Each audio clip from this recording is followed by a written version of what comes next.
simple of a thing to answer as you might think. It's actually a little bit more complicated than that, because really when you're talking about how many lobsters you can actually fit into a rectum, it's more about the species than it is like technology, lubrication, methodology, anything like this. It's just a little bit more complicated than that is all I'm saying. Yeah, Anyway, we got to do a nature. show. It's nature's pocket. Yeah, Oh, it's are we just live? it's weird, especially with lobsters. It gets pretty complicated. Hey everybody, I'm Forrest Valkai, and we were finishing up a totally normal conversation, and you rudely barged in. But I'm glad you're here Yeah. anyway, because it's SkepTalk. It's the show where we talk to you, or maybe not, and sometimes other people. It's where skeptics talk. It's a show where skeptics talk, and I'm joined today by Josie Caballero. How are you doing today? I am doing good. It is election eve, and it's a day. I am just happy I was productive. I was like, I just like, I don't know how I did it. It's like I just pushed all the world's problems aside and I actually did stuff for work. It's just like I'm impressed with myself. So yeah, that's a thing.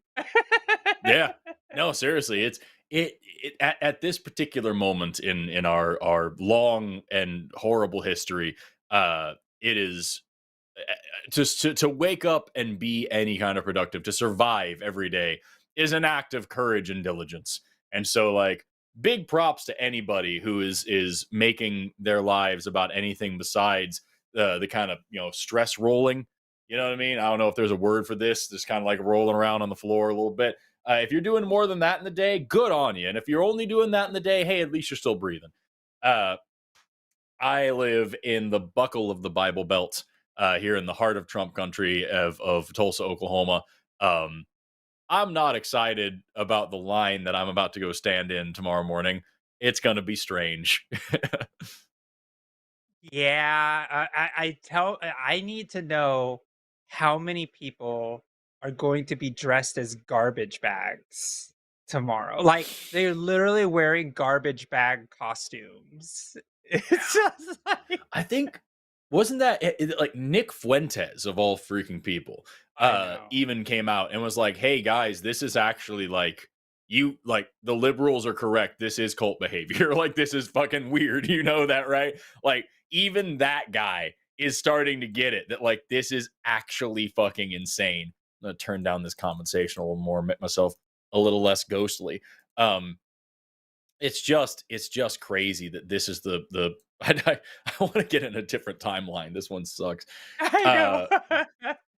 but as this is the last day that we have before the election occurs, we're always going to have lines open for theists who want to call in and try to tell us about their gods.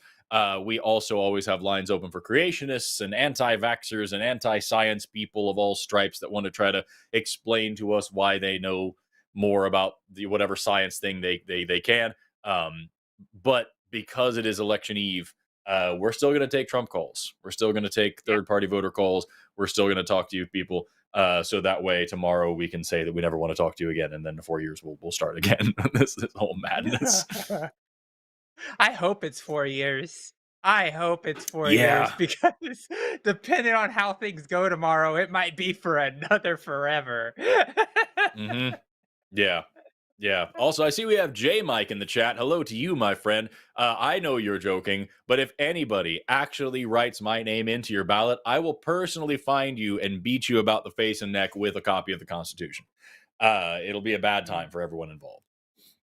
And make sure you With use the that, Constitution behind the bulletproof glass. So, like, yeah, that way it's got some heft. It's got some heft to it.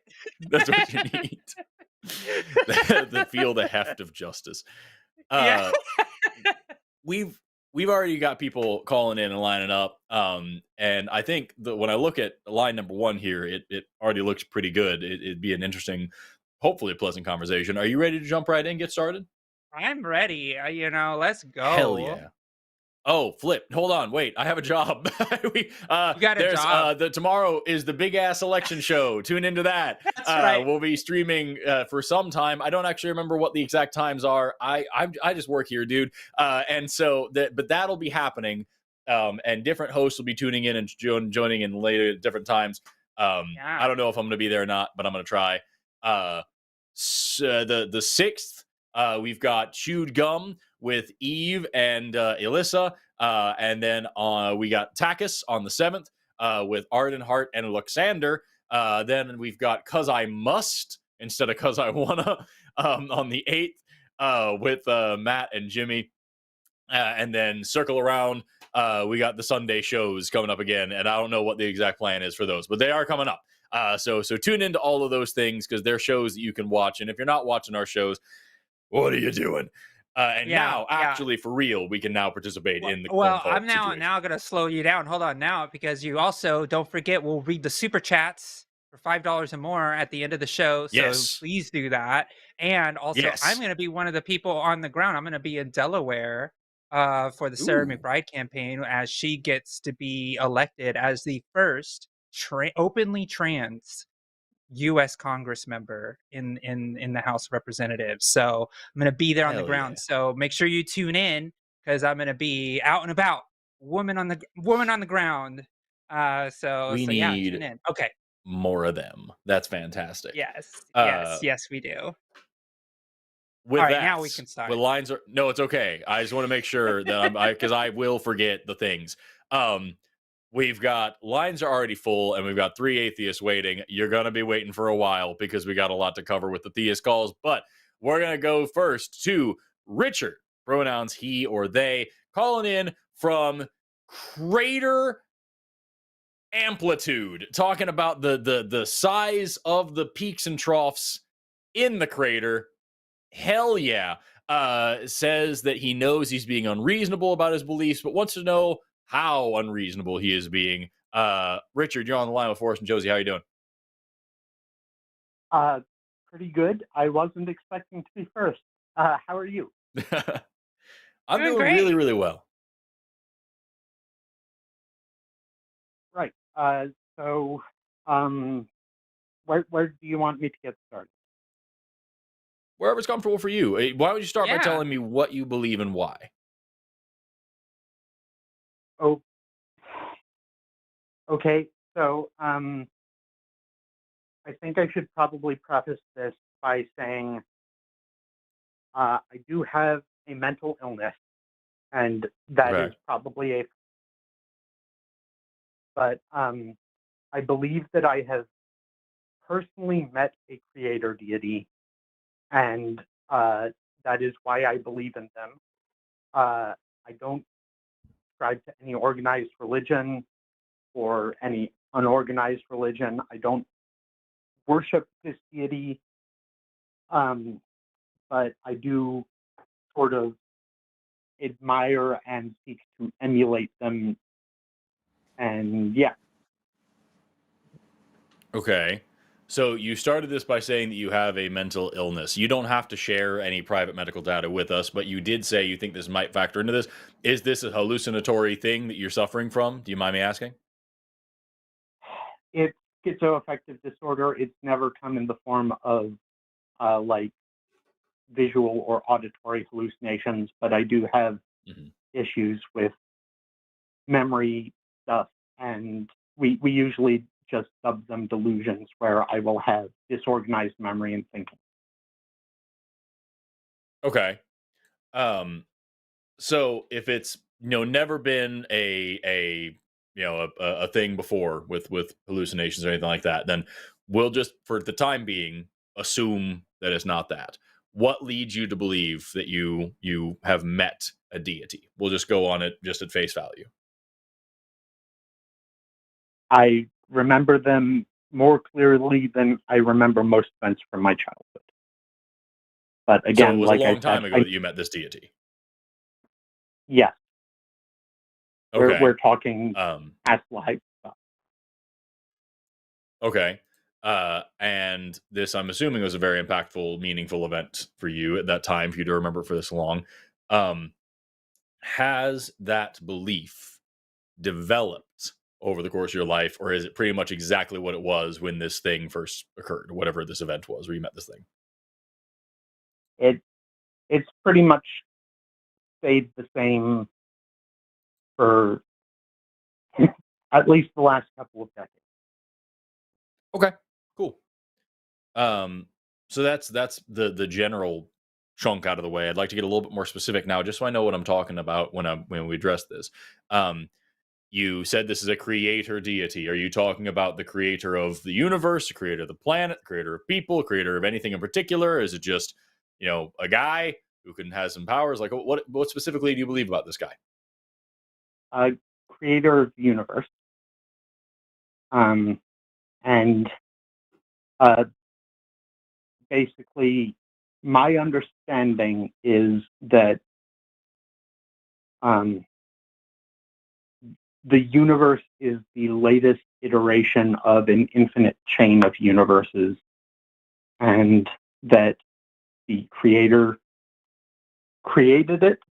I do not know that they had particular control over the parameters, but like the goal is keep the chain going and create minds that would be capable of then continuing the chain. Okay. And you developed these beliefs from this belief in this one particular creator? Are these contingent things?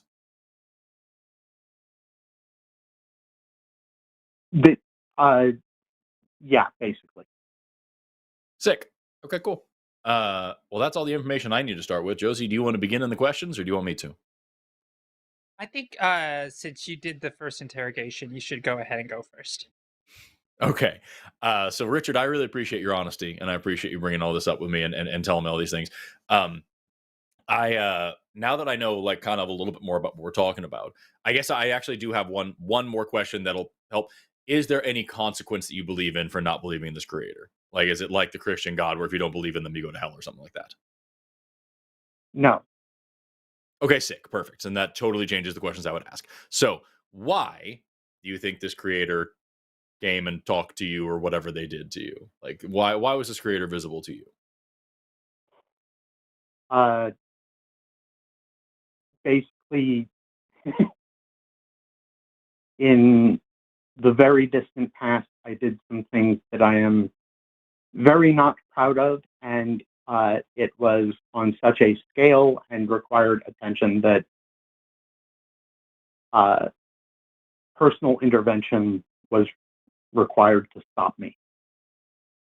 So I might be misunderstanding you. I thought earlier on you said that you met this creator deity in your early childhood. Do you mean like in your No. teens or something like that? No, I am saying this is. I have a lot of probable delusions related to past lives, and this is like past lives stuff. Now And I understand. I'm saying Okay, so the memory of it is clearer than most things from my own childhood up to like age 16 at least. okay, so I think I misunderstood you. So let me repeat back to you what I think you're saying, and you tell me if I'm getting this right. You're telling me that you believe in that you have experienced many lives, that there's some sort of reincarnation situation going on. You have had many lives in the past, and that in those past lives you have done terrible, horrible things. So much so that at a certain point in another life, you met this creator deity, and that memory, as well as the memories of these terrible things you've done, but especially the memory of meeting this creator deity in another lifetime, is so monumentally important and vivid for you that it is even more vivid than your actual childhood that we know about right now, that we can agree happened in this lifetime. And that now you, as a grown up, you never met this iteration of you, Richard, never met this creator deity. A past version of you did, and an even further past version of you did some shitty things. That's what I'm hearing? Correct. Got it. Okay. Totally different one I thought. I'm really glad we cleared that up. All right. So then my question to you is a lot of people out there believe in reincarnation, and a lot of people out there indeed believe that they can remember their own past lives. Usually this happens because of some sort of hypnosis therapy or some sort of regressed memory or whatever like that therapy. And what we find when we look at these people is we usually find that there's some sort of psychological trick going on. It's really easy to implant memories and trick yourself into believing a thing, what a lot of people would call delusion, although I'm sure that would mean something a little bit different to you. We've yet to find a situation where somebody actually has a past life that they can like reliably, identifiably tell us anything about. What makes your claim about this special? Why do you believe this, whereas other people fall short? I don't think that my claim is particularly special. I That's part of why I called. Like, I know that I am on some level being unreasonable about this. I'm just trying to suss out. One of my previous psychologists was a practicing Hindu and was saying, "Oh, maybe the past life stuff isn't part of the mental illness." Maybe I'm trying to get sort of an outside perspective on what I'm going through and whether it is reasonable for me to hold the beliefs that I have, even a little bit. If that makes sense. Yeah. Sure. Well, if you just want my opinion about it, I'm happy to give it to you. Is that like, I don't know what your mental illness looks like. I really appreciate you bringing that up, but like, it's honestly not something that really sticks out to me in this scenario, because as I said, there's lots of people out there who believe similar things as you. Hindus among them, and also there's a lot of Buddhists who believe similar things like this. There's some Christians that believe similar things like this. It's there's a lot of people out there that believe in some form of reincarnation on different degrees, either being completely just like it's the same person in a new body, all the way to my soul is this fundamental thing that moves and I don't retain something, or like there's a little bit of retained memory sometimes. I met a lot of people who think that like if you have like a birthmark, that's actually like a scar of where you were killed in your last life or something like that. Like there's a lot of people who hold these beliefs for a lot of different reasons with a lot of different things. A lot of different details. The one unifying thing for all of them is that none of them have any evidence for anything that they're saying. And when they try to provide evidence, like the scar thing, for example, it never actually holds up. Or it's like this ad hoc kind of thing where it's like, I really like this story of this guy, and he was shot, and I found a mole here, and so that must have been where the guy was shot, and I now I believe this thing is me. You know what I mean? They just kind of build this story, this narrative in their head that makes them feel special. So I while I would, like I said, I would call these things delusions in like a colloquial sense of saying like these are religious beliefs that you have, and the fact that they are so deep for you and so vivid, like you can really remember this stuff. Even that doesn't sound too wild or off base to me, because I hear the exact same thing from people who tell me that they met Jesus, or from people who told me that I used to have a regular sit down discussion debate type thing with this guy who told me several times about how he was baptized in the fire of the Holy Spirit, and he read the book of Acts, and this like it just amazing sensation washed over him, and he felt the face of God or whatever the hell. I still don't know what exactly he was saying, but it was the most vivid thing that he couldn't articulate to me. And it meant so much to him. It shaped his life. And so like and you can see today, I believe Pentecostal churches still speak in tongues. They writhe on the floor. They have this euphoria that is the exact same kind of sensation that a lot of other people feel when they go to a rock concert, because that's what that stuff does to you.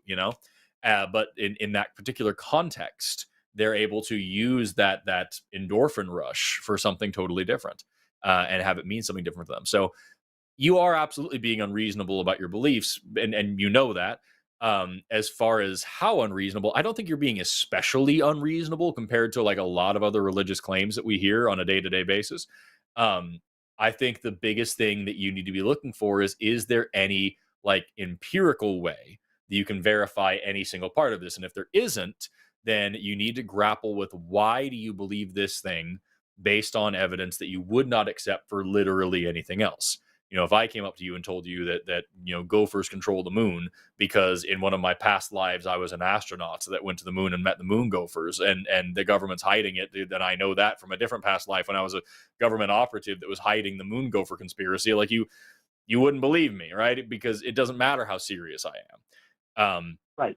And so when you talk about magic guy that made the universe, it is the same thing. So that's my long and short of it. Josie, do you have anything different before we let Richard respond? Um, I just want to say I appreciate your willingness, Richard, to investigate a feeling that you may have to get more points of view. I know a lot of people who would listen to somebody like you did with your therapist. It's like, oh, this Hindu, belief believes this, so maybe there's some truth in it, and then hold true to that. I think that there's value to you coming in and being like, what do you think from the other's perspective of this? And I really appreciate your want and willingness to explore this thought. But yeah, go ahead, Richard. Forrest said a lot. So I was going to say one thing that I do know that is a sort of point of falsifiability for me that I'm waiting to learn more about is stuff pertaining to dark matter. So I am sort of in this limbo state of where I am second guessing myself, but still kind of holding to this belief. But I also know that if the tests come through that show one way or the other about some of the other stuff that I have memories of, I will change my belief accordingly. Well, that's good. I mean, that's the major thing is like that you willing to change your belief with new evidence. The issue now is that it seems like you're holding on to the belief without evidence, hoping that the evidence might come along at some point.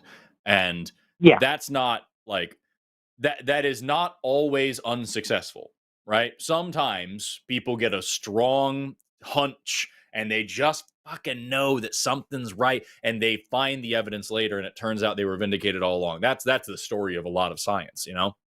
However, you asked, is it reasonable? And no, it's not. You because that kind of thing, it's never based on I just have this feeling or I just think this way because I want to or whatever. Like there's some sort of background that's leading you in this direction, and at this point, you don't have that. So you're talking about like there might be new evidence in dark matter or something like that. Like I don't know what that would prove for you, but like if you get this stuff and it doesn't fall in line with your belief system, it's good that you would then drop it. I think you need to at least push it as far away from you as possible until you get that new evidence and say like this is a belief that I like, that sounds reasonable, but I don't have a reason to stick with it. So I'm going to wait until I have that validation. fair enough. That's what Yeah. I would recommend. At the Yeah. very least, you know what I mean? Yeah, and I'll tell you this, Richard, because I used to believe in past lives, and I used to be a Pentecostal, and I did the whole speaking in tongues before. I was kind of cringy to think about when I was young. I was like doing that stuff, but my mom, she would be I would always tell her, I was like, "Mom, I keep having these dreams of me being a girl," because I'm a trans woman, right? And I'd keep having these dreams of me being a girl. My mom's like, "Oh, that's probably you just in a past life." All the time. She'd be like, "Oh, that's just you in a past life." So I was like, "Huh, it seems so vivid and I liked it so much. Maybe it is a memory of me in a past life." And then it turns out later that I'm actually a trans woman, and those were just deep-seated desires of my own mind manifesting in dreams, and then me rationalizing it as, oh, this is just a past life. And so the human mind is a very interesting thing. I say we are meaning generating machines, right? We are always trying to generate meaning off of everything around us. If like something happens in our lives, people will see it 10 different ways and develop 10 different meanings of why the things happen around them. So it's not like, don't feel that there must be something wrong with me because I generated a meaning that is unreasonable. That's just, I think, kind of human nature. But exploring that and actually questioning that and being skeptical of your own meaning that you're deriving is what will help you be more truth seeking. And if truth is important to you, which it sounds like it is, or you wouldn't probably be calling and having this investigative exploratory conversation with us right now about something very personal and intimate to you, I think that is a good sign, Richard. And I think that you should use that as, okay, I'm just being skeptical about something that I'm experiencing. I'm going to go and find outside validators to think about where I'm going with this. And now you can either take the information that you have here today and say, yeah, that sounds reasonable. And yes, I am thinking an unreasonable thing. I'm going to now let go of that and then continue to move through your life as normal. Yeah. Okay. Yeah. Uh, Great. Well, Thank you, Richard. Richard, thank you both. Sorry. I'm sorry. Go ahead. ahead. No. I was gonna just ask you to follow up. So please tell me what you think about all this. I'm thinking, this was probably my first and only call, but I would like to thank you for being respectful and kind of confirming sort of where I was already going a bit in my head, Yeah. and being a sounding board. And thank you very much for your time. Richard, I really appreciate your call. I really appreciate your honesty and your willingness to talk about all this stuff. I hope you call back sometime and tell us how it's going. If you change your mind on this, tell us why. Keep us updated. We're interested in your life, man. I appreciate it, and thank you for listening. You don't have to, but it's okay. I don't think I probably won't, but right. Just know anyway. Yeah, just know that you got a lot of people that are in your corner that are rooting for you, at least. Yeah. And I had these thoughts, and I just I've been watching a lot of Forrest content lately. And I'm so sorry. You should be.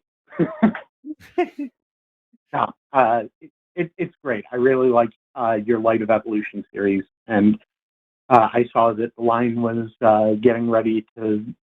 So I just figured I'd call, get some of these thoughts out of my head where they can be examined, and I really appreciate, like I said, your time. But I'm sure you have other calls to get to. So yes, we do. We appreciate you, Richard. Have an awesome rest of your day, dude. Won't keep you from your apoplexy. Take care. See you later. Thanks. That was nice. That was very nice. So let's see here. We've got a ton of people already on. We've got do. That. Literally, the lines were completely full. Nobody else could get in. The moment I clicked end Richard's call, we're already full. Like the second somebody could get through, they did. Yeah. So we're gonna keep moving. Let's look at. What are you thinking? Because I was thinking we could go with Joe since that's a fast one. I think that's a pretty quick one, but yeah, totally. That's a good idea. Let's talk to Joe, they, them, calling in all the way from Australia, who wants to know how bad a second term of Trump would be for queer people. Josie, this is all you, yo. Yeah. I'm just going to sit here. Hi, Joe. Hi, Josie. Hi, Forrest. Yeah. Hello. So did we get that right? You're asking about how bad a second term for Trump would be for queer people? Yes, that is. Okay. Great. Yes. Yes is the answer. Go ahead. Yeah. What were you going to say? It's just, I do have this tendency to get quite paranoid, especially when it comes to other people's lives. And so I wanted to make sure that what I'm thinking is rooted in the facts of the matter rather than just paranoia. Yeah, that's the motivation behind the question. Yeah, absolutely. It's not paranoia. It's very, very real. I'll start with the thing that is probably the most dangerous for queer people is the fact that if Donald Trump gets elected, he will appoint two Supreme Court justices to replace the most conservative justices on the Supreme Court, and possibly even more, meaning that he would have appointed five Supreme Court justices that would essentially be there until me and Forrest are like probably gone. Like as far as we wouldn't even be alive by the end of all of it, because not like murder, but just old age. But so Yeah. what we do know from this current Supreme Court is that they have already mused about overturning gay marriage, bringing back gay marriage to the states. So therefore, we can start seeing the banning of gay marriage. So that quintessentially we can start there. Next, we also have the fact that gender affirming surgery, and not just surgery, but gender affirming care, will all the taxpayer funded care that exists. So that's all the trans people on Medicare, all the trans people on the VA, would lose their health care if they're getting their transition related health care through those agencies. You also have the fact that trans people would be removed from the military service. Hell, we may even see them, if they get really bold, try to remove queer people from military service. You also have the fact that Trump wants to redefine all terms in the entire administration, from gender affirming sorry, just gender, to biological sex only. So everything in the administration will be done in terms of sex, biological sex, meaning all Title IX stuff, if Title IX would even last a Trump administration, would no longer be able to protect people for gender identity. We would also see that also translated in the Affordable Care Act. We saw in the previous Trump administration him rolling back protections for queer and trans people for medical care, meaning doctors would be able to turn people away just because they don't want to do medical care to trans or queer people generally. We'll see the reduction of data collections. So we would remove all of the money that is allocated to what we call SOGI data, which is basically sex orientation and gender identity data, meaning that all the census information would be stripped from the administration and government, meaning we'd be unable to count the queer and trans people in the United States, meaning that if we don't count trans and queer people in the United States, that means we wouldn't be able to receive services or benefits because it would be impossible for the taxes to be allocated for those things.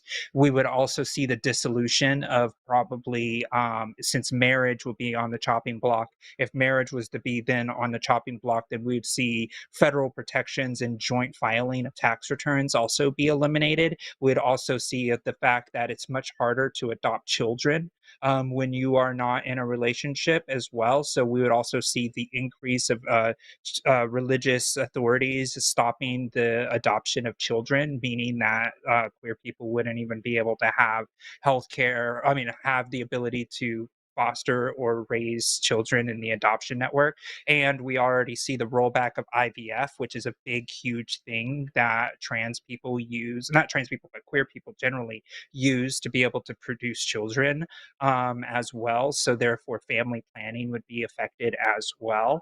Let me see. I can keep going. How do you feel about all that, Joe? Because I could go on longer. I mean, uh, some of it is like, for the most part, it's kind of things that I roughly knew about, just not necessarily specific. But like, what I meant by paranoia is not that it will be bad for queer people, but I was like, some of the really paranoid things I was thinking of, Trump was going to use the military and take over, for example, Australia because of their gender ideology, quote unquote, sort of thing. So So you want to be clear, some of that. All right. Okay. So essentially what we could no, no, see no. it's I could start going right into Australia and how Trump would affect your foreign policy and how you might not be able to trade with us if you try to do too much. But go on. Um, yeah. I mean, I'm I'm thankful for all that you've told me so far, and if you're willing to keep talking, talking about the foreign policy in relation to Australia, I'd be glad to hear it. But I also recognise that there's quite a lot of callers going on, and Well, for now, the paranoia has gone down a little bit and is more fact based, which oh I've yeah, got yeah. We So, we the goal will that we I was will trying to all achieve. always continue to listen to Josie explain just how shitty Trump would be. Like we're always here yeah, for that. We can make that Yeah, the rest of the show. I yeah, guarantee yeah. the list she was just giving you could keep going on for the next couple of yeah, hours. Yes, yes, yes. And yeah, Joe, I will go ahead and just do foreign policy since it relates to Australia. So there's a lot of trade agreements that exist that we have seen far as labor, like you can't like environmental regulations, labor regulations, and there are certain countries that we're not allowed to trade with because they use child slavery, for example. We're not supposed to let them into the free trade agreements. Well, Trump could, since strong arming with tariffs and trying to make things harder on foreign nations to try to get goods to the United States, could put in provisions and force the foreign governments to say, if you do not recognize gender in sex based ways, then we won't do trade with you, or we will make tariffs even larger on you. So those are some maybe a little bit further out things, but I mean, when you're an authoritarian and you're going to try to export your beliefs across the globe. You also have the fact that if Trump is going to different nations such as Australia, he could be saying, you need to do this to have better relationship with me and the United States, since he's very ego driven. So we could see prime ministers being like, I love the way you're running your country. I love what you did with gender and sex and making it sex biological. We are going to do that as well. As we know, the United States has unfortunately and fortunately in certain cases has been an exporter of ideology across the world.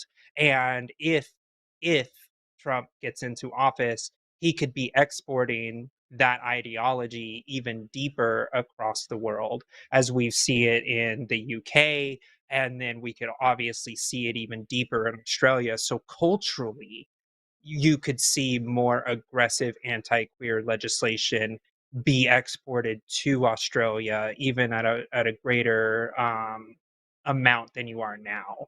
So unfortunately, that's kind of how the United States is able to deal when it comes to certain policy procedures and proposals. So that's what I'll say about foreign stuff. It's a little bit more abstract, but there are some actual solid yeah, things that exist. yeah. And there's also the fact that Australia, in terms of like military, is highly dependent on America. And if, Mhm, like we've seen with Trump approaching NATO, like threatening to pull out, mhm. he might use the threat of pulling out from agreements with Australia to get those sort of changes in Australian policy. Like, do you think that's also Yep, a possibility, or yep, that's also a possibility. Absolutely, because Trump doesn't like liberal democratic governments. He likes authoritarians. So he's going to be much more aggressive with liberal democratic nations than he would with Putin, for example. He lets Putin do whatever he wants, but he doesn't let other nations do what they want. So I could totally see him being like, we're not going to help Australia because we're giving them money and they're just a bunch of liberals over there with all these policies, and until they change, we're not giving them anything. It's not beyond the pale of reality of what he would bring. yeah, Yeah. Well, thank you, Joe. I know I just thoroughly yeah, scared the entire chat with just a yeah, tiny piece of how bad things can happen. But yes, yeah, we're doing yeah, our best. and Tomorrow is the day. yeah, and like as scary as all this is, it's better to know the things to be scared of, and instead of jumping at shadows. So even though this Yes. is scary, it's better than not knowing. So thank you for Yes. that. Absolutely. Well, thank you. Right. Thank you. All right. Have Thank you have a so good much. day. I appreciate you. Yeah. I've been over Maybe. here working on just trying to put together other cool stuff for later. And you've just been over here being a freaking rock star. One of the many reasons I love working with you, Josie. So we've got a ton of more calls here. Yeah. Do you want to keep Excited. tearing through the It's up to atheist you calls and now. getting them out of the way? Okay, Go for fine. it. It's up to you. Let's do one that'll be a little bit different. In fact, let's do one that'll be a lot of it different. Let's talk to Kevin, pronouns he, him, calling in from ornery rectangles. That makes no sense. Who says, why should I care about voting when the planet is going to extinction? So I'm assuming we're talking about climate change. I don't know. This person is also a theist. Maybe there's a lot going on here. Kevin, you're on the line with Forrest and Josie. How you doing? Yeah. There is a lot going on. By the way, that was a funny joke. I have not heard that before, and I actually think that's pretty funny. Hi. I also, so this is kind of directed more towards you, Forrest, but I also thought of something that I didn't relate to the call screener that I'd kind of like to ask Josie, maybe if we have time. But basically, yeah, Forrest, I know you are kind of on the front lines of this because I know you participated in some coral restoration projects, and I know you probably have some marine biologist friends. I'm what they call a doomer in this community. Well, that's not good. The data demonstrates that we're facing near-term abrupt mass extinction. What you're seeing as a marine biologist is an abrupt mass extinction event. We can compare, the closest comparable mass extinction was probably the PT, and that most of the life in the PT that died out was probably around the last 50,000 years of that. We're currently You're talking about the end of the emitting, Permian, yeah? end of the Permian, correct. And we're currently emitting at rates orders of magnitude greater. Some estimates are 100 times greater rates of emissions from humans. Now, I am not against solutions. I'm all for solutions, but so in that case, you know, obviously the Democratic side, the left, is the ones that are for solutions, and the right is, you know, they're just idiots. They're like, oh, it doesn't exist. Like we can't measure anything. Like we're just completely. I won't use the R word, but it's just for cheer. I appreciate that. Anyways. Yeah. Well, yeah. I mean, let's get real, right? But here's the thing about the left, right? Is I see electric cars are plugged into the electric chargers, and well, they weigh more, and we have to drive them down asphalt roads, and we use giant diesel machines that burn hundreds of gallons of diesel when they're in use every day to maintain these roads. Everything, basically, it gets down to this: everything around us took tremendous amounts of energy to get there, and all that energy is now in the atmosphere and mostly the oceans. But the oceans are looking like, by the data, they're done being the battery to take on all this heat. And we're starting to traverse that exponential curve. We're starting to traverse the upward part of that. And so, in my opinion, like I just got a text from a local politician. And when these people text me, I say, hey, when are you going to gain the courage to declare a climate emergency? Because to me, the most important topic in the entire universe is the future survival of our species. And what it seems to me that we're doing is we're looking for excuses to keep living this greedy, prideful, selfish, nearsighted lifestyle that we've created. But it's also hard to argue, you know, with modern medicine and certain things, comfort that fossil fuels bring, you know. So I'm conflicted, and how that ties into theism, I'll shut up, I swear. How that ties into theism is it seems we're all like after this ultimate goal of like, and what are we actually trying to, where's the end goal? What's the end goal here? What are we after? Can't we just live in a symbiotic relationship with the environment. Why do we have to be a bunch of greedy little shits, the dumbest creatures, I'd argue, of all time, super nearsighted, just like, oh yeah, let's trade our future survival as a species for near-term comfort for a few fucking humans now. Anyways, I just like to get your thoughts on that. Yeah. So you you said a lot to me. I'm taking a couple of notes here. No, I'm sorry. So, no, it's fine. Far be it from me to accuse anybody of being long-winded. Seriously, you've heard me talk.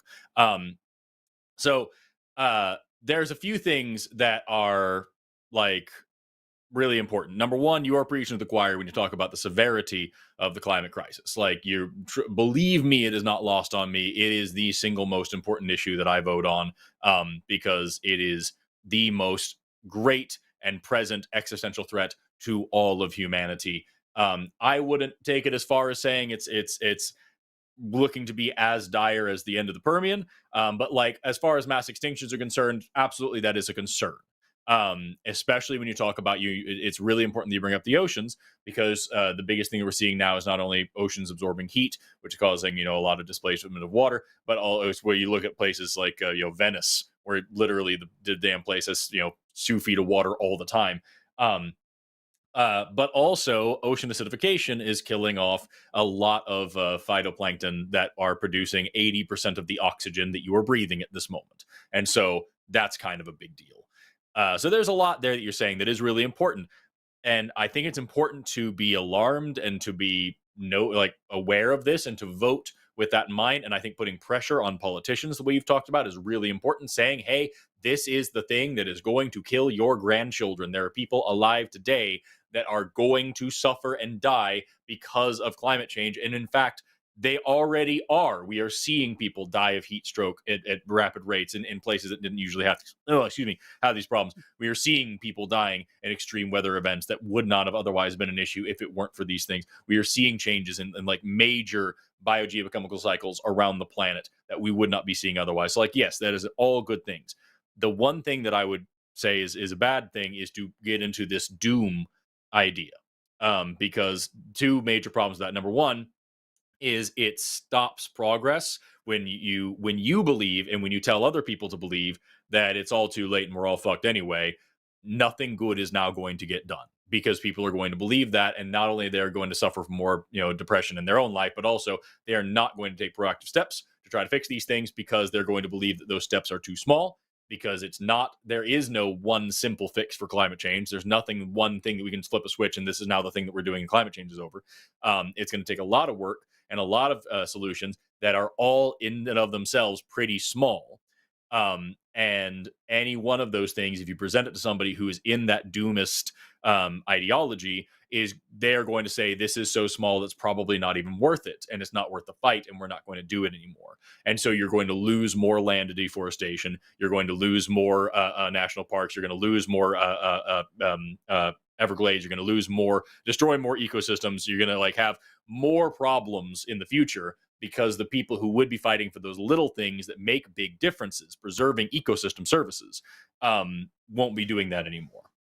People don't appreciate how immensely, monumentally huge ecosystem services are as a concept and as a thing that benefits their life and their economy as well. And I love talking about ecosystem services in terms of economics when it comes to, talking to especially conservatives, like the billions and billions of dollars that you are saving by protecting this national park, in the amount of carbon that's being captured, in the amount of tourism money that you're bringing in the biodiversity that is protecting the climate in this region, that is protecting the health of this region, like the predator-prey relationships that are preserving homes from being invaded by pests. Like there's so much shit going on over here. You have no idea.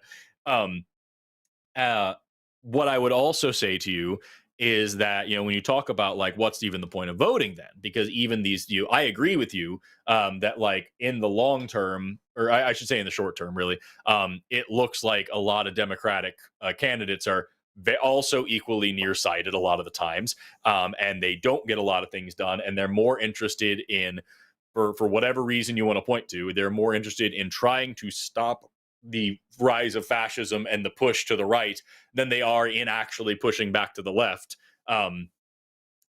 But what we see is that a lot of democratic policies and a lot of democratic trends also fall in line with climate solutions. So, for example, you brought up cars, and you said, we can have these electric cars, but these electric cars still need electricity, and that still means that we're using fossil fuels to produce that electricity. It's not like we're all going to switch to solar to then power the cars, and then the cars take a lot of where they're heavy and they take a lot.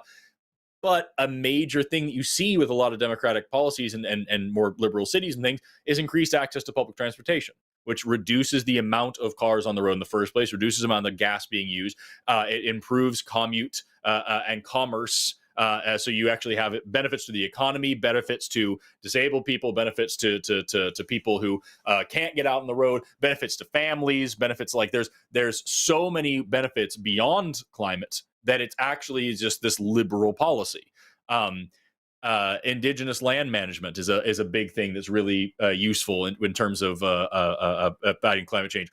Conserving biodiversity, maintaining ecosystem services in different regions, while also safeguarding native cultures and their practices. That's going to fall into a liberal leftist democratic camp as well, because they're caring about diversity of people and protecting indigenous cultures. They're also going to care about indigenous land management just by proxy. And that means you're going to maintain biodiversity, increase ecosystem services, increase carbon capture, and make ecosystems around these areas a lot better.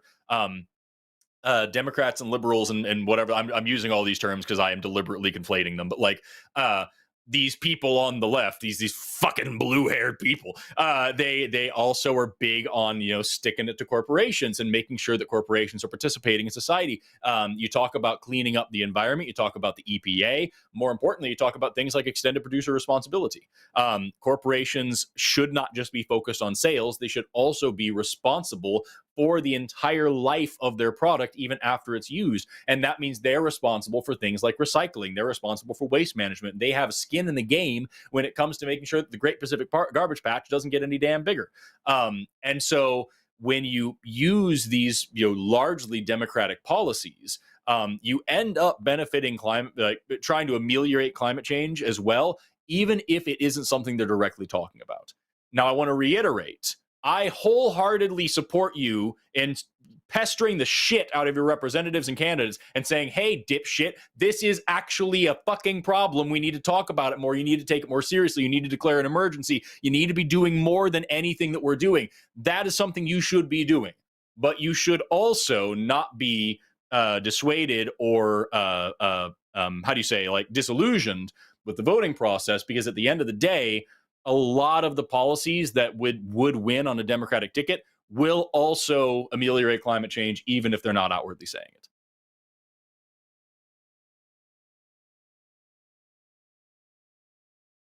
Okay. Can I respond to that with a few things here? Please. Okay. So, firstly, I'm not a doomer by choice. I'm a doomer because that's what the data demonstrates.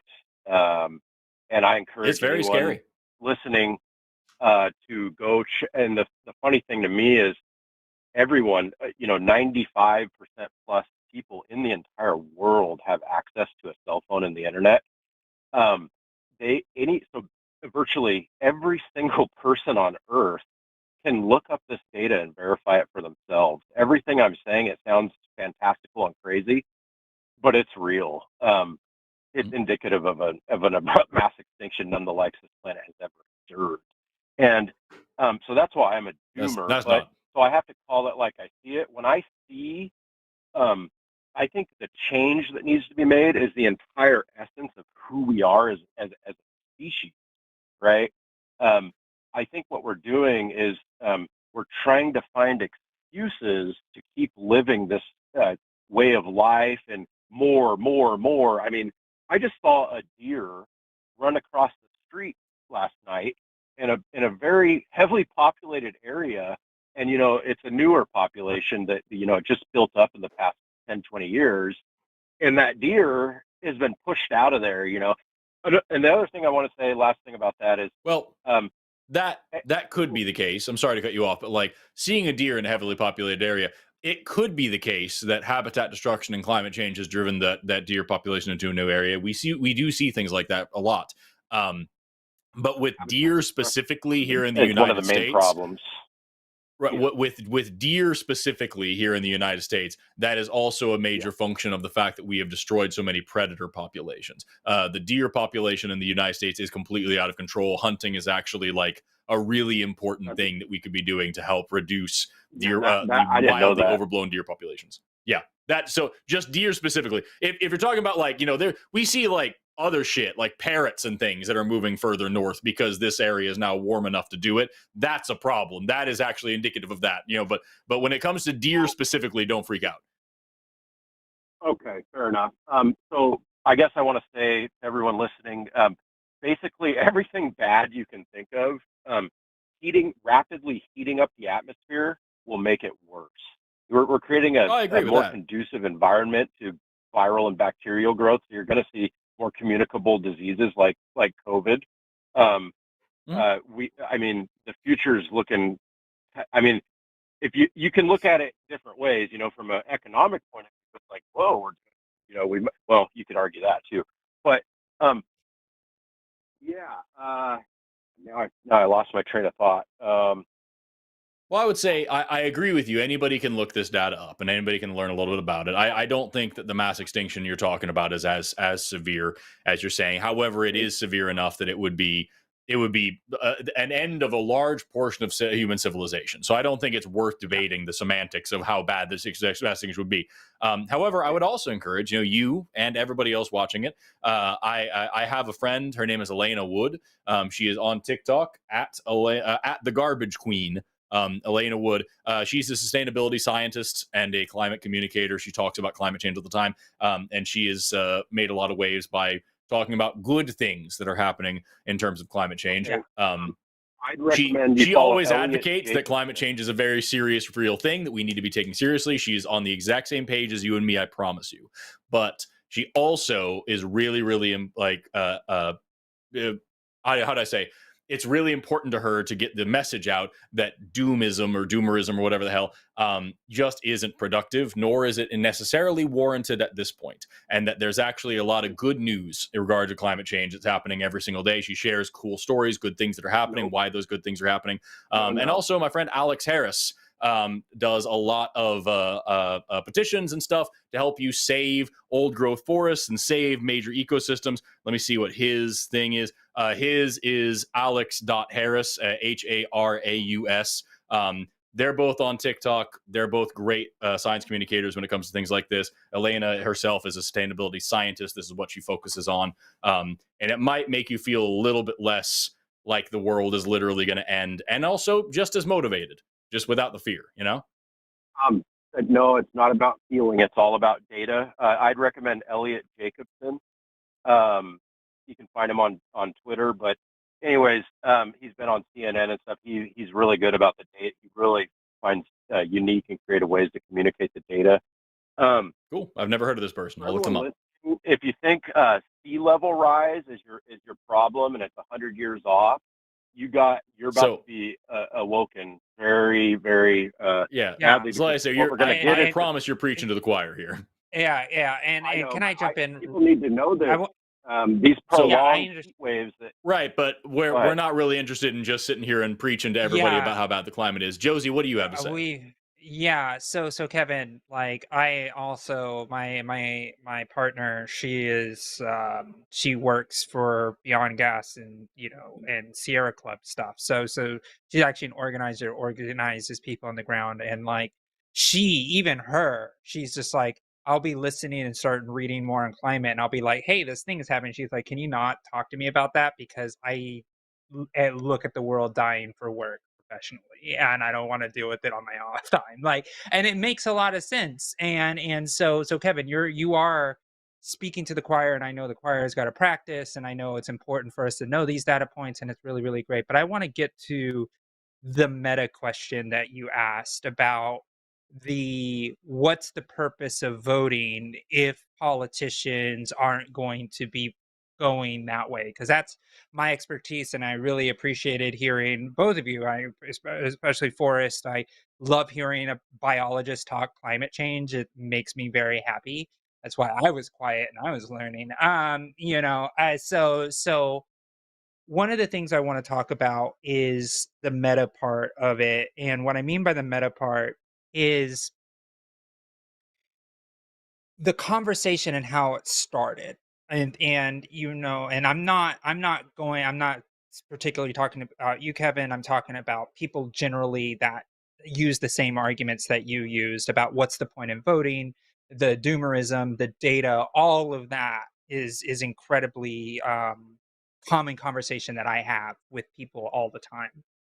And what I look at from a 10,000-foot view is it's only the left that is having the conversation about what's the point of voting, what's the point of these politicians not following these points of view, and and that base is incredibly demotivated and doesn't actually want to do electoral politics anymore, because it's just like, I don't want to deal with it, I don't want to organize politically because the people that I'm supporting, they're not banning fossil fuels fast enough. They say they want to reduce pulling things out of the ground, but they still agree with fracking in some points, and it's frustrating. I get it. The problem is that the right doesn't have this same conversation about not voting. They will get behind the person no matter what. Be it the person is like an actual morally bad human where they're actually assaulting women or saying people need to die or press need to be shot at and still vote, or the right that is like, oh, this is like a Mitt Romney type that doesn't want to move things to the right as fast. They will still vote for them both, right? They don't care. As long as there's an R next to their name, they're going to vote. So what ends up happening over time is the Democrats, who still need to win elections, we still need to win elections regardless of how people are feeling about about how electoral politics is working. The politicians, if they just gave up too, and the left and the Democrats were like, you know what, there's no point, there's no voting, then we would completely destroy our climate. All our natural forests would be bulldozed and put and have shopping malls put in them. Like, all the things would be that we cherish and love, talking about coral reefs and the beautiful environment and the heat sinks and the carbon sinks and everything that you're talking about would be completely wiped out. But the reason that the left and the Democrats are not talking about climate change as much right now is because they're trying to win people that are center right, because they need to win the center right folks, because they can't count on the most left folks, because the left folks are doomering and saying, it doesn't matter to vote, you're not the perfect candidate in the thing that I care about, so I'm not going to organize and support you. So then it forces the politicians to continue to lurch to the right every election cycle, because more people on the left are like, I'm not voting, I don't care, I've been disillusioned. And so therefore they keep fighting more and more for the center right, and then the Overton window keeps getting pulled more and more to the right. That's why we don't see Harris's closing argument going hard with queer folks. We don't see Harris's closing argument going hard with climate change. Believe me, it pisses me off to know that's the state of our political climate. I don't blame her. I blame the fact that the electorate doesn't think it's important. I get mad at the electorate because the electorate can't be trusted to vote on those policies anymore, because they threw their hands up in the air and say my vote doesn't matter because of XYZ. And the right wing is going to say, I'm voting for the freaking convicted rapist. And it's like, well, what are we supposed to do if we're trying to win elections and trying to move the ball forward, when there are so many voters that have just said, I give up, I'm taking my ball home? So it's pushing everything to the right. And that is what the conversation of, I'm not going to organize for this candidate because they're not perfect. So it forces the candidate to have to go search for the votes somewhere else. And this is why there are communities that are prioritized more than the climate activist or the anti-genocide advocates or advocates. Is you hear about Black women, You hear about white suburban women. You hear about college educated. You hear about suburban. You hear about white men. You hear about all these demographics. You probably have turned on the news, and they're always talking about these specific demographics. Why? Because those demographics actually go out and vote. That's why they actually are always talking about those demographics, because the vote share is still in that majority. So therefore, they're not going to go and try to say, "Oh, where is Harris with the climate activist?" Because the share isn't high enough yet as far as the collective voting share. And that is on us as the left for not being able to be convincing enough to make sure that we're actually going to go out there and vote. And I know, and this is why, the Out for Harris group has made nearly 3 million phone calls over the course of a few weeks and have knocked on hundreds of thousands of doors just for the Out for Harris folks, just the queer folks in general, because we want to make sure when Harris gets into office that she knows that we came out for her, that we actually made the effort and organized, because we feel it's important. So she is going to come to us and be like, "You're allies. I need to protect you because you're a huge voting bloc that made sure I got elected." That's why I organize for Harris as a trans person. That's why I do the Trans Folks for Harris calls. That's why I'm very, very vocal as a trans person for Harris and make sure other community members are trans people for Harris, because she gets a briefing book every morning that says, "What did the Trans Folks for Harris do today as far as door knocking and phone calls today?" But she's not getting that about the green activists. She's not getting that for the Palestinian folks, because they're not even showing up. So it's really, if you're not at the table, you're on the menu type stuff. Very basic political stuff. So we need to be more angry at our activists for trying to say politics don't matter when it's the politicians that are making the climate policies in the first place. Politics is everything, from the food we eat to the water we drink to every climate policy, how much energy is allocated, subsidies the oil companies, pipeline approvals, protecting wildlife services and wildlands. Like, all of these things are all created by politicians, not angry activists. Angry activists can push a politician because they say, "I'm going to withhold my vote so you're not going to win." But those angry activists have to make sure that they showed up to vote to get that person elected in the first place. Because the second you walk out the door, then they're like, "Oh God, I need to get that climate activist back because they gave me 10% of my vote share." But we can't say that right now. And that's why we are getting left behind and our planet is crumbling. And I hate saying it. I hate saying it because I care about this stuff so much. I know that our planet is heating up. I know if we don't change things 100 years from now, we will go through an extinction event. All of us, we won't be here in 100 years. But guess what? Our legacy will be. And they will be cursing our names as they're burning in a fiery ball. And what the history books are going to show are the fact that, why didn't people vote in the freaking elections and let people like Donald Trump win? Why did they do that? And I'll tell you this real quick about the fracking thing. Why does fracking still exist in the Democratic Party? Because labor organizes, gets votes, and says, "Don't get rid of my job. Because if you get rid of my job, I'm not going to vote for you, and I'm going to vote for the other person because they're going to defend my job." We got to be tactful. We got to talk to the unions and say, "Hey, you don't have to do fracking. You can do geothermal.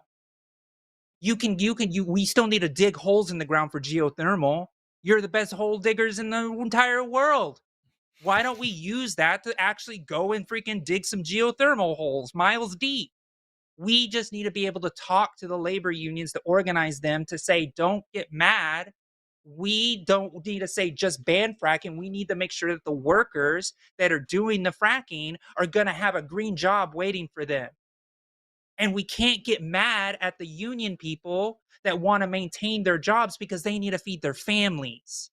This is the complexity of politics. This is why it's so frustrating, because we have to think about all of these inputs.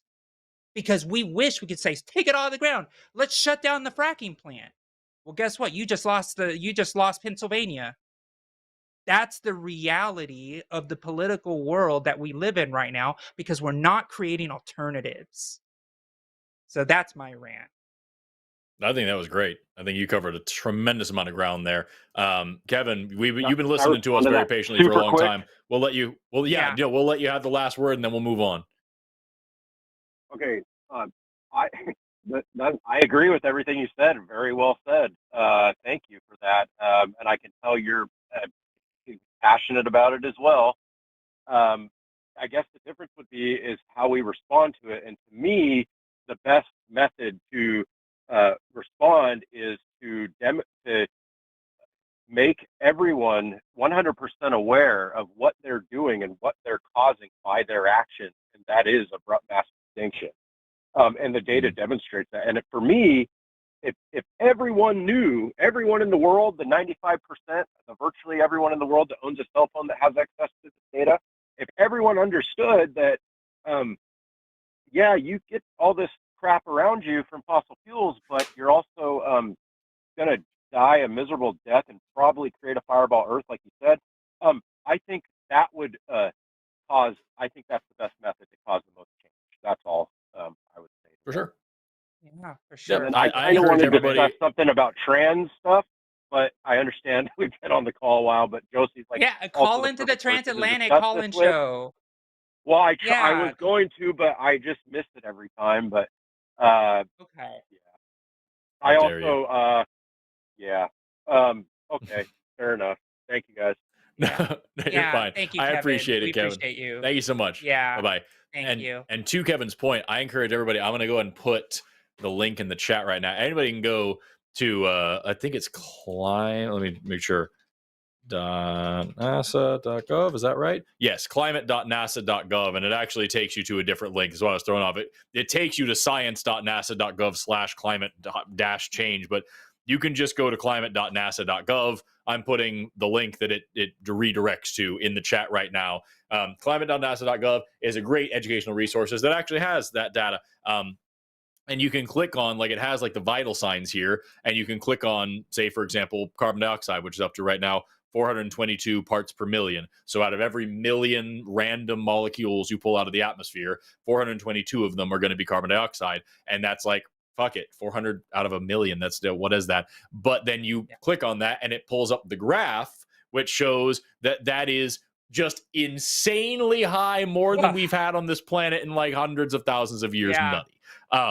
And so, like, that's a cool thing that you can now go and look at and see that, like, 800,000 years ago, we weren't struggling with this problem. The last time we had like a major peak, in the highest point that we've got on this graph is like 350,000 years ago, and it's not even half of the it's right here at the 300 parts per million. So it's like we're now at the 422.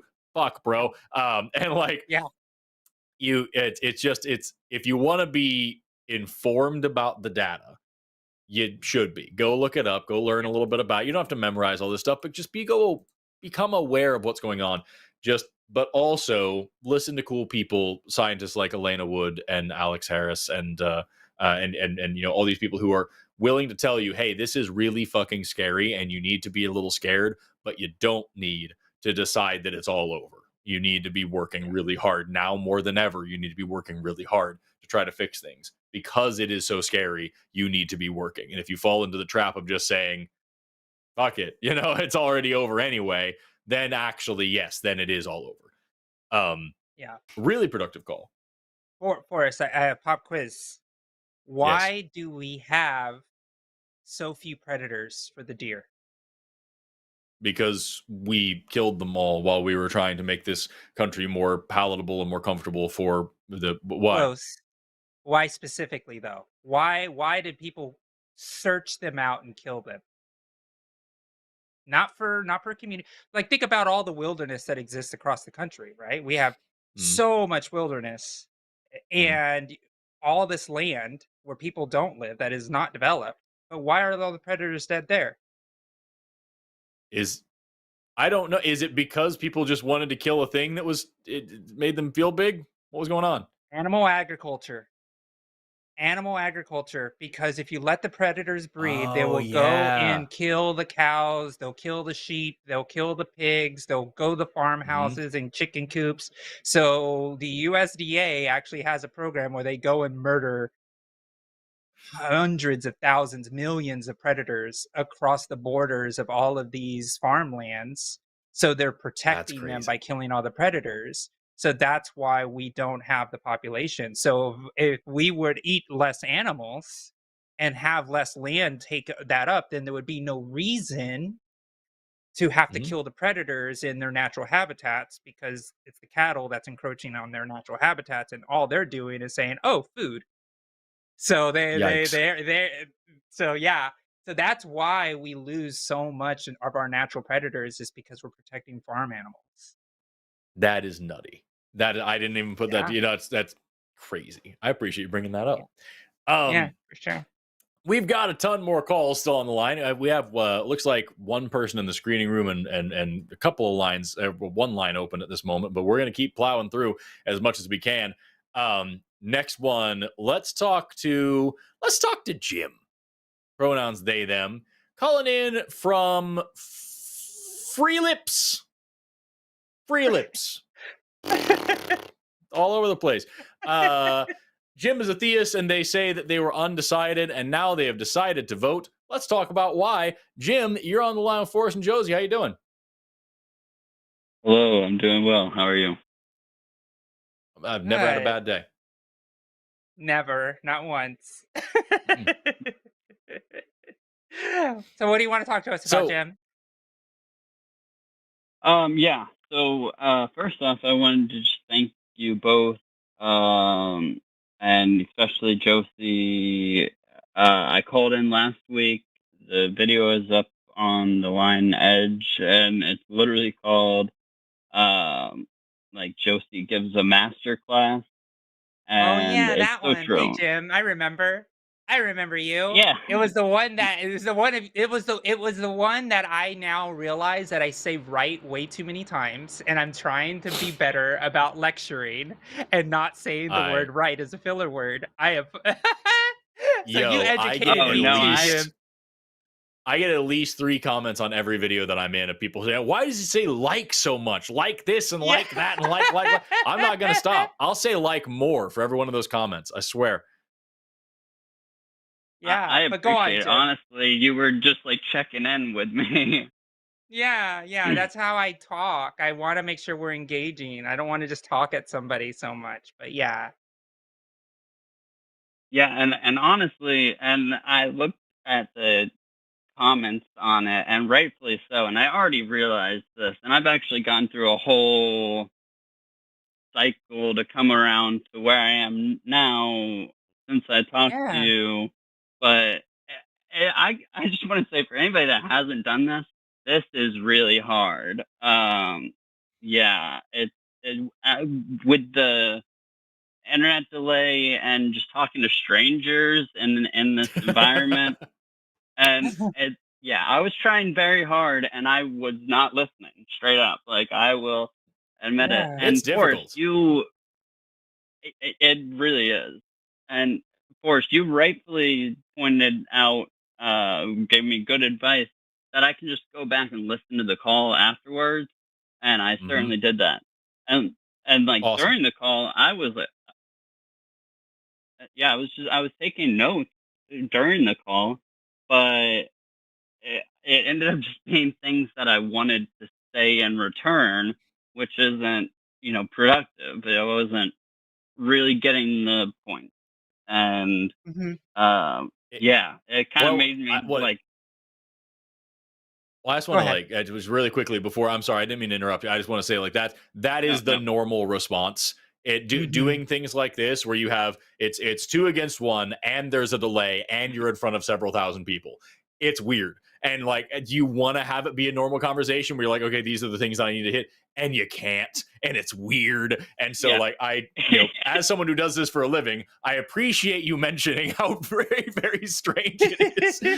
And I really, really appreciate you going back and rewatching and rethinking about everything and following up with us. Like, that's huge. That's an incredibly cool thing for you to do. So thank you so much. Yeah. Yeah. Yeah, I really just wanted to thank you both, and I know you've been saying that there's a lot of people on the line, and it's certainly your show. I can talk for, I can just say thank you, and we can move on. Or if you want, I can kind of go through what I've been thinking, like, over the past week that's made Please. me decide to vote. I'd be happy. I would love to hear that, actually. Thank you, I Jim. think there are a lot of viewers out there that need to hear that as well. So we would be happy to give you a couple of minutes. Tell us what changed your mind. What happened? Sure, and yeah, and again, I'll try to keep it brief. I do know, the line's full, but and feel free to cut me off anytime. But I just want to reiterate. I'll do it when it's funniest. Yes, and we did. I'm sure a lot of this we did go over, but I kind of just want to give the context of this is that I was raised Republican. It was like a family thing, and it was the nature of my family. My grandparents voted Republican every single time. Even my parents, my whole family, everyone around me. That was just what we do, and so I have kind of held on to that. But I didn't vote for Trump last time. I did the first time, which I do regret now. But I wasn't planning on voting again.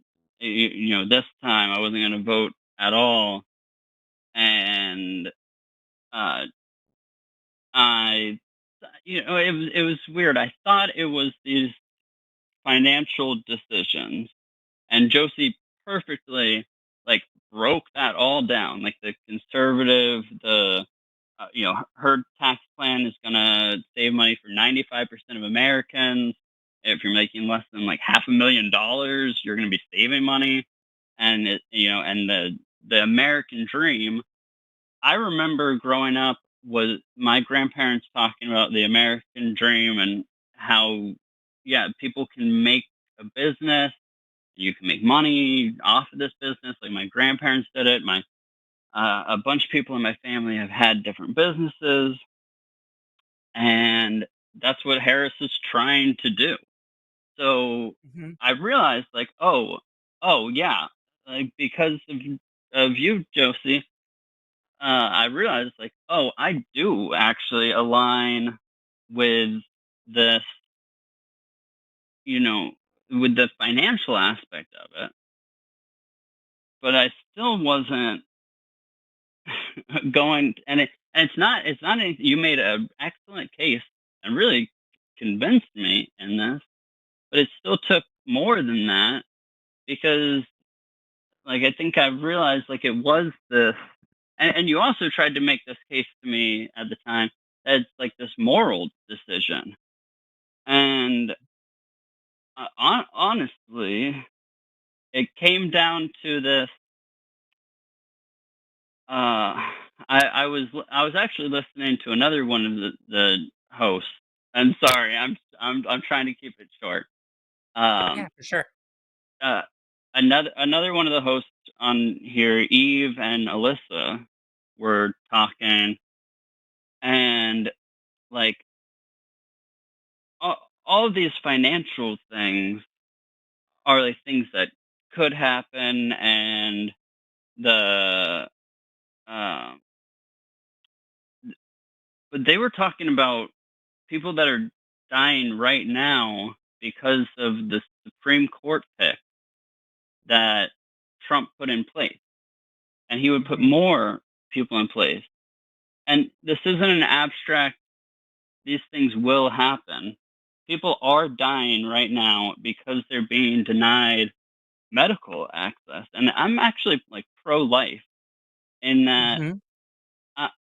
I don't think that any abortion is really good, right? Like it would be better if there didn't have to be an abortion that happened. But what's happening right now is actually like I've looked into this, and it's increasing maternal death rates. The mothers are dying. Mhm. It's increasing Mhm. infant mortality rates. The Mhm. babies are Mhm. dying. And Yep. it's actually even increasing the number of abortions that are occurring, because Yep. people that are pregnant are deciding, I can't be pregnant. This is way too dangerous, and choosing to go seek that medical treatment that that they in an emergency wouldn't have access to. Mhm. And again, this isn't some Yeah. abstract. This is what it came down to Right. for me.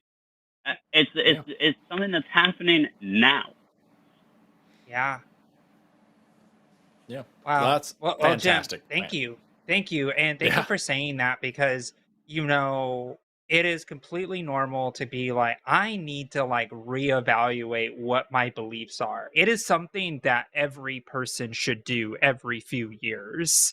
I do it. I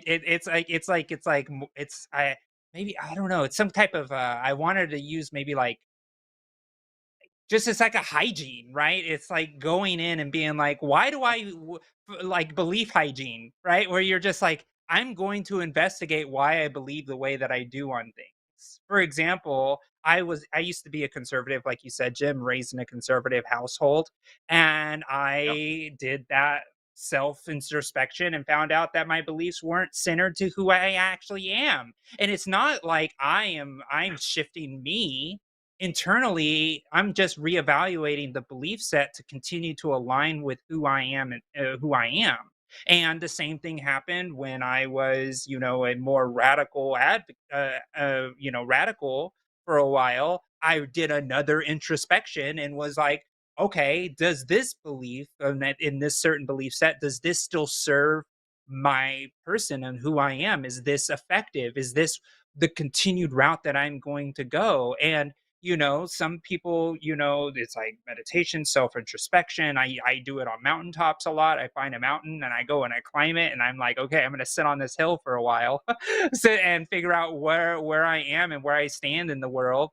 And I always say facing your own mortality and seeing how small you are on the world, and it gives you a humbling feeling. And to be humbled is probably the best catalyst for self introspection.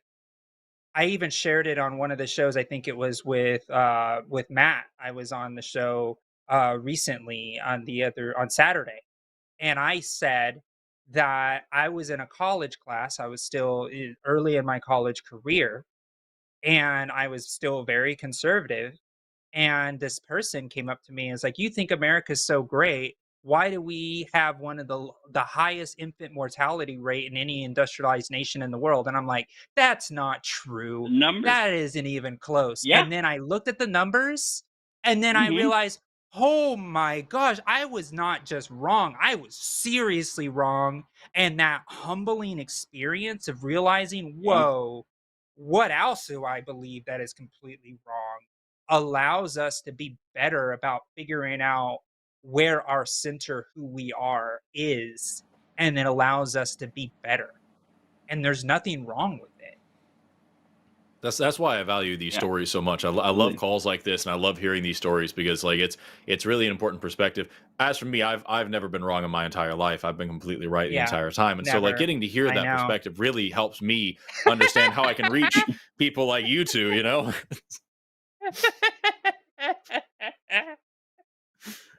No, seriously, Jim, Well, I really yes. do appreciate you calling back and giving us your story and telling us what matters to you and what changed your mind. I really think that's going to help a lot of people, and especially with election day tomorrow. I hope more people Yeah. listen and learn from your example and just take 5 fucking seconds to really think this through, and hopefully go cast a vote for Harris and Yeah. and try to make this country just a little less shitty. And Jim, I'm gonna ask you a question. I'm gonna ask you a question real quick. One of the biggest formative moments in my early life was switching my party registration from Republican to Democrat. Are you Ooh, there girl. yet? Yeah, because I don't think that the Republican Party exists anymore. I think it is the Yeah. Trump Party, whatever you want to call it. I mean, they'll call themselves Mhm. the Republican Party, but Yeah, right. so yes, Yeah, dude. actually, yeah, I don't think that I'll be voting Republican anytime soon. Change that party Yeah. registration. Show the Republicans what it looks like to be losing. Because when those party registration numbers drop, they know that they're losing, and that's what we've seen. We've seen a 3% drop, sometimes 7% drop in Republican registrations across the country. You doing that really sends a real signal. So It go does. for It it. definitely does. Okay. Jim, I you're appreciate awesome. that. I really appreciate you taking the time to call us and waiting on hold for so long to tell us your awesome story, man. Have an awesome rest of your day. Yeah, no, thank you. Thank you both. Cheers. Yeah. Bye-bye. Awesome. Bye-bye. Clip that shit. Put that on a next one. That's great. Yeah, that was great. We've got 4 calls left, and then we'll move on to super chats. And we've got a mixed bag. Yeah, we do. We'll start with Ben, pronouns he, him, calling in from Scrotum Catchers, an anonymous Oh, wow. organization of people who simply cannot grabbing them bags. Ben was on hold for a long time yesterday and didn't get in. We ended up just not being able to do any more atheist calls, and is now asked to call back in. I have no idea what this call is about. Ben, you're on the line with Forrest and Josie. How you doing? Hey, I'm great. Never had a bad day. Hell Okay. yeah. So what's the topic? What are you calling in about? I have no idea what we're talking about. So I'm just looking for a little bit of guidance, I guess. I'm an atheist, and I've been an atheist for probably, 3 or 4 years now. I've been listening to you and Jimmy Snow and Matt Dillahunty and a couple other people, and I followed Jimmy Snow's advice where he said just shut up for the first couple of years. And it really saved me a lot of trouble. But right now I kind of find myself in a little bit of a precarious position. So like I said, I'm an atheist, but I do go to church on Sundays with my wife and my in-laws. Just it keeps them happy. It keeps tranquility in our family. Just keeps everything going smooth. And Okay. our church, we went to a United Methodist church, and recently the United Methodist Church went through a change where in their conventions they tried to change it to allow gay pastors and to allow gay people to get married in the United Methodist Church. And I go to a little church in the middle of nowhere, and our church voted to leave and to join the global Methodist Church. I don't really care. I don't pay attention that much in church. But me and my wife, we were both bisexual, and it really hit us hard when we were one of only 5 other people in our church of about 100 people to vote to stay in the church. And anyway, so we got this new pastor. As a result of that, our pastor had to leave. So we got this new pastor, and he's from Romania, and he's just trying to reach out and connect with everybody. And he reached out to me recently, and he gave me these 2 books by T.D. Jakes and Max Lucado, 2 people I very much don't like. And he's encouraging me to read them and telling me that he'll be in contact with me once or twice a week to discuss my progress with the book. And I just, I have this very teeter-totter kind of social relationship with the church. I don't like going, but up until this change, I liked the people I went to church with. Now I really couldn't care that much. I just really don't want to engage, but I do need to maintain that really delicate balance to avoid the issues with my family. I was wondering if you guys had any advice. Yikes. Yikes, yeah. That's hard, Ben. And so when you look at all of this and you see it directly, so I guess I want to take a step back. So, are you going to church every Sunday because your spouse wants to go to church every Sunday? Um, so my wife, she isn't really a traditional type of believer.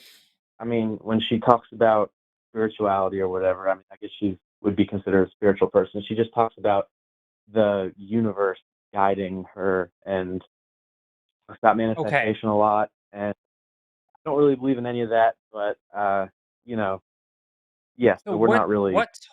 what's holding you to go to church again? I missed that. You said there was a reason why you were going to church every Sunday. What was the reason? Yeah. So my in-laws, uh, they live in the town next to us, and we go over there, and it just keeps them happy. And we're very close with our family, have a very tight knit family, and it's just something that kind of keeps them happy. And they have a farm, and I go and I work out on the farm after church, so it's just kind of just works, I guess. So but have you attempted to have the conversation with them? It's like the community, there's a lot of people who stay in religion for community, right? It's very, very common. I know a lot of queer trans people who stay closeted just to go to church every Sunday. I've actually encountered that because they're afraid to lose the community that they have within in that. Have you had a conversation with them of like, hey, we don't it's not, you don't even have to say I don't want to go to that church. You could just be like, can I continue to work on the farm instead of, going to church every Sunday with you? Can we do something else? Could we go out to eat, have a picnic? Doing something that is a little bit more not so in the guise of like religion. And have you even thought about doing that? Yeah. So me and my wife, we've been married for a year on the 11th of this month. And before we got married, I tried to broach this conversation when we were speaking about who was going to marry us. I wanted my best friend to marry us, and I was just like, I really don't want to pastor. I really don't mesh with that. It's not, Mm, I don't really believe in that, and it just went very poorly, and mm, took like several months to recover from that, and I I bet. just, yeah, it was kind of rough. Yeah. And So so I this guess, is go ahead. Go ahead, please. Continue. sorry. I guess the N- reason I feel like for someone on the outside looking in, it seems like a clear cut issue where it's like, oh, fuck all that, just don't go to church, who cares? But for me, it's like I didn't really grow up with a family. I mean, certainly not a strong family. And then I've, found family in my wife's family, and we're all pretty close. And I just, I don't want to lose that. But at the same time, like I don't want to compromise my own values. I don't want to compromise my own beliefs, and I certainly don't want to be surrounded. I, I deal with going to church every Sunday, and I kind of am able to tune that out. But I just think it's kind of a bridge too far for me to yeah, read this book from a terrible it's a bridge prosperity too preacher. And, far. you know, I don't know what to do really. Yeah, Yeah. because you're having the issue with the fact that you're both bisexual, and it's one of those things where it's to the point where now it's like one the first time it's like, yeah, I'll tune it out. But now they're trying to make you drink the poison. It's like, Hmm. Yeah, it's like yeah, I was okay with being in the room with the poison. Now you're trying to make me yeah. ingest it. That's a step too far, and that is completely valid for you to be able And, to make that switching claim. and Go ahead. switching churches, switching from the United Methodist Church to the Global Methodist Church, in which we're members now, that was really rough for us because we just got to see all the people in our church take the mask off and expose themselves Mm, as who like hate gay people, and it was really rough yeah, for us because all of these people came to our wedding. They gave us really, really nice gifts, and they, yeah, speak so highly of us. It's like if these people knew who we were, they would hate us. And it's made it really, really rough. And I just find myself at like a crossroads, and I'm trying very delicately to handle this. And definitely something I wouldn't have done a couple years ago as a new atheist. And I'm glad, I guess, silver lining, I'm glad that it's happening as I'm more mature in my atheism. Because, if I didn't follow Jimmy Snow's advice and I was kind of a bratty little atheist, I would have definitely handled it the wrong way, and it would have gone terribly. But it's just a terrible situation. Where I'm at with it is like I think for me there's different, like I have tons of in-laws. My wife has a very big family, and so there are and they're all Christian. There are some of them that I see maybe once a year that are old, that don't know I'm an atheist, don't know what I do for a living, don't know anything about me besides the fact that I'm married to her. That's all they know. I'm just this guy that shows up. Because the best case scenario for me trying to have that conversation with them is that it's going to make an old woman sad, and then nothing's going to be better. Meanwhile, the rest of them that I do spend a lot of time with, that I see on like a maybe monthly basis or whatever else, that I go to holidays with, that I do family gatherings with, and they all know lots of shit about me. Because if I'm going to have a relationship with them, I would so much rather them know the real me than have me have to pretend to be somebody else and put this mask on in front of them all the time. And I think that's actually, not only is that respect for me, I think that's just like, that's respectful in general. Imagine if I were to ask them to do that. You know what I mean? Don't talk about your religion. Yeah. I need you, if you're around me, to pretend to be a liberal atheist, bisexual, or Satan worshiping, whatever else I decide.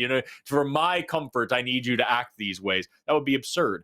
And so, like, the first thing that I always say anytime anybody's talking about, like, how do I talk to my family about this, is you need to decide right away, how much is this relationship worth to you, and how much is your comfort worth to you, and how much of those two things is this conversation worth to you. Because if you're going to have this conversation, it is going to affect your relationship, and it's going to affect your comfort. And it could be that both of those effects are positive. It very well may be. It may be that both of those effects are negative. That's unlikely. It's usually a little bit negative relationship, a little bit positive comfort, but who knows? Maybe in the short term, it'll be discomforting as well.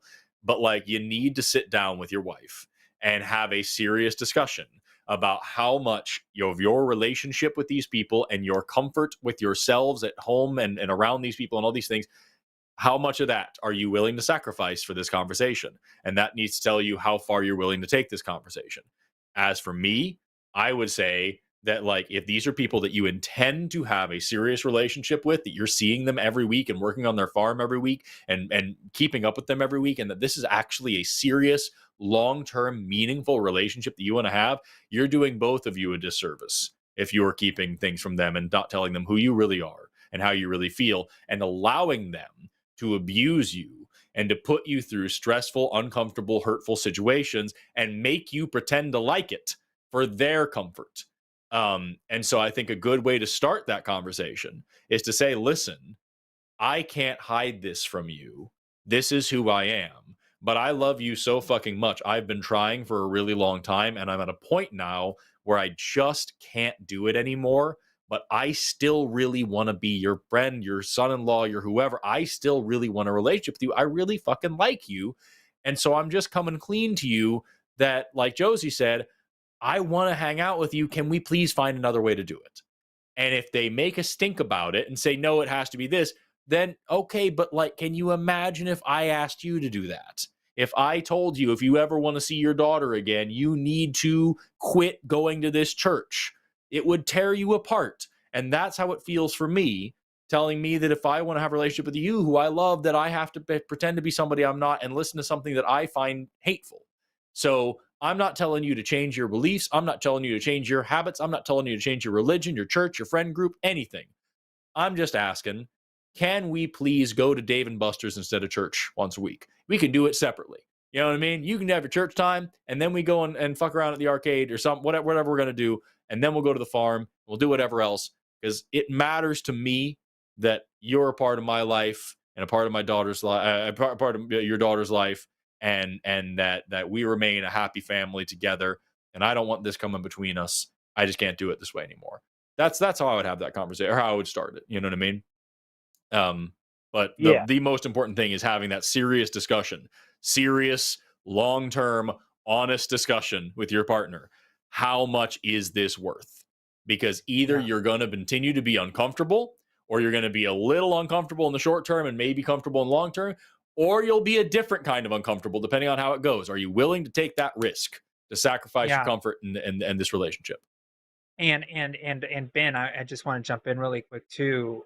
A lot of times, and I have a lot of experience with a lot of queer people because I work in trans advocacy, that holding it down and pretending and doing all that turns into resentment. And then you'll start hating the people that you are doing this for, and they didn't even know you were doing it. You know, like there are so many people that I know that are queer, and they held it in and didn't tell the person that they love and their family or whoever, and were like, I've been holding back being queer for 10 years because of you. And then they are so angry at that person, and then they come out to that person and they're like, why didn't you tell me 10 years ago? Right? Because then this actually happened. This actually happened to me when I came out to my mom, right? And this is very similar to coming out, because you are in a sense coming out. When I told my mom that I am a trans woman and I'm already on hormones, she got sad because she didn't think I trusted her enough to tell her sooner when I was having the feelings before I even got on the medication. And because she was so hurt by that. And I felt bad a little bit for doing that, even though it was my choice. I wanted to do it because I didn't want to have an argument. But again, I was putting that on her without giving her the opportunity to reciprocate. So those are some of the things that I've personally experienced in things like this that are similar, and what I've noticed with other queer people in coming out in general have experienced with these things. And there's also the possibility they may say, well, I don't want you in my life. And then that's when you have to go to therapy, and you have to do recovering from religion. Like you have to, you're gonna have to, like, you know, figure out, just like a queer person comes out to their family and loses everybody they love, those are the consequences you have, but it's freeing to be able to do that. But go ahead, Ben. I would love to hear your response to Forrest and I. Well, I mean, I guess considering what Forrest says about, you know, how you want to handle it, I guess, you know, we've just been doing it for so long, almost 6 years now, that I guess the uncomfortability factor, the, you know, not being comfortable in my own skin is just kind of gone at this point. Like I feel comfortable around these people, and I feel all right to be, you know, 95% of myself around these people. And I guess what I've gathered from this is maybe I just need to set a little bit more firmer boundaries. Yeah, thanks a lot for that. That really helped me out. And I guess to end on a good note, something else I wanted to say. My dad, he lives in Florida, I guess swing state, not really. Him and my It kind of stepmom is. were going to vote, and I was able to sit down with my dad, and I took him on that website, isidewith.com, that kind of asks you all those questions. And I sat down with him. We filled out all the questions, and he just called me about, I think yesterday, and told me that him and my stepmom both voted for Kamala Harris. So I guess Nice. to end on a Hey. good note. I've never heard of isidewith.com. I'm gonna check that out later. Yeah, it's really good. But yeah, thanks Right on. for your advice. It helped me out a lot.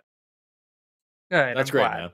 Thank you so much, Ben. All right. I appreciate you Thank you, calling in. Ben. Have an awesome rest of your day. I hope it goes well for you. All right, thanks now. Bye. Bye. All right. Lots of good calls. Lots of good Yeah. feely calls today. Let's Yeah. do something different. Let's talk to Dallas, pronouns he, him, calling in from Tiny Nuts, is a theist who wants to explain why he's voting for Trump. Dallas, you're on the line with Forrest and Josie. How you doing today? Yeah, pretty good. How are y'all? I'm awesome, man. Good. So tell us more. Yeah, You I say just you're want to say voting for that. Trump and you want to explain why. Let's talk about it. Sure. So the first thing I'll say is that there are, I guess, two different types of ways people can disagree. People can disagree on the facts, and then people can just disagree in terms of like their own kind of ideological premises, the things that they believe in. So those are kind of hard to parse out. Those are just kind of very kind of agree to disagree. But I'll just say that, at least according to like my kind of highest values and priorities, Trump is like obviously the better choice.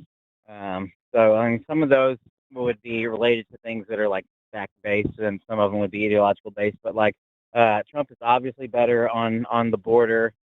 He is obviously better on the economic related issues, particularly if we're comparing his Whoa. last So administration. there's a lot there. Let's start there. So let's talk about it. So what specifically? You'll start with the border. Why is Trump better on the border? Sure. Well, let's just factually look at just plain and simple. There were way fewer illegal border crossings under the Trump administration than the Biden-Harris administration. It's the same roughly now. About 2.5. Yeah. What? It's the same now. What's that?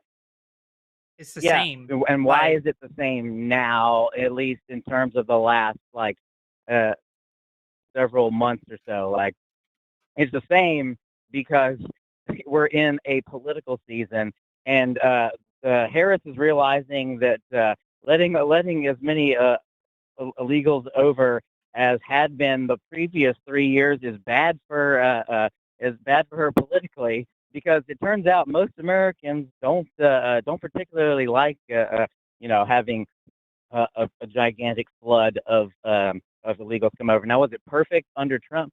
No, but it was a lot better according to the numbers, at least.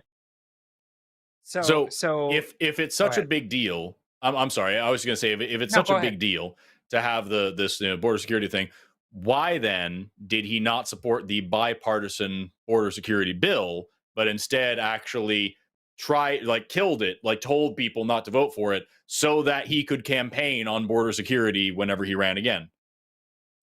Well, before we get into that, do you acknowledge that the total 4 years of Trump and the total 4 years of Biden-Harris, that there were far fewer illegal border crossings under Trump in total than there were under Biden-Harris administration?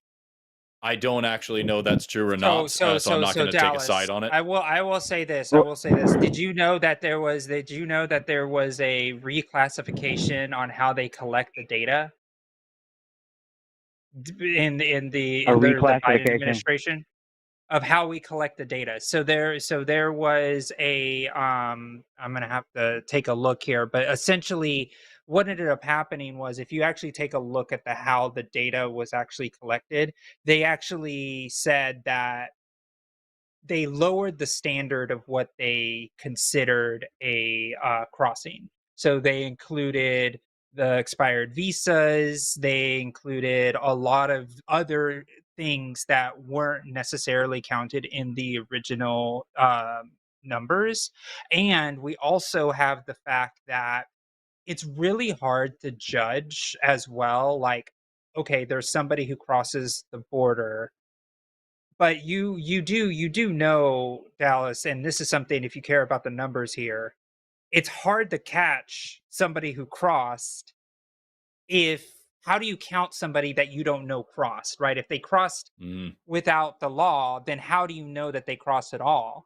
And what I get annoyed about is a lot of people who start pointing at the data of undocumented immigrants coming through, is that they inflate the numbers. When you actually look at like reputable organizations that say we may have about 15 million max undocumented, maybe 10, 12, there's that number, but in reality the conservatives say 25 million, right? Like, so they're overinflating the numbers for political reasons.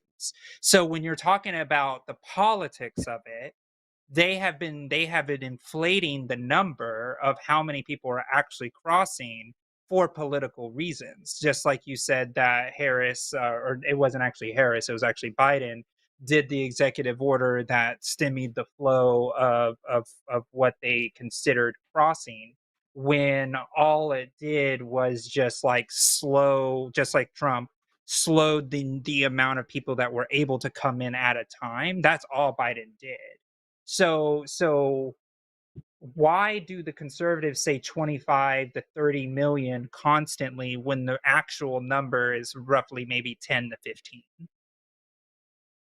Well, the number that I've heard cited most often is, and again, like I know expert on any of this, so there may be arguments about the semantics of this and what this means, but essentially, it was in total about 2.5 million under Trump, and then it went all the way up to like over 10 million illegal border crossings under Biden Harris, and that's not just, I'm not just getting this from Fox News or conservative sources. I have a chart that I was looking at just the other day. That was reported in the New York Times, not exactly Trump conservative biased newspaper, that basically confirmed the same thing. When Harris, when she did that 60 Minutes interview a couple of weeks ago, it was stated to her that that there was a significant increase. I don't remember exactly the exact words that were said to her, but the interviewer basically said that, and if she, first off, if she had any understanding, let's say that was completely wrong. Well, she didn't exactly dispute that. So you got 60 Minutes basically confirming this. You got Harris basically saying that basically didn't really have much to say about it at all in substance, to be honest. Okay. So now, to what extent the numbers are inflated is probably kind of hard to say exactly. But it seems there are a lot of people that, at the very least, on left and right, that are acknowledging that the total numbers were less under Trump. Yeah. Okay. So when we look at that, we also had the fact that COVID was happening as well, and that also was another reason we were trying to slow migration. So one of the things, and I did find two things. One is that we started counting people who crossed, we apprehended and sent back over the border as a crossing.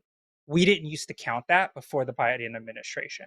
So when we were able to capture somebody who crossed illegally and then deported them back, that didn't used to count as an illegal crossing.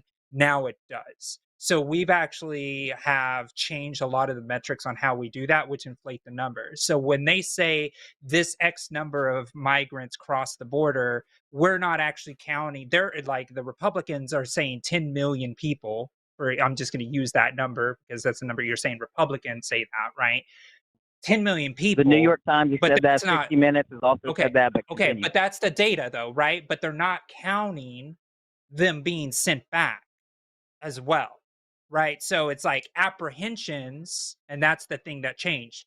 Apprehensions and crossings were put together into one data point, which increased the number just data wise, and that's why a lot of that number went up. The reason it's important to have a good count on this is because Trump has said that he wants to have the biggest deportation event of 25 million migrants getting deported back into deport these migrants. If the number is actually 10 million or 15 million and you're deporting 25 million, then you are most likely deporting people who are here legally. That's why when you look at the Haitian migration in Ohio, that is legal migration, you have J.D. Vance saying, I don't care if they're legal. We don't consider them legal. And that's the vice president saying that. So when I hear the border policies, and we'll get to the bill here in a second, I hear there was a statistical change in how we collect the data, which inflates the numbers because it's not counting the apprehensions, which I think should be counted.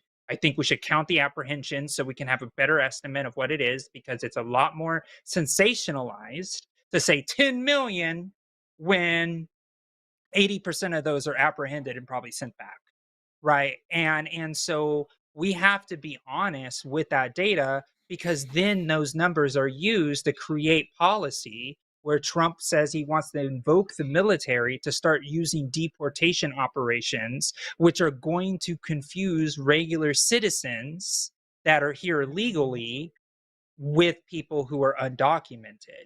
So for me, when I look at good, sound border policy, I want to see policy like the bills that were stopped by Trump. So when we look at the bill that was stopped by Trump, it wasn't a perfect bill. No bill is perfect. However, every border security agency actually endorsed this and said, no, this is a good thing. We need the extra security and the extra border patrol. All of the Republicans that before Trump weighed in were like, yes, we need to do it. In fact, the person who authored the bill actually was one of the most conservative immigration people in the country, and they got it all the way through. And the difference too, and they also had too, so that they were going to limit the way that the policy actually works, actually hiring more attorneys, more judges, and actually having more people do the processing to actually allow the legal migration to actually happen. Right now, we have 10 years is the average wait time for somebody to enter this country legally before they're able to get their citizenship. So what a lot of the folks that are trying to come into this country here, 10 years to migrate into the United States, a lot of them were like, well, what's the point of even doing it legally? I'm just going to go ahead and start, doing agriculture work at the farm that my buddy goes to. So for me, I want to see good governance and not just large swaths of like, I'm going to migrate all of these people and using data incorrectly that makes the problem worse than it actually is. Ask you a curious question. Are you for or against completing a kind of full border wall or fence, like all the way, like entirely, like the way Trump wanted to? Super against. Yeah, like what? No, like well, the Great Wall. You're super against it. Is that what you said? Yes, for a lot of reasons. A lot of reasons. There's like wildlife concerns. But so Dallas, walls are not that effective, right? Like the did you know that the natural desert? There's not a lot of anything to back that up. Most countries who have you look at pretty much any country, and this is maybe a conversation for another day. But like countries that have put up border walls, if you look at the data between before they had the wall and after they put up the fence for the wall, Dallas, how many illegal countries have go down significantly?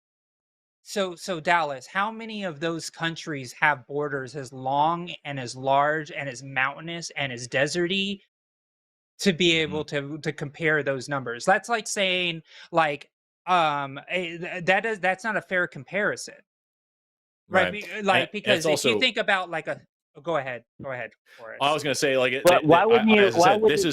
This is for so many reasons. It's not just about the fact that I think that immigration is a good thing, but also, number one, it isn't going to be effective in the situation. It isn't effective in the situation that we have. It's not a fair comparison to other countries. It's also massive amounts of money that could be better served taking care of our actual communities, including migrant communities, people that actually need help. It could be more humanitarian. Also, tremendous amounts, like I think it's like something like 40% of the illegal immigration that we have in this country is from people who come here on a visa and just overstay their visa. A wall does nothing to fix that. A wall also does nothing to stop people who arrive here by plane. Walls can be climbed over, dug under. There's a million different ways people can get through the walls. It just doesn't work that well. more importantly, as a biologist, I care about wildlife and how that's going to impact those ecosystems. Putting a wall up there is going to monumentally disrupt those ecosystems, which is bad for literally everybody, destroying biodiversity, destroying ecosystem services. That's not something that I'm willing to risk just because we care about any kind of national identity, sovereignty, economics, anything like that. It's just not appropriate to solve a problem. It's not an appropriate solution, nor is it an effective solution, especially considering the fact that there are way, way better ways to fix that. Josie just brought up a ton of great stuff about comprehensive immigration reform that would actually reduce the number of undocumented immigrants and illegal immigration, and would also benefit our entire economy by allowing more people to participate legally in our society. So, like, Right. I don't support the wall idea at all, because not only is it just wildly outdated, it's more harm than good by a lot. Yeah, and also I want to add this I too, mean, Dallas. Did you know that the I don't borders? think Hold there's on, a let me lot add of this, Dallas. actual. Dallas, let me add this really quick.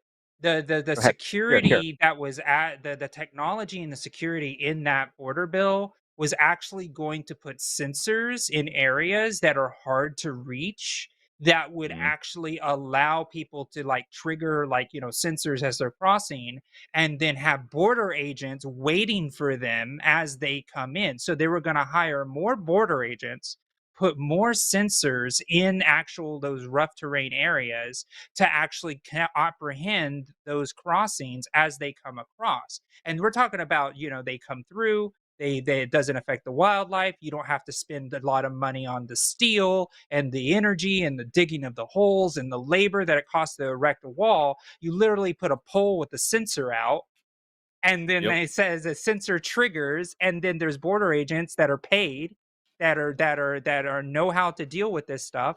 And it's also safer for the migrant coming across, because then if they're crossing an inhabitable desert that they need water for, it allows the border agents to go and get those folks before they go and die of dehydration.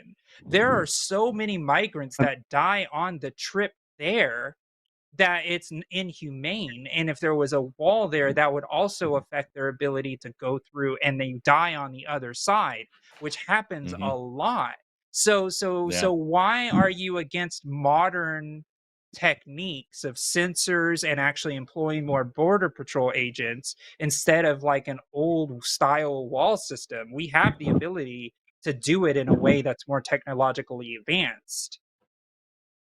Technically, it would be a logical fallacy to say, well, you have to do one or the other. So, like, if it was up to me, I would at least be potentially interested in both solutions simultaneously.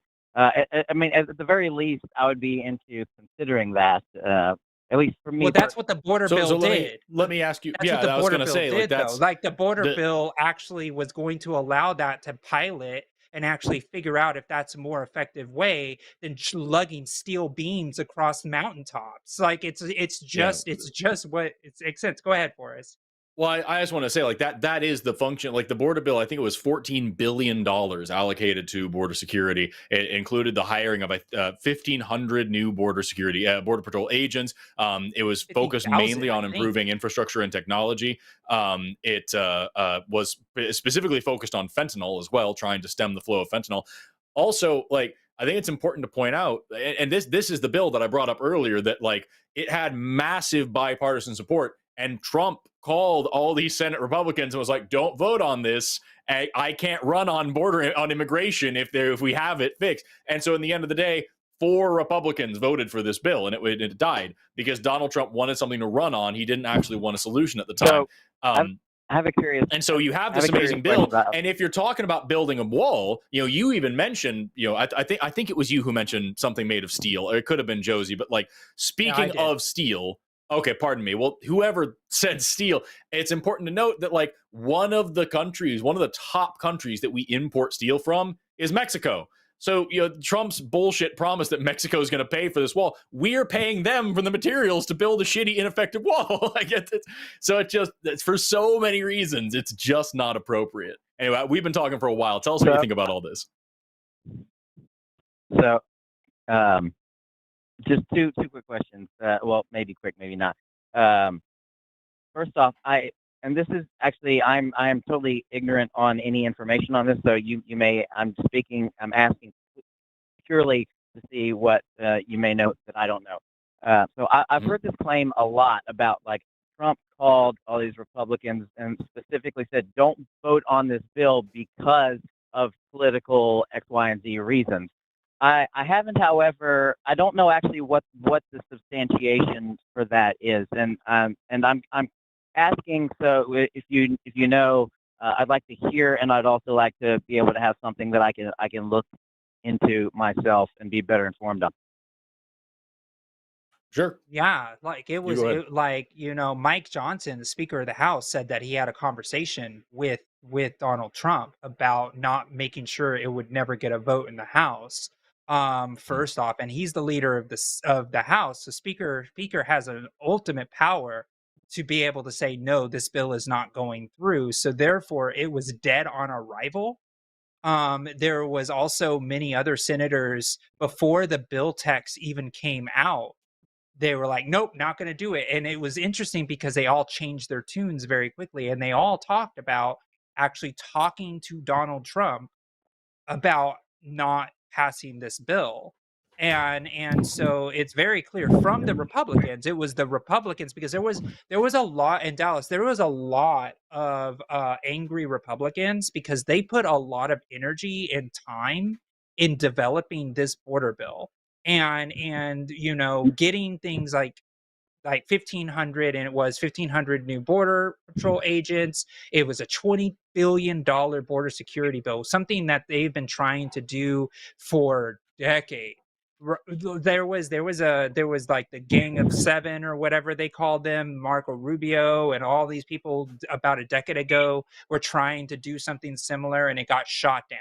This was probably the best shot that Republicans ever had to actually pass something that had actual teeth that would have to be enforced by the president, regardless if it's Harris, regardless if it's Biden. It would have to be enforced by the president, and it would have allocated $20 billion in border security as well as reform to actually fix the problem, like you said on this call, that it would be silly to stop all migration because migration is good. You've said that. So that's why when we think about it, and I think about good governance, Dallas, I think about good governance here. If border security is incredibly important to a politician, that politician should focus on making sure that that thing passed. Donald Trump is not good at governance because Donald Trump stopped that bill. If Donald Trump was smarter at this and was actually good on the border, he would have said, pass that bill and I want all the credit for it. And every single representative that passed that bill would have said, I agree with Donald Trump. We need border security. We're going to go ahead and pass this bill. We're going to call it the Trump Security Act and whatever, right? And it would have been a big win for Trump. But Trump didn't want that. Trump wanted to campaign on a broken border instead of a fixed border. That's why he's not good on the border. Go ahead, Dal. I actually have right here, you asked for specific sources, and so I actually pulled up right here. I have an article from the Washington Post. Trump brags about efforts to stymie border talks. Quote, please blame it on me. The Republican frontrunner slams bipartisan talks in the Senate for a deal as Biden calls for emergency authority to address surging crossings. So there's a lot more border crossings. Biden saying, let's do something about this. And he's calling for bipartisan support and emergency action to fix this, emergency authority to fix this. Trump says, don't fucking do this. Please blame it on me. As leader of our party, there's zero chance I'll support this horrible open borders betrayal of America, which is the exact thing that he's doing. I'll fight it all the way. A lot of the senators are trying to say they're blaming it on me. I say that's okay. Please blame it on me, please. And then I have another article, which is following up on that, where Senator Langford from here in Oklahoma, who was one of the authors of this bill, is out here defending this border security bill, saying we have an oath to the Constitution, we have a commitment to this, we're supposed to secure this damn border, and saying that most of the Senate or most Republicans aren't even reading the thing, they're just saying no because Trump said to say no. And so we actually have reports of Trump bragging about doing this, And these Republicans come out and saying, like, what the fuck? We had a plan. We were going to do the thing. But he wants to run on this platform of we have to secure the border. So if they secure the border, he can't say that anymore. And he can't run on xenophobia, nationalism, fear of immigration, and blah, blah, blah. Okay, so one thing I didn't hear in that article or explanation, at least from what you said, I didn't hear any quotes about how the exact reason why Trump wanted to kill it. It was only like he wanted to kill it. Now, I haven't read the bill. I don't know if you've read the whole bill or not, but well, I'll just speak in generalities about what I know. Typically speaking, about a lot of the way the game of politics is played surrounding these types of things is oftentimes there's stuff that's snuck into these bills that are kind of non-starters for a lot of people in terms of like I think it's my understanding that and I think this is the bill that I've heard reference to this, but that it only wanted to start at 5,000 illegal border crossings per day. Only post that number were they really going to start like enforcing it. Now I'm speaking in very layman's terms in terms of my understanding and what I've heard. But so if I just thinking about from my own perspective, if I was a Republican, sitting in a room discussing this bill, I would be like, well, if we why are we starting at 5,000? Why is that the starting point? Why not less than that? Like, I don't understand. Like, why don't we write a better bill? I'm not going to sign this bill. Like, I prefer a better bill that caps it at some point before that, or that doesn't have those kind of stipulations. So Dallas, you don't believe in bipartisanship then? What kind of ridiculous question is that? Of course, I believe in bipartisanship to an extent. Like, I mean, I believe in my. Just to finish my thought. Just please let me finish my thought. I believe in my values and beliefs and a certain pragmatism related to that. But yes, I also believe in bipartisanship. But that doesn't necessarily mean like that bipartisanship is like the highest value I hold, that I'm just going to automatically pay for what I think something should be just because of bipartisanship. You know what I'm saying? But it sounds like all or nothing, Dallas. Like you're talking about $20 billion. That's not at all what I'm saying. But $20 billion. That's not at all. I'm not saying all or nothing, but I am saying that like that particular bill. Again, I haven't read it. But right. there may be things in that bill that for me would be non-starters in terms of, okay, I don't think this is a good bill. So here's my stipulations, and this is the bill that I want. And if there's, I guess you got to get enough people to do it, but I don't want to sign a bad bill. What I think is a bad bill. So then let's. I'm sorry, Josie, if you have something to... I just want to say this. I want to say this because it's about good governance, Dallas. Like at the end of the day, when we're talking about being good stewards with money, being the ability to actually do the work, there's a lot of things that go into this bill. And Senator Ladford, who I'm not a fan of, the Republican who authored this bill, has to go in and make sure that the things are feasible. Okay. So when you're talking about $20 billion, you're able to say 1,500 new Customs and Border Patrol. You're going to put this money into security. You're going to put this money into judges, asylum officers, and everything like that. And that will get us to the ability to enforce 5,000. If we need to make that number smaller, we don't need $20 billion anymore. We need $40 billion. So a lot of times what you do in politics is you say, I'm able to politically get this passed. And it does $20 billion to stymie, which I'm sure, Dallas, you think that the border is probably one of the biggest issues in our country, right? That was the first thing you said. Is that true? I just want to ask this question. It would be like top five at least. I don't know if I would necessarily put my five in order, but sure. Okay, but sure. All right, so top five. So you're talking about $20 billion thrown into one of your top 5 issues that you care about. and then we can say what happens after 1 year of implementing $20 billion. The next year, when there's budget allocations, you can say, hey, $20 billion got us this X number of immigration crossings. It got us this much of our backlog of our legal court cases done. It was able to get rid of the backlog of asylum seekers. So now what we need is this X number of dollars, and then we'll solve the problem in a way that makes you more comfortable.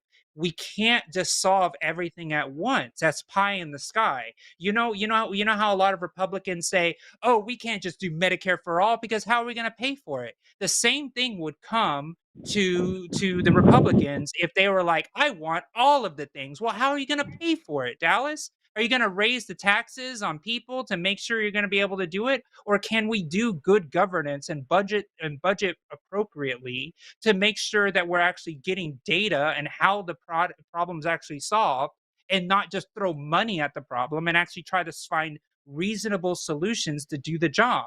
And that is why I think Harris is ultimately better at this, because she understands the process of passing laws and how good governance works. You can't just bang your hands on the table and say, I want this, and then what happens? You get only a 25 or 125 miles of border wall done because you're unable to actually work with the Congress. That's why Trump was a failure at the border when it came to the border wall, because he just pounded his fist on the table and said, I want the thing. And guess what Congress did? Well, we don't know how to even fund his that numbers thing, are still better though.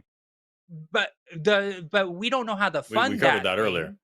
So I want somebody, a president, that understands the bill making process, somebody who sat as the president of the Senate and actually passed more legislation than breaking more ties than any vice president in American history, that knows how to talk to her colleagues in the Senate, that actually was a sitting senator, that understands the process, so we can get good governance, get good bills, get good data. So every year that these things happen, we get more done. We get better information. So that way we're not throwing billions and billions and billions at the top on the problem, increasing spending for no reason other than our feelings that we think that this is going to work. I want things that actually are going to work. And the only way we're going to be able to figure that out is by passing pieces of legislation instead of pretending that our president is some kind of god king that can just do everything on their own, when we have 3 legislative branches in this government. The legislative branch is supposed to be the strongest piece of government that we have because they hold the purse strings. The president is weak compared to that. So I want a president that understands how to operate within the legislature instead of just banging their hands on the table saying, I want this, I want that. I want somebody that can work with the leaders. And that's what Harris has proven. And Trump has yet to prove it, because he calls temper tantrums and says, don't pass the bill because I don't like it, with no evidence on why, other than just, it's an open border bill. No, it's not. It was good governance because a Republican is the one who authored it. And I'm trying to defend a Republican authored bill right now. I have Harris signs on my wall behind me. Right, Dallas? So I'm trying to be reasonable here. I'll let you, Dallas, I want to hear your response to that, but then I think it's important that we move on to another topic. You said economy. I want to move on to economics yet, but next. But please do respond to what Josie just said. Yes, I'm trying to. That was a lot. So I'm trying to kind of recap some of that in my head. But she's a passionate lady. I am passionate. I mean, anything. Most of what I'll say anymore on that would be a little bit kind of a revisiting of stuff already. So we can, if you want to move on to something else, we can do that. But Dallas, before we move on, real quick, I just want to ask you this question. You said obviously Trump is better on the border, but with the information that I gave, is it so obvious as you thought now, or is that now in question? Well, because we're both fighting for the same thing, right? We're both trying to secure our border. We're both trying to increase legal immigration, because I haven't once said, let's do nothing. I have been being very clear that we have a shared value.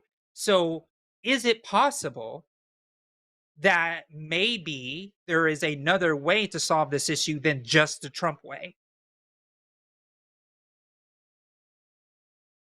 Yes, there are plenty of options of ways to solve problems. Okay. However, here's my So contention. it makes I think sense that as a Democrat, I think if you put forward a bill that says let's allow 5,000 people a day, kind of willy nilly, and then we'll start solving the problem. It's In not my opinion, willy-nilly, you aren't Dallas. that interested. You aren't that That's a interested. Let me finish my mischaracterization. thought. In my opinion, I'm going to finish my thought. In my opinion, like you aren't really all that interested in solving the problem. And it appears I don't even know. I'm not sure. I believe you even believe it's that much of a problem to begin with.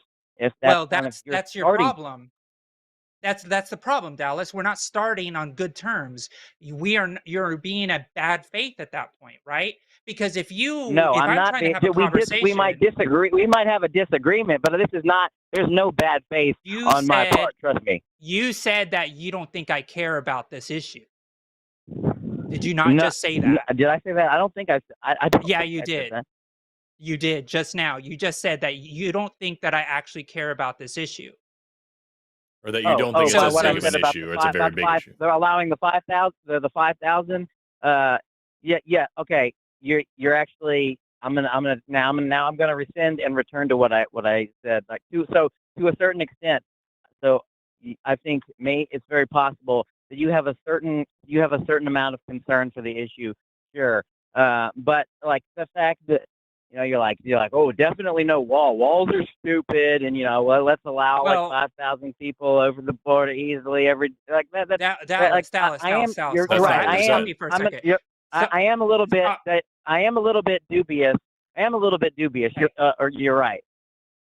Okay, so here's where the contention, because I want to get to the next topic, but I'm starting to get a little bit of friction here on this particular point.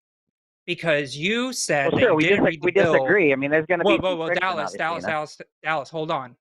You said you didn't read the bill, and I have a lot of really important. I've read the talking points. I've actually seen sections of the bill where all of this is, because I'm actually somebody who works in policy, and but you hadn't read the whole bill, right?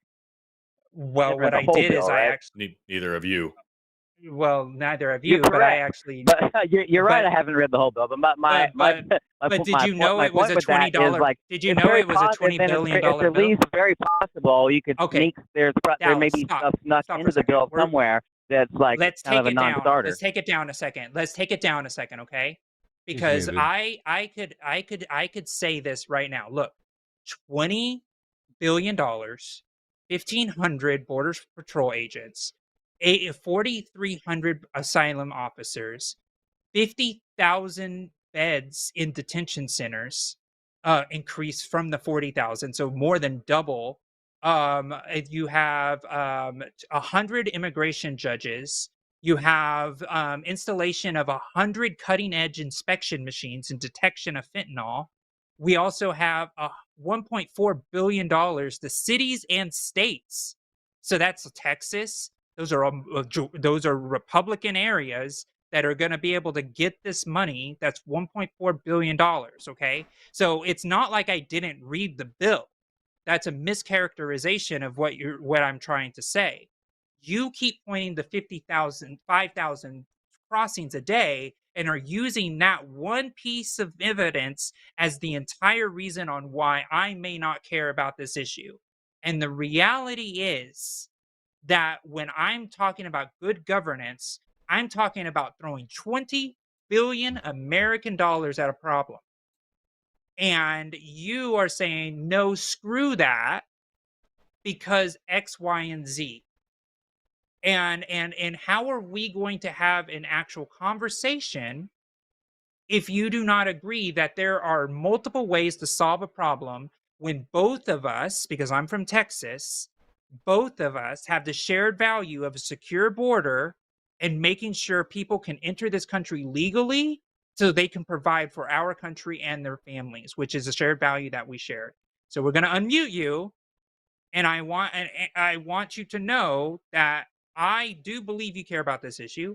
I want you to believe that I care about this issue, and that I, as a Democrat voting for Harris, believes that this is a way that we can solve our border crisis. So I'm not saying that if that bill was passed, it would have been like the worst bill ever, or that maybe it might not. It possibly could have minimized the problem. So like there may be a little bit of cross section there in a certain sense. However, my question to anyone who like really adamantly supports this that particular bill, more so with people that are actually involved in the writing of it, would be like, where'd you come up with the 5,000 number, and why not less? That would be my question. That's maybe not necessarily a question for y'all, but a question for the people involved in the actual writing of the bill. Maybe that'll be my last thought. So I'll say this to that, Dallas. Trump stopped that debate. Right. So when we could have had that debate on the floor of the Senate. In fact, they wanted to have the debate and actually take a vote on this bill. And they were going to start talking about that. And then once it goes to the House on how you create a bill, right? How a law, the sitting on Capitol Hill, we're gonna go down to, Schoolhouse Rock. The bill sitting on the Capitol Hill has to get passed through the Senate. In this particular case, goes to the Senate, then it goes to the House, and then the House and all of the Republican representatives get to add amendments to the bill, right? They add amendments to the bill, they vote on the bill, and the Republicans had control of the House during this time. They still do. So they could have put very conservative, amendments to this bill that would have probably addressed the 5,000 number, maybe talked about this, maybe increased the amount of Border Patrol agents, maybe decreased some of the judges. But we weren't even allowed to have that debate, Dallas, because Trump wanted it dead. Speaker Johnson, a Republican, didn't want to even have that debate on the floor. I agree with you, Dallas. We should have been able to discuss all of the numbers and the intricacies of this bill. But instead, we're talking about a dead bill instead of a bill that was live and ready to be discussed with the legislators that got voted into office to do this job. But Trump, the person that you say is good on this issue, didn't even let the conversation even happen. So now we're talking about a theoretical bill instead of a bill that could have been discussed, and we could have discussed that number, and we could have had a really lively debate in the House floor with the people that should be having a lively debate on the House floor about this, but we didn't even get that. So do you think that that was a good thing for Trump to do, to stop the debate altogether? I don't know all of the reasons why Trump did that necessarily. Why that was his. Is there a good reason? I'm not. I'm curious. Is there a good reason, Dallas? Yeah, why not at least have it be open on the floor? Let it. Well, yeah. I mean, I gave my general explanation of why that's certainly at least a possibility. But why not let it be discussed? But you understand, like even if your possibility was real, like even if that was the case, is it a good thing for Trump to just unilaterally decide that the Republicans are not allowed to do this thing, even if the people that those individual Republicans are representing want it? Those individual Republicans have their own mind. They could be the reason why that bipartisan bill was so productive is because it was bipartisan. It brought people together from around the aisle, and instead you have one guy's opinion unilaterally making the decision that that's just not allowed. Is there any reason why that's a good thing? Well, that's a little bit of an overstating the case, in my opinion. Trump isn't king like these. He may have had may have had certain influence. No, he obviously he said his that's opinion it, obviously weighs. Dallas. Despite his best efforts, of course. Regardless of how you feel about this situation, because believe me, I talked to my mom about this too. She's a conservative, and she voted for Harris. Now, one of the things about this is, look, we agree that there shouldn't be a person who is an unelected leader to have so much influence to be able to shut this down like a king, like you said. I agree with you. I think it's complete bullshit that somebody who's an unelected leader can shut down the debate that happened. But the problem is, it happened. The reality is, regardless of how you feel about shutting down the debate, it was shut down by one man. He said it himself on stage. I shut it down because it was a bad bill. Mike Johnson, the Speaker of the House, said it will not get a vote. So what ended up happening was the senators were like, well, it's a dead bill. Why even discuss it? Because why should we be scrutinized when it's not even going to get past anything? So when Senator Langford, who said this, said, I wanted to debate the bill. I wanted to fight for the things that I said was important. And that includes the 5,000 number that you're discussing. But for one man who is an unelected leader in this country to hold that much influence over elected representatives that people across the country elected is the problem. Regardless of how we feel how it happened post hoc, the reality is that man that is running for president chose to make that decision because he doesn't believe debate on the House floor is effective governance. And I disagree, and that's why I vote for Harris. Because she's better on the border because she allows debate. Mm-hmm. She also has strict ideas for like border security. Like she is in no way weak on the border. She is actually more conservative in her opinion on how the border should be run than I am by a lot. True. And but I'm still voting for her because it is better than Trump and it is better than any of the other alternatives on the ticket. But I think, we kind of hit a stalemate here. We kind of hit a dead end. We're talking in circles. So I'd rather move on to economics. You said Trump's better on the economy. Tell me why. What's an economic policy of his that you like? Well, just in terms of just very basic, well, I'll start with kind of just basic economic principles and then kind of expand out from there. But so obviously, when Trump was in office, he did certain things. Like there's like tax cuts, and then there's he cut regulations. Those are kind of two primary ones. What's something he's running on now? Like what's a policy idea that he has now that you like? Yeah, that you want him to get. Well, I'm assuming he's going to do very similar things to what he did the first time, maybe kind of expanding upon some of them, but just in terms of the economic numbers, again, I know Harris is technically her own person, though she hasn't distinguished herself in terms of how she's all going to be all that different than the Biden administration. I'm sorry, I don't mean to interrupt you. I'm sorry, I have to cut you off. I like what you said. He's going to do some things that are kind of like what specifically are you excited about? Like, do you have something specific that he has plans for the economy? Economic policy. Well, I just mentioned. Mentioned two very apparent ones. Obviously, tax, what is his proposed stuff? I can't give you this is the exact bill proposal that he's putting forward. I'm speaking in general. What now? I don't have to speak in generalities when I talk about Harris. Let me tell you why. I don't support Trump and I do support Harris on economics. Trump's specific actual proposed tax plan. So first of all, Trump's previous tax plan, which we are still living under right now, his previous tax bill doesn't expire until 2025, has increased taxes on the lower and middle classes. My taxes are noticeably higher because of his shit, and he is talking about continuing to do that. He wants to raise taxes on the lower and middle classes in order to give tax cuts. The top 10%, especially large cuts on the top 1%. So that right there is a major issue for me. I like Harris's ideas because she wants to expand child tax credit. She wants to give tax credit for affordable housing builders to make more affordable housing. She wants to subsidize first-time home buyers. She has plans to restrict price gouging on groceries. She wants to lower prescription drug costs. Like, those are things that I can specific. And she also supported a bipartisan infrastructure bill as well. So, like, those are specific economic policies and plans that I like for Harris and do not like for Trump. That's what I'm asking for you. What are some specifics about Trump's economic plans that you like, and specifics about Harris's plans that you don't like? Yeah, you said it was obvious that Trump is again,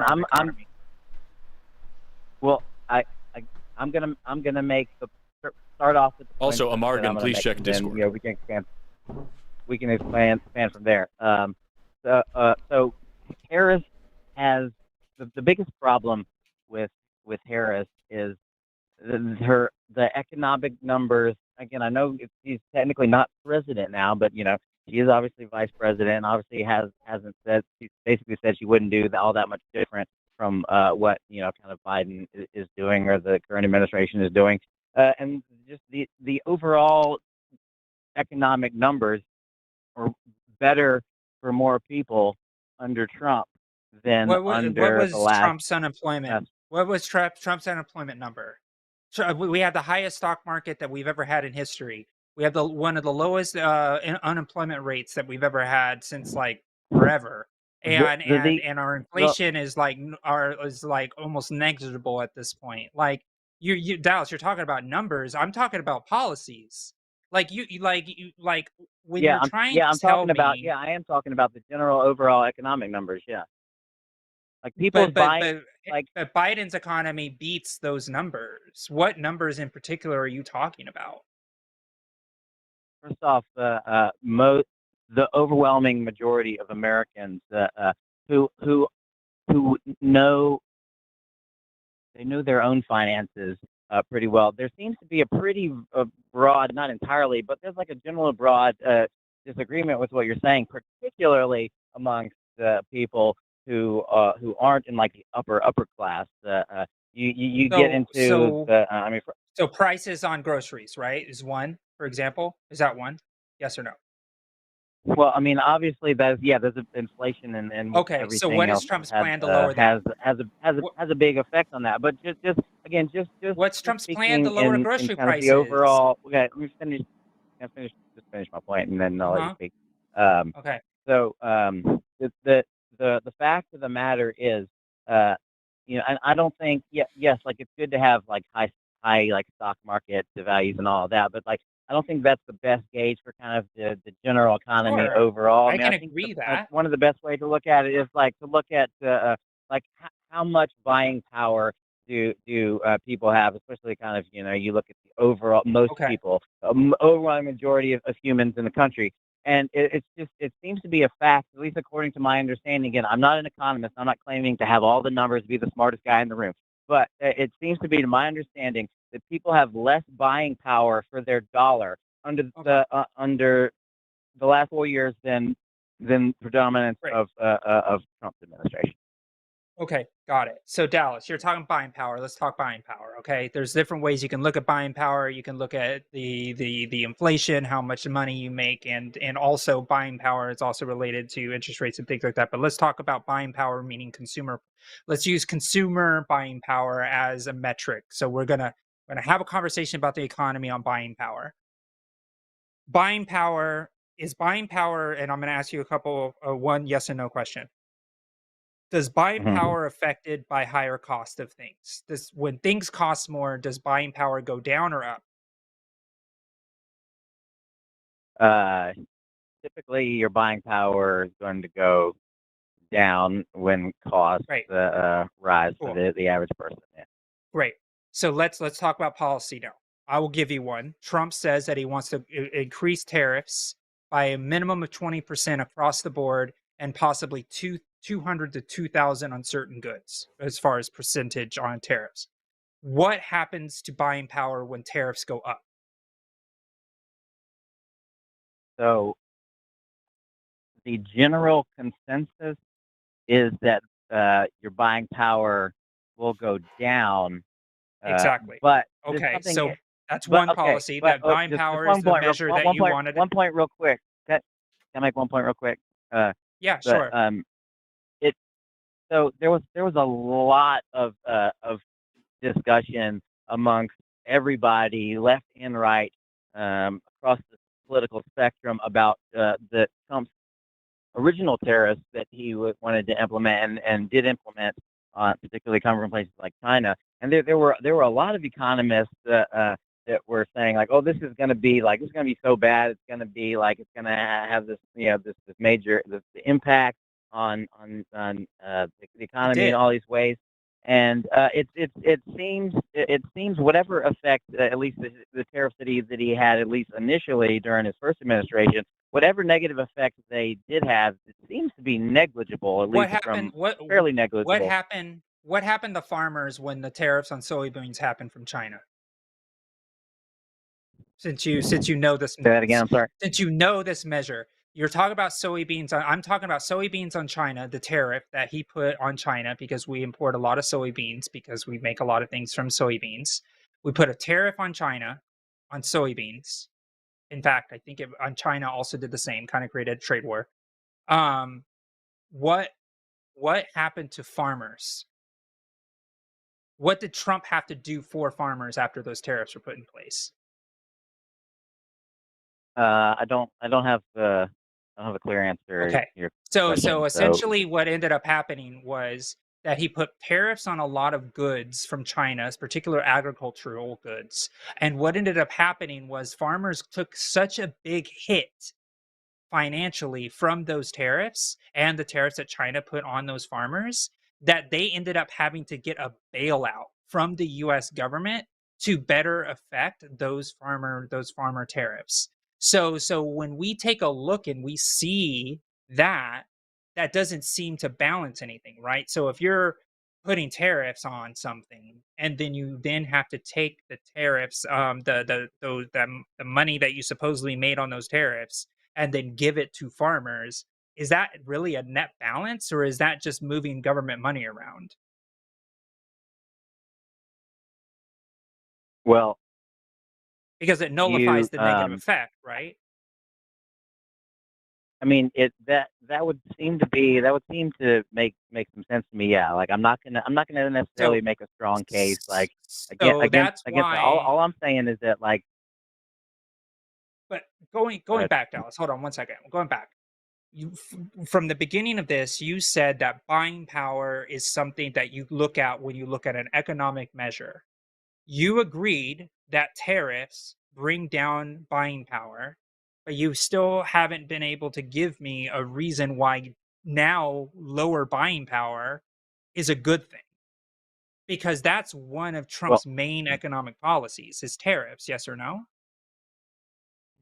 I mean, that would be one of a bunch. It's his main one, right? And then the other one is a massive tax cut for incredibly wealthy people. So therefore, the middle class would not get that much. The tax cut, the initial tax cut, 85% of the initial tax cut went to wealthy people. 85%. In fact, most of that tax cut went to stock talk buybacks. About that for just a second, if you want to. Yeah, but hold on one second. But the stock buybacks that were bought with tax cuts from Trump, and you said that stocks aren't a good economic measure for economic power.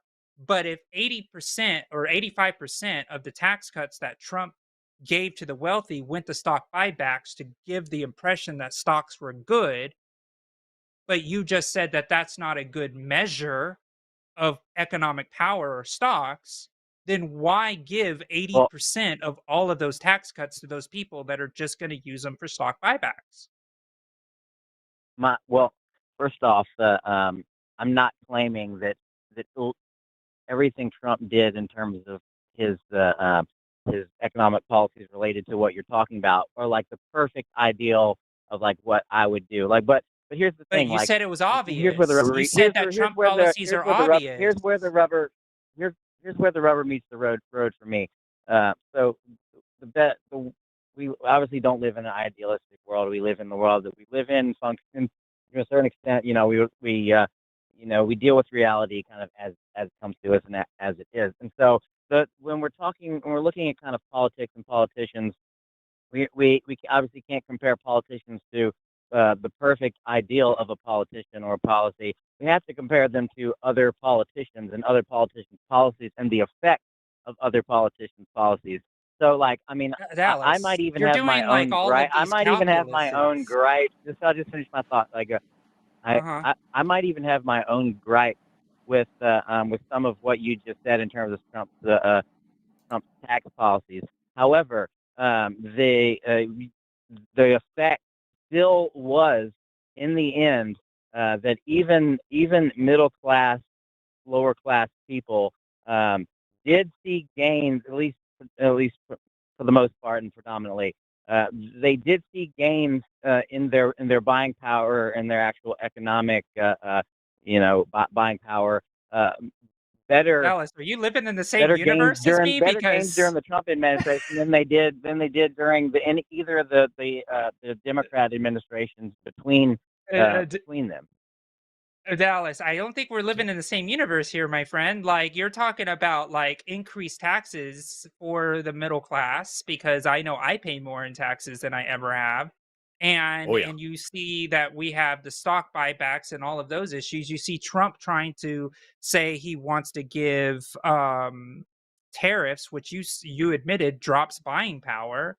But what I look at when I look at economic policy, I look at that $6,000 tax credit for children, for example, that people are going to get. I see a $50,000 tax credit for small businesses. I see a $25,000 tax cut for mortgages for first-time home buyers. I see a massive cut for the middle class that's actually focused on the middle class and not focused on his rich buddies, which Trump says, I'm going to make you very rich, to his rich friends. And so I'm pointing at just a few actual policies that will actually increase the buying power, not even counting the price gouging stuff that will actually lower the cost of the grocery costs, which will increase buying power. Yet the only two things that I had to cobble together for you, Dallas, because you still weren't able to give me a policy that Trump is fighting for, other than tax cut and regulation. I gave you some very, I gave you. Those are the only two things you said. Policies. That was just you didn't like but the tariffs. Fact that I was speaking in more kind of broad generalities than I was. Because in all fairness, that's how I pick my candidate. Yeah, Dallas. If you were to ask me why I like Harris, based on track record more. Do what? Be honest with me. Just, like, seriously. If you asked me why I'm voting for Kamala Harris, and I said to you the same thing you said to us, that just like the economic numbers are just better and she just has a good track record and stuff, would you take me seriously, or would you want me to tell you specifically what she's actually talking about? So that's the thing. We're talking about what Trump has actually said. Trump said that he wants to cut housing demand through mass deportation. That's his actual plan. That's an insane thing to say.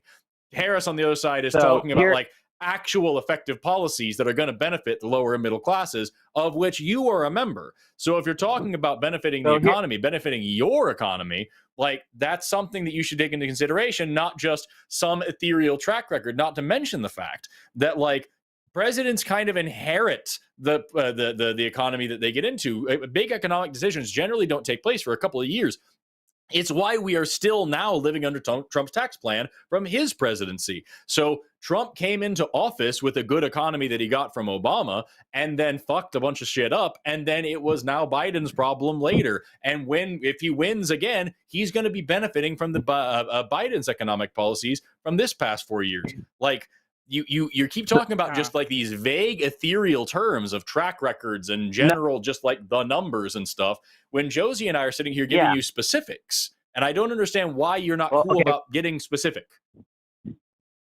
Okay, first of all, talk is cheap in terms of like Harris saying all these things. First off, Harris has, and I'm in this camp, by the way, but Harris has this problem that I think, in my opinion, I think is going to be seen tomorrow throughout the voting numbers. I could be wrong. Obviously, I'm making a little bit of a prognostication here, but I think she has a big problem with a lot of like independent and swing voters. Is that a lot of people, they don't feel like they were better off the last 4 years, and they don't believe what she's saying, because they've seen the track record of what the last 4 years have been for them economically, and they just see themselves as think they were better off under Trump. Now, I can give you an easy, like, logical kind of cause and effect in terms of things that Trump did,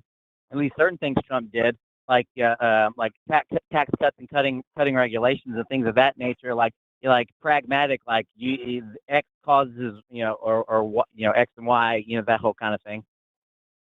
Dallas, like we've been going on this call a little long, and for me, like my big issue here is you said things at the beginning of this call, which we started with 2, because you said the reason that you're supporting Trump is because Trump is good on the border, obviously. I don't know if you used the word obviously, but it was something of those lines. Trump is better on the economy, obviously. And we had a 21-minute long conversation at the top of this call about the border. And we were able to come to terms with the fact that we both have solutions for the border that may not have to be that. So therefore, it's not as obvious, because I'm talking about actually putting $20 billion at the border, where Trump has not given me any number at the border. And then we also have the economy, and we finally got around to you saying buying power. And I was like trying to be, okay, buying power is important for you.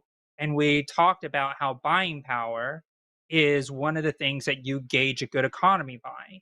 And everything that we discussed does not increase buying power for the average American, especially with tariffs. And everything that I've discussed with the Harris specifics. Tax cuts and the regulation cuts do and did increase people's buying power. Really? Tax There's cuts a clear for cause whom? and effect. But tax cuts for whom? What? Tax cuts for whom? The tax. Who did he cut tax for? Like I could even send you. I don't know. I prefer you just answer the question. For whom did he cut taxes? I'd love to continue more into the future with more conversations. But like, I could send I'd like you to just answer the question I asked. Yeah, I don't need to see articles because Dallas. I promise I've read a lot of articles. I've read books on economics. I like all of that type of stuff. Can I finish? I'd just like an answer. Like, who did he cut taxes for? We just need an answer. Who did he cut taxes for? I'm getting around to it if you would interrupt me. No, you're not. Because you're telling me about articles. Yeah. If you'll let me the thought is that I've just said 3 words and you're interrupting me. So the point that I was going to make is I can send you articles that come from not at all conservative sources like the New York Times, that even writers in the New York Times have extensively reviewed the Trump tax cuts, and even people who write for the New York Times have said that yes, Trump's tax cut did have a net benefit to all classes of people. So you can make the argument, yeah, it benefited the rich more. Okay, that's fine. It did benefit the rich more. First off, any kind of tax cut is always going to benefit the rich more because the rich have more money, which is going to create. Obviously, they're going to be able to do more with economically. But again, the point just being, even plenty of liberal sources have come out and written extensive articles saying yes, the Trump tax cuts did benefit the lower and middle classes. Okay, Dallas. Okay, and today, now we have several like Nobel laureate economists who are coming out and saying that his current economic plans are dog shit and are going to hurt the American economy. They did that the first time too. There were plenty of people. Sources. Yeah. So you think that Trump knows more? The first time around, there were plenty of economists the first time around that came out and said, oh, if Trump gets elected, like the economy is going to be horrible. Like I don't know if you remember that happening. This is what it comes to. That's Dallas, not in reality what happened. Dallas, so this is what it comes to. After an hour of talking, we've covered exactly 2 topics. We talked about immigration and we talked about economics. And in both cases, like you've had Josie and I, mainly Josie, because she's actually like she does political shit for a living. I'm just a biologist. I don't know anything except for what I could read on these people's campaign websites. But like all we're seeing over and over is that we're giving you actual policies, actual ideas, actual numbers, actual history, and you're just saying, and okay, yeah, but still Trump record. Right, but you aren't. And like all you're giving us is kind of just like you're giving us vague. You're giving us vague talking points that whereas we're trying to give you actually what these people are saying and doing. And at the end of the day, like you haven't raised anything where Trump. Do I deny what, Dallas? Go ahead. What do I deny? Do you deny that people had? Do you deny that people overall had more buying power during the Trump years than they did yes, absolutely. The Biden years? Absolutely, very much so. Yes. He okay, had okay. Now I think y'all are living in a delusion. But you completely ignore COVID. You completely ignore all of the things that he was responsible for, and that's Trump's fine that most Americans to lead with me. And because in reality, in reality, we have the lowest job unemployment rates that we've ever seen. Our inflation rate is nearly zero. Our interest rates are finally starting to go up. We have the CHIPS Act, which actually increased in manufacturing and production across the country. We have more infrastructure being built, where you have Republican politicians going around saying, I helped build this, when they voted against it. Republicans have routinely voted against making sure that we actually have child tax credits be extended.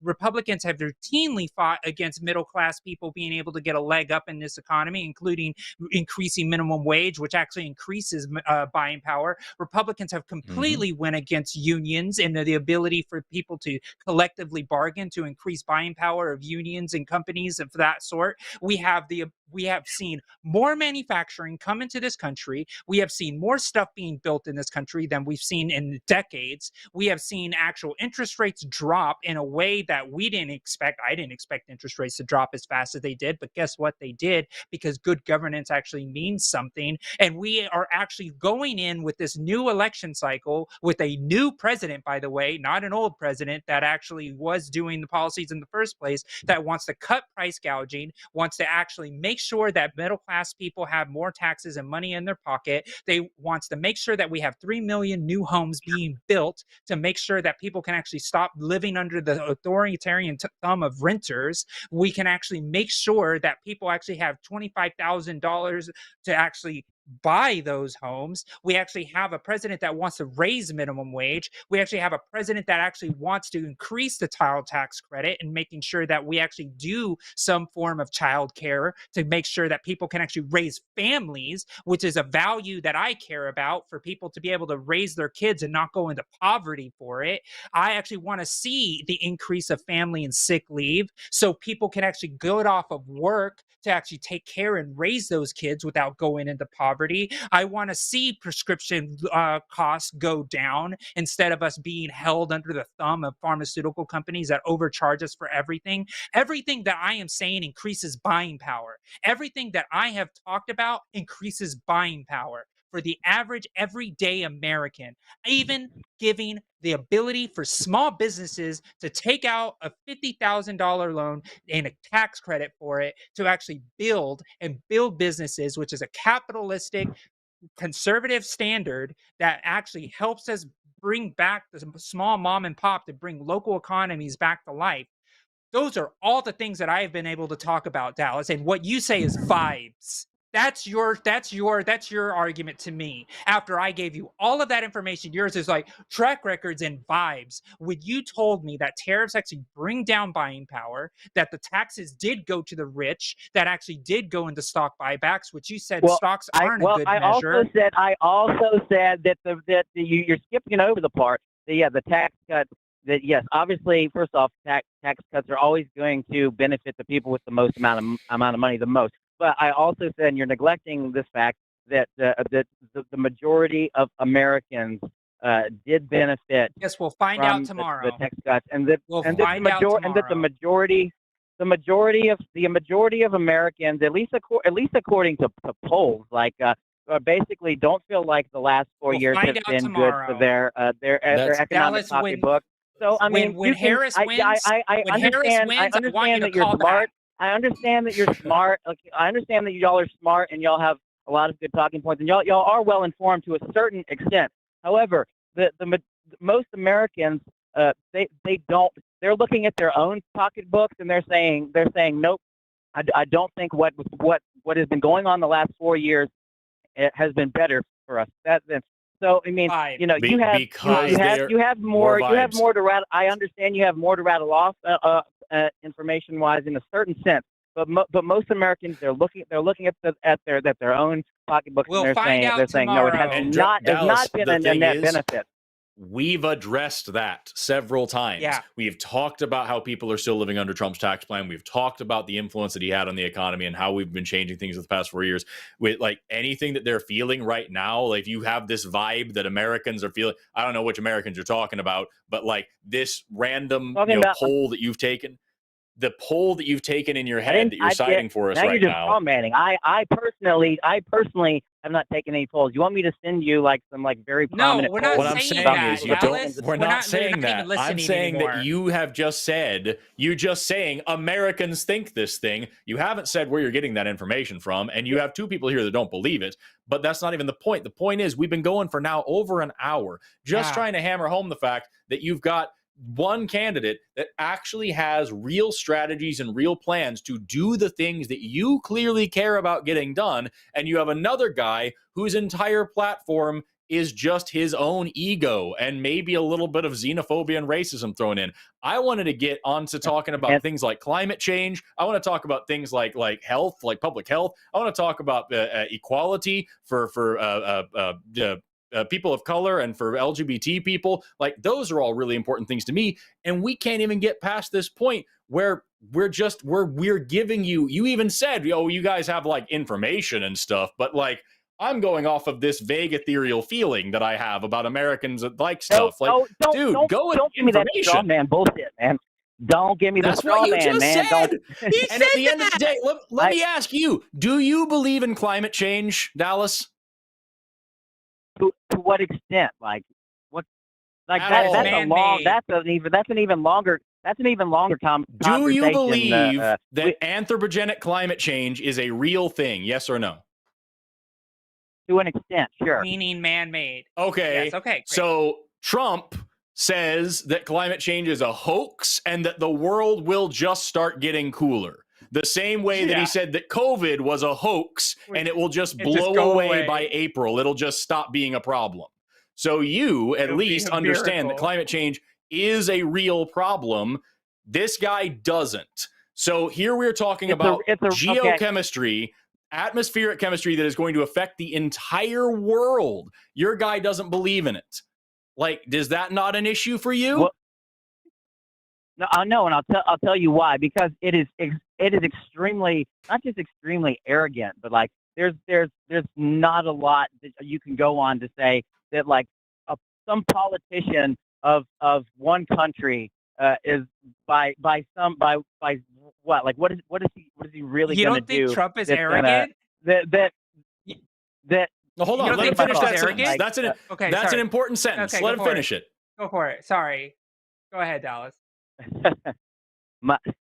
So I think it's extremely arrogant, in my opinion, to think that that the president is going to implement some sort of policy or policies that's going to have a measurable effect on the totality of the climate and all that. Also, I agree. This is important. I agree, Dallas. That's why. Hold on. I agree with you that it's ridiculous to think that just our president could have an effect on the climate. That's why we were in the Paris Climate Agreement with a lot of other countries that Trump pulled us out of because he thinks climate change isn't real and that it'll just magically stop. We had a plan and he stopped it. He pulled out because it was a money slush. Like we were gonna inject billions and billions of our tax dollars into this thing, and there's no. You're talking about you're talking about tax dollars. You're talking about money slushes. He also asked oil executives to donate to his campaign specifically so that he could reverse Biden's climate initiatives. Yeah. So he is actively trying to make the situation worse. And he is telling fossil fuel companies, give me money so I can fix it in your way and in the way you want. No, I think he's working off the assumption, which is the same assumption that I'm working off of, which is essentially that what we're not going to, what are we going to do that we're going to inject all this money into that's gonna have any like measurable effect that isn't also, and this is the thought I was trying to finish almost like earlier, a border wall that isn't also going to have a detrimental effect on other things such as important American industries or the economy and all that. Like it's like I'm not saying we should do nothing, but there is what Trump does. There are people. But Trump is. There are people that are. But Trump is saying we should do more than nothing. Actually, he should do less than nothing. We should actually be working in the opposite direction. And weird for you to say. I love what Josie just said. Weird for you to say we shouldn't be dumping all this money into something that isn't going to be super effective. You know, like a border wall. That's a phenomenal point that she made. My God. But at the end of the day, that is one of the most this dude is actively trying to harm. He is actively trying to harm the environment and make global climate change worse. He has the drill baby drill plan still. The dude is trying to double and triple and quadruple down on fossil fuels when we know that is a major problem. Yeah, at our current state in our society and civilization, we still need fossil fuels, unfortunately, to maybe unless lesser the government, I guess, to a certain extent, but unless the government were to incentivize and invest in green energy. We can drill domestically, the better. All right, Dallas. I think we're done. Right. I think we're done. Yeah, it's become. We've reached the end of my line. And like so I said, man, I wanted to get to equality. I wanted to talk about LGBT people and how ridiculously anti-gay and anti-trans the man is. I wanted to talk about people of color. I wanted to talk about his ridiculous stances on things like policing and to talk about his ridiculous racism and xenophobia, especially towards Mexicans. I wanted to talk about abortion and the fact that we have so many people. No, it's our buzzwords. These are just policy ideas. These are just things that the man is standing for. I wanted to talk about the abortion and talk about the fact that abortion rates are going up. Infant and maternal mortality rate is going up because he killed Roe v. Wade, as he has bragged about doing. There are so many problems associated with this guy. We can't get through. Which, by the way, was the constitutionally correct choice, because there's no right to abortion in the Constitution for some reason. I'm not sure why. I don't think the ruling was on your side don't understand. The ruling was about medical privacy. Necessarily the ruling, the initial Roe v. Wade ruling wasn't about that. It was about medical privacy and how if you make this thing illegal, you would have to open up someone's medical records in order to prosecute them. So you don't even know what the fuck you're talking about there either. Dallas, it's very clear that we are sitting here grounded in information. I'm very well aware that. Dallas, we're going to drop the call. We're done with it. You're on mute now because we've been talking to you for an hour and 22 minutes. I need you to understand this. You're on mute at this moment. We have been talking to you for an hour and 22 minutes, and we have given you more time and more patience and more respect than I have seen us give any Trump call the entire election cycle. We've been doing so many of these shows, and we really genuinely have let you speak quite a bit, and we have been giving you so much information in calm, quiet, respectful ways. The reason why we're now frustrated and done with it is because it's very clear that just information, facts, data actually just don't matter. It really just is. Yeah, but Trump's doing it, so it's good. You even just said you understand that anthropogenic climate change is a real thing, and it's going to take more than the United States to fix it. But you're not willing to work with other countries, so you think it's good that Trump pulled out because it's a money slush and all these things. And Trump's actually working to make it worse, but that's fine because it doesn't matter. Like, it's just, and you're going to say I'm straw manning you, and frankly, I don't care, because there's nothing that I could say that you aren't just going to slough off and say, yeah, but Trump said some stuff, so it's right. If you actually cared about any of this stuff, you would take the candidate who takes these things seriously as your candidate. But you don't. You like Trump because you like Trump because you like Trump because you like Trump. And that's really what it seems to be boiling down to. We've given you an hour and a half of our time and been incredibly patient and respectful with you. And it seems like you don't value our time at all because you're just sloughing off everything that we're saying to you. So we're going to move on. Thank you for calling in, Dallas. Please vote for Harris tomorrow. It's the right thing to do. Forrest, I am surprised you let that go on for so long. There were moments in there I was just like, you got Josie fire started, okay? Like, dude, the Forrest fires spread, everybody. This is why we should really worry about forest fires because they spread. They spread. Only you can prevent forest fires by being a calm, collective, rational thinking human being. Yeah, no, that's I know that call went on so fucking long, and I deliberately did not interrupt because this is the last day that we've got. Election day is tomorrow. And I really wanted to give somebody the actual full breadth of our attention to really, really say everything they wanted to say and hear us say what we wanted to say and not just do, oh my God, I'm real hiccupy right now. I don't know why. Not just do angry talking points, buzzwords, any of that. I really wanted to show that this person's calling in saying, here's why I like Trump. And it's okay. Give me one single argument. No, I will not. It's like, and you know, and it's like the thing is too. It's like it was the border is a really good one, for me always to start on with folks that are like Trump supporters, is because people need to understand, and is like, Democrats aren't these folks that just want open borders and just want everything to be as complete disaster. It's an invasion and I love it. Like, that's not actually what's happening. It's about good governance and being able to do policy and actually do things and actually pass laws and all of this. But like, we're talking about law after policy after policy after amendments after all of these different things, and all of a sudden it's like, well, you're more grounded in the facts and you're obviously smart on this, but my vibes win. It's like, right. Well, what are we gonna do? Like, what are we gonna do? It's like, oh, you don't believe that Trump's economy is better? No, I don't, because it led us to a huge crisis with the COVID stuff. Like, if the economy was so perfect and so like a well-oiled machine, then we would have been able to move masks around. We would have been able to do COVID tests. We didn't even get there. Because if the reality is, if the economy is strong, we can weather things like massive pandemics. But the thing is, it's like, it wasn't. It crashed in a freaking drop of a hat. Boom. Everything exploded. Everybody's locked in their homes, and we can't weather that.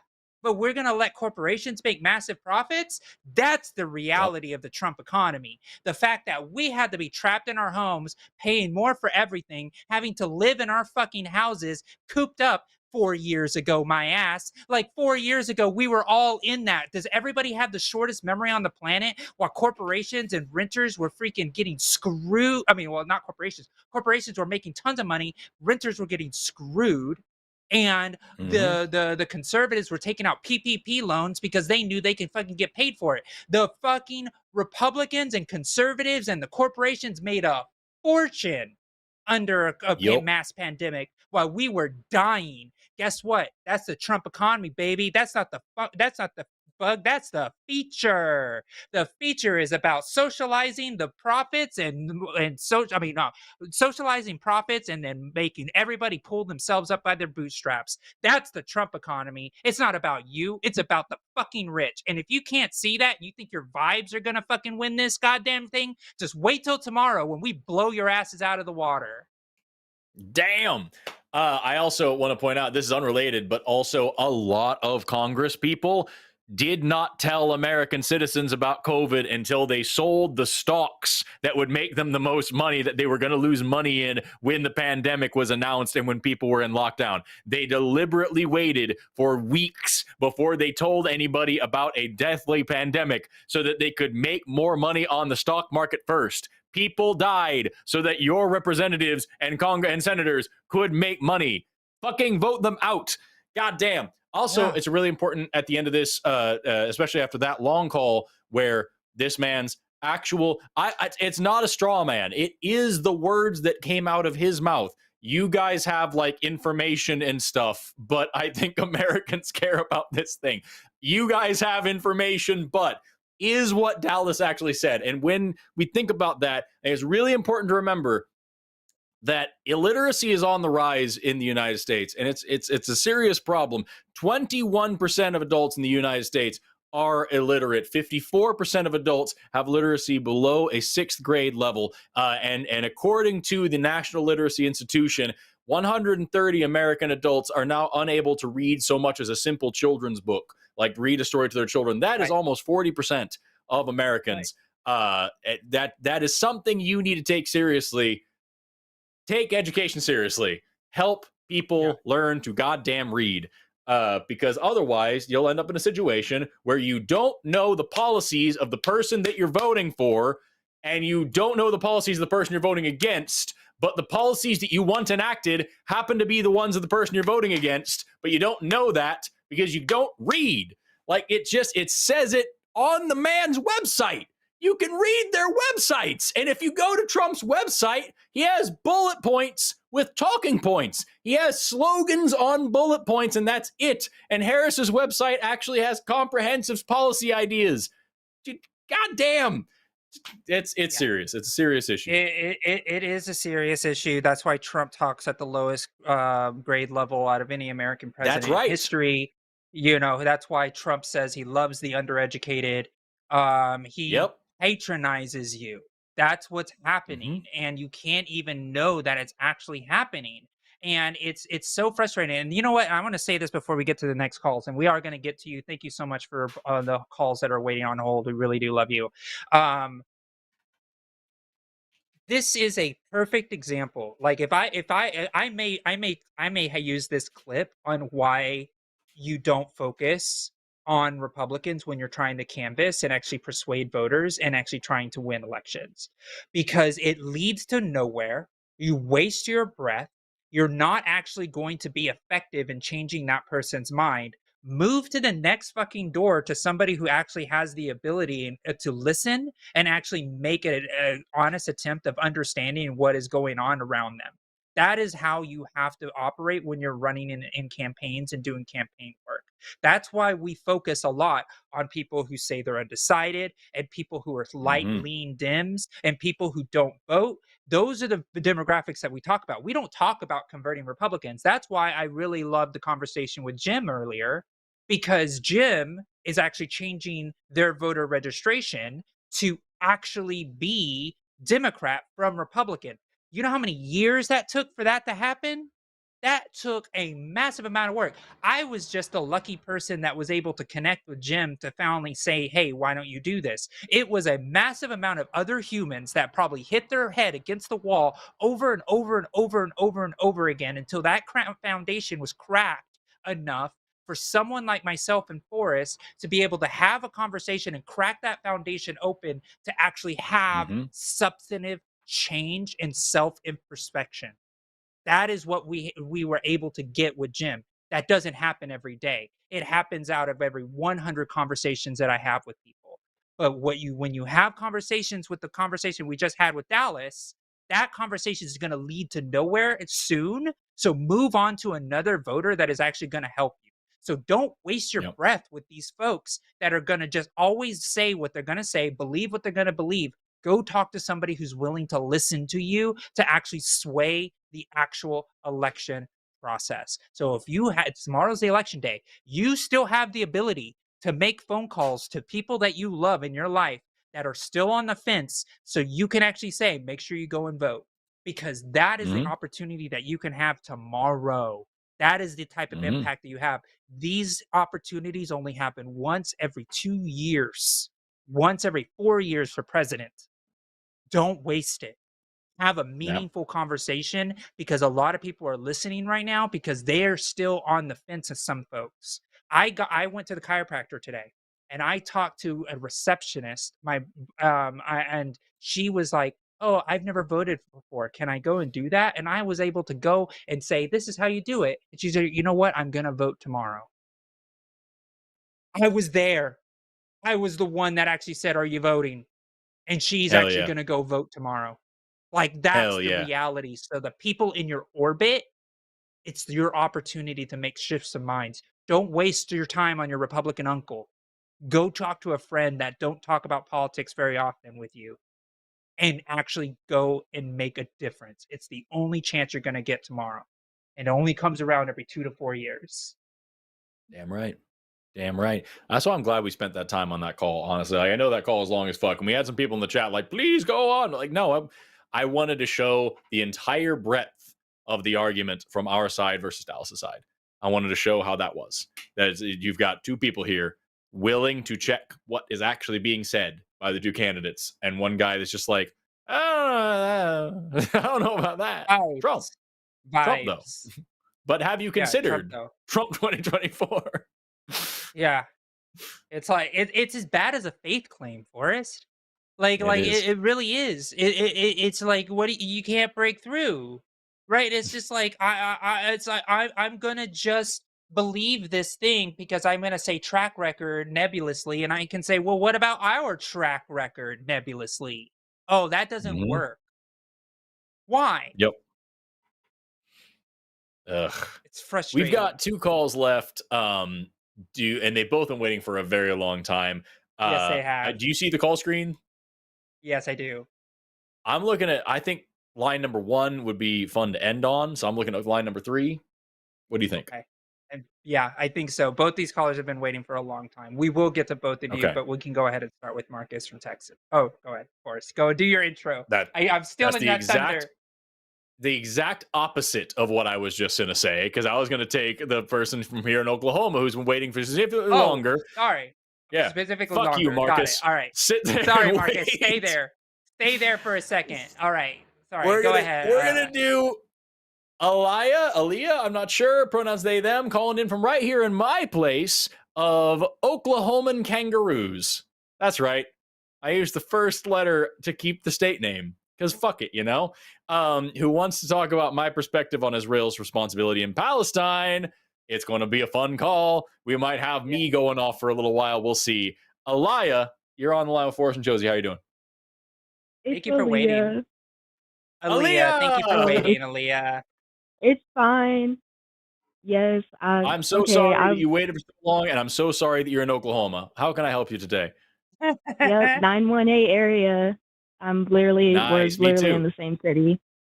Oh, wow. Look at that. Tulsa. Let's go. That's right. Yeah, I thought that I always thought that was really funny since I didn't mention it. I think I've talked to Forrest before. So. Oh, right on. Yeah, I was just wondering about. I was watching.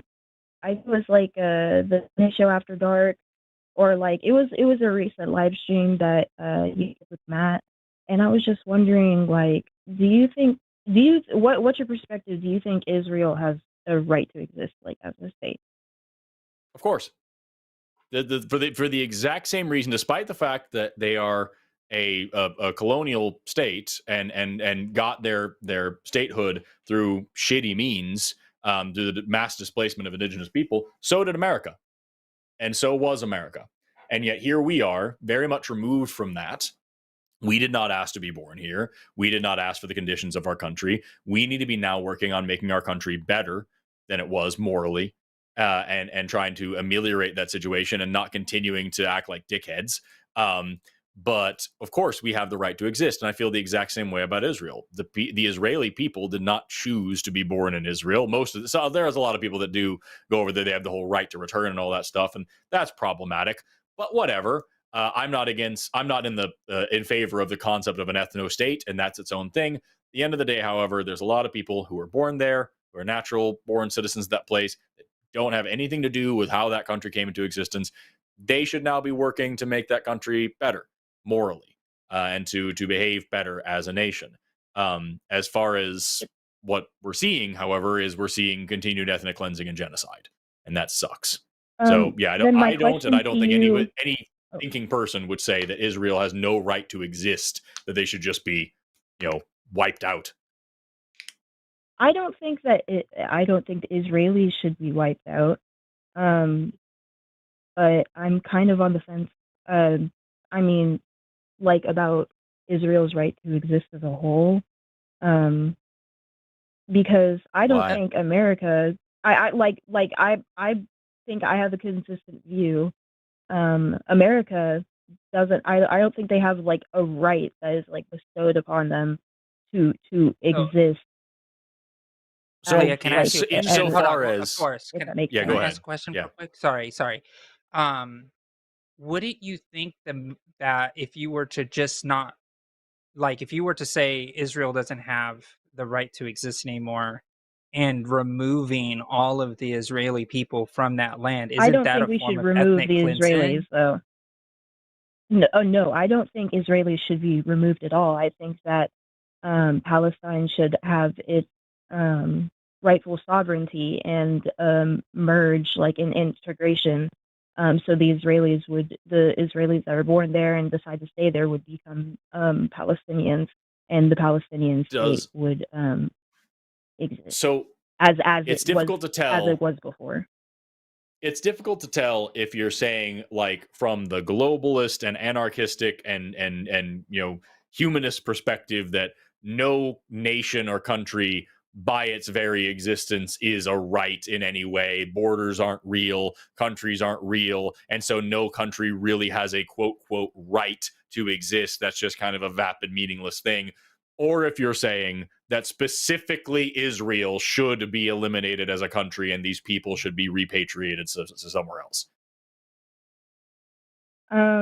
Well, it's kind of both. Like I don't believe that borders should even exist in the first place. That's like a I agree with thing that. I thought when I first existed.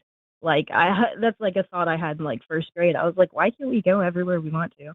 Right. No, I agree with that. But insofar as we have a concept of nations, Israel has as much right as any other nation to remain a nation, which is all rights and no rights at the same time. That it's just a thing that we humans have as a situation, as a structure right now. And so they, just like any country, have a right to be a country because it's insofar as that right is a meaningless word. I'm just saying when people ask, does Israel have a right to exist? What they tend to mean is, should Israel be allowed to exist? Like, should they be allowed to be a country that exists? And I don't think it's anybody's place to say that they don't get to be a country anymore. I think specifically because I understand that America is also a colonial state, and that in which I think that we should return a lot of the land and stuff, like Oklahoma did recently, to the natives, and as it's for their sovereignty because they were here first and they had already settled here and had systems. Even though it's after so long, I don't really think the time matters. I think that applies to Israel as well. So I guess like if we're saying that the word right doesn't really have like a meaning in that, we're just kind of using it colloquially. Sure. So like what do you think? That's kind of what we're talking about when we talk about a two-state solution, saying that Palestine should have actual clearly defined borders and a right to self-governance and dignity and things that is independent from Israeli control. Because right now they are not, they were just now recognized as a state by the UN and given a seat at the table. But they are still completely under Israel's control as Israel is the occupying force in this area. So it sounds to me like you might be in favor, or I would argue for at least a two-state solution, that Israel can continue being a country, but they are no longer allowed to be an occupying, colonizing force in Palestine. Palestine is now its own country. There's probably quite a bit of land returning to Palestine, a chunk of Israel cut off and given back to Palestine, and that is now a healed wound, and they are now allowed to exist as two independent, separate countries. That's what a lot of people are advocating for now. That's the problem, because they literally, like, within the last like century have like taken, like, I think this is still like an open wound that is it, like, I don't think a two-state solution is right for specifically the Palestinian people. I like I said, I think that Palestine should, not Hamas, but Palestinians, with a sovereign government and a sovereign power that they actually elected, should be able to integrate with Israelis as a one state. And perhaps and I that's the understand direction that there they'll would eventually be a go. lot of. But you understand What? every single offer I said, and perhaps that is the direction that they will eventually go. However, every single offer that has come down the pipe so far has grossly disproportionately favored Israel and disfavored Palestine. And so giving them their own sovereignty first might be a good step forward. And even if we're talking about this massive land back plan, if we're talking about this massive land back plan and this gross, a massive integration, I say gross in terms of like large, not in terms of disgusting. That's why I correct myself there because I didn't want to give the wrong impression. But if we're talking about this big reintegration of people, then I would wonder if you're saying the same thing. You said that large swaths of America should also be returned. Would you say the same because we committed genocide against the Native Americans? What about Germany? What about Rwanda? What about all these other places that have genocidal pasts and that gained a tremendous amount of socioeconomic, political, and political power, economic power, social power, and also land? Do you think that we should try to go back and decolonize and undo all of these things as well? Yes. I think decolonization of like any countries that have wrongly committed genocides and like taken these lands from these people. I think that there should be an integration since people were born there and they have nothing to do with that, obviously.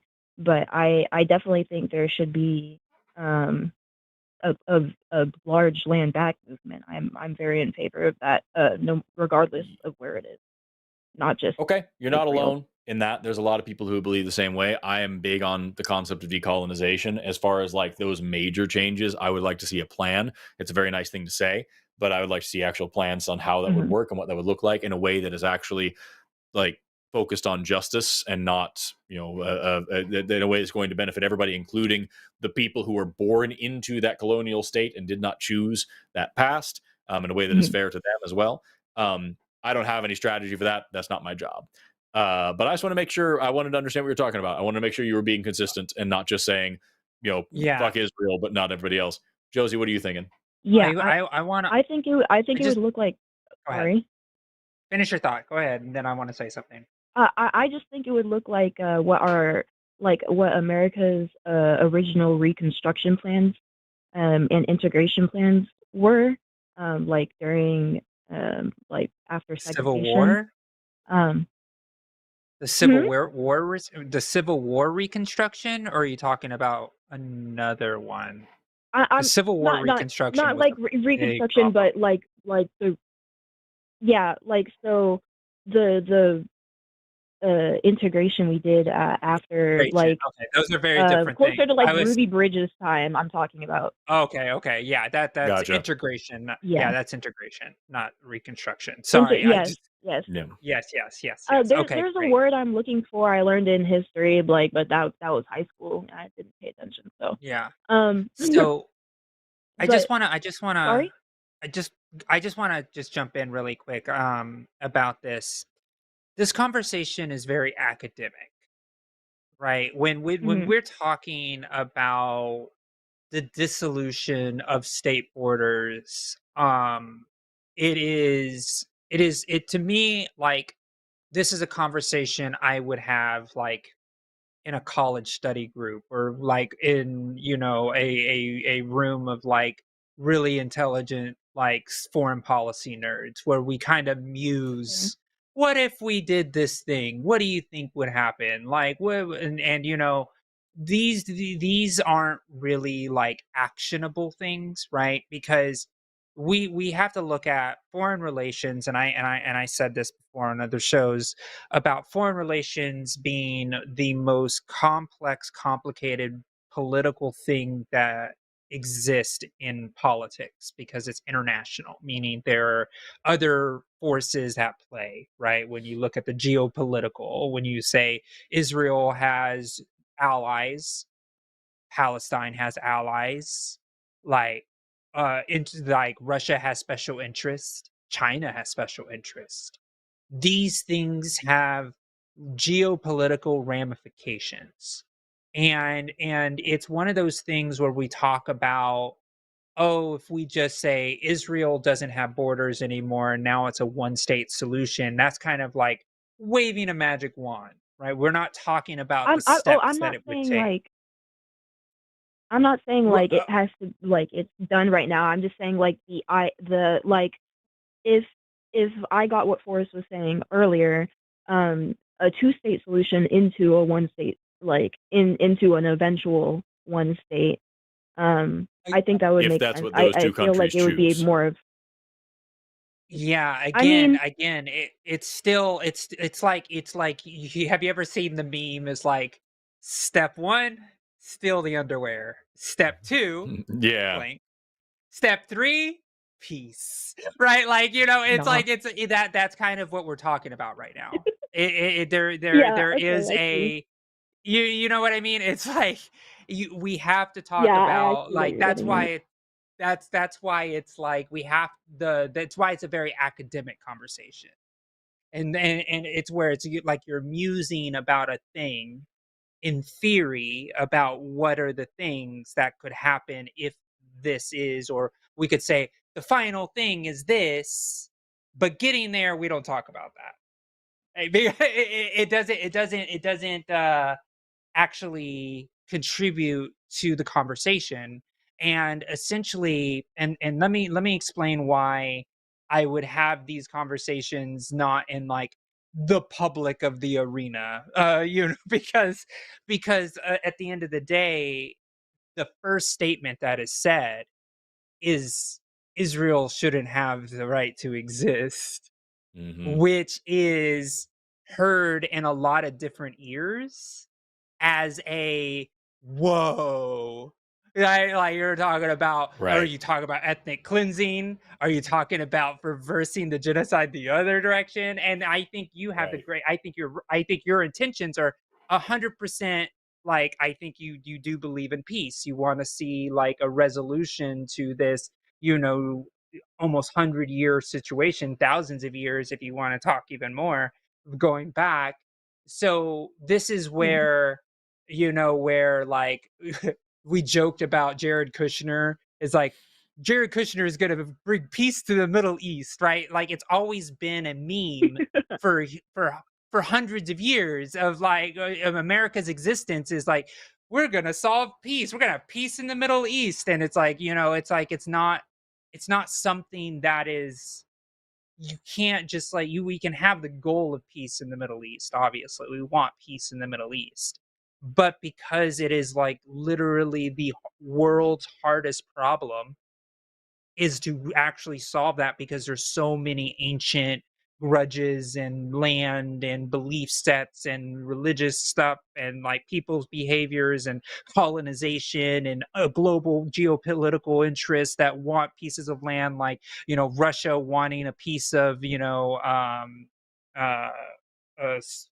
Syria, and, you know, America wanting to have an ally in Israel, and, you know, Iran wanting to use it as a leverage point. Like it is so difficult to kind of even think about what the dissolution of a state, and we can say two-state solution versus one state, because two-state makes the most sense, and let me explain why at this moment is because a two-state solution allows Israel to maintain its governmental sovereignty. If we were to do a one-state solution, there are millions of more Palestinians than there are Israelis. So therefore, the Palestinians would have a majority in any form of democratic governance, which would essentially take the sovereignty away from the Israelis. And that would be essentially like if we were to lose our sovereignty to China, because let's say we were to create a one state solution with China, the United States, like we're doing a one state solution between the United States and China would outvote us in everything. There's not even a close amount of human population, so it would be China. America would just be China, right? Because then because we would be voted out, there would be no ability for us to to be able to outvote the billions of people that live in China, the billion of Real life Among Us. right, exactly. So that's what the Israeli government sees, and I'm talking as Israeli as a government actor, not even as, just in Mm-hmm. just not if for ill or for not, we're just looking at these states on a board because this is an academic conversation, right? So when we look at it that way, it becomes more complicated because regardless of the intentionality, if we were to remove Israel's borders and let Palestine run the entire region, there would be no Israel. It would eliminate Israel. People would have to choose to either live under the rule of Palestine or they would just have to move, which would be a form of cleansing. And So do you think? which go ahead. Sorry. Do you think like the spreading of secular humanism and like putting more, I guess, money into overall education would make situations like this more sympathetic and easier to deal with? There are very few situations. There are very few things that you could ask me that question about that I wouldn't agree. Increasing education and increasing this idea of like humanist values in society, literally every single possible thing I can think of gets better. Yes. Yeah. Yeah. Okay. I'm just thinking how I'm just thinking about how I can fit into this because I also agree with secular humanism, obviously. And like how maybe I could like be more outspoken and educate, so that's like a future that could happen. And like, do you see what I'm saying? Like, do you see what I'm trying to say? Sure. You're saying you're trying to find ways to be more involved? Yeah, I guess, yeah. Yeah, and this just is something that like I could do on a personal level. Yeah, no, this is good. I'm gonna say that I'm gonna answer that question, but I'm also gonna respond really quick to the secular humanist education. We have to also be careful about that. And Forrest, I'm gonna give you one example. I'm gonna give you one example of where it's not good. When we installed the Shah in Iran, because we wanted them to be more secular and we wanted to educate Iran to be a certain way, which increased the ability, which radicalized the religious sects in that nation, and then threw it back the other direction at a heavier pendulum. So there is that as well, where if we force it, it will cause a massive backlash that will lead you into a direction that's actually more dangerous. Precisely. So that's why peace in the Middle East. I kind of disagree it's peace in the Middle East is not easy. I think that if we heighten the education, it would be gradual. So like introducing higher education, and then like critical thinking. Iranians are incredibly educated people. Iranians are incredibly educated. They have amazing universities. A lot of Middle Easterners travel from all over the Middle East to go to Iranian schools. Like they create nuclear power and weapons. I'm thinking more on like epistemology. I guess because that kind of worked for me. I'm kind of just like, sorry, I'm kind of nervous right now. So no, it's fine. It's fine. It is 2 against 1, so sometimes it can be a little overwhelming because both Forrest and I have things to say and we can't shut up sometimes, so we just want to jump in. So it's not your fault. It's hard. It is hard. It is really really hard. So we sympathize with you. But I want to jump back really quick to what you can do, right? And I think what you can do is, first, this is something I may suggest if it's safe for you. Travel to Israel. Go to Tel Aviv and talk to the activists on the ground in Tel Aviv that are trying. Oh, well, okay. Well, yeah. I don't know. No, I'm not doing that. I'm sorry. Okay, fair enough. That's very fair, because they would think you're Muslim and it could be a little scary. The whole thing. Then maybe I can say this then. Maybe I can say maybe not travel to Tel Aviv, but talk to the activists, contact them. Like, maybe you can go on some forums and try to find the protesters in Israel that want to dispose Netanyahu, the people that are protesting on the streets, those folks that are actually on the ground that want to change their country because their country is becoming incredibly authoritarian, and Netanyahu's been in power for too long. And there is a large contingency of Israelis that want to see change in their country to stop the genocide, make sure that there's a ceasefire, and actually stop the settlements. There's a large group of people, mostly young, that want this to stop in Israel, and they live in Israel. They are tired of the violence.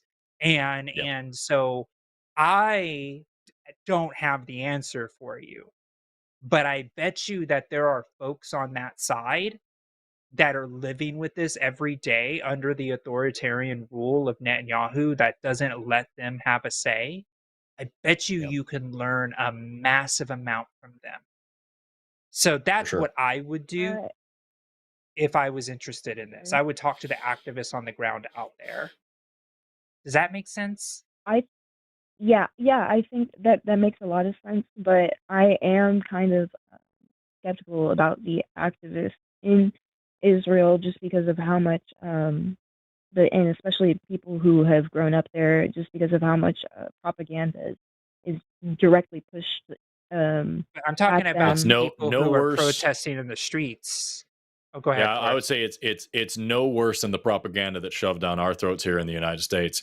Like I know that there's a reason why other Americans even. Right. There's a reason why the United States, we don't talk about South America in our education system. We don't talk about Africa in our education system. We don't talk about anything besides like a few West European countries, Russia and China when it's bad. And the rest of it is just how great fucking America is. And the fact that I went to private school, so my education was a little bit different. Good. It was. I went to public school in Broken Arrow. You know where that is. It was a bad time. Yes, I hate your band. So sorry.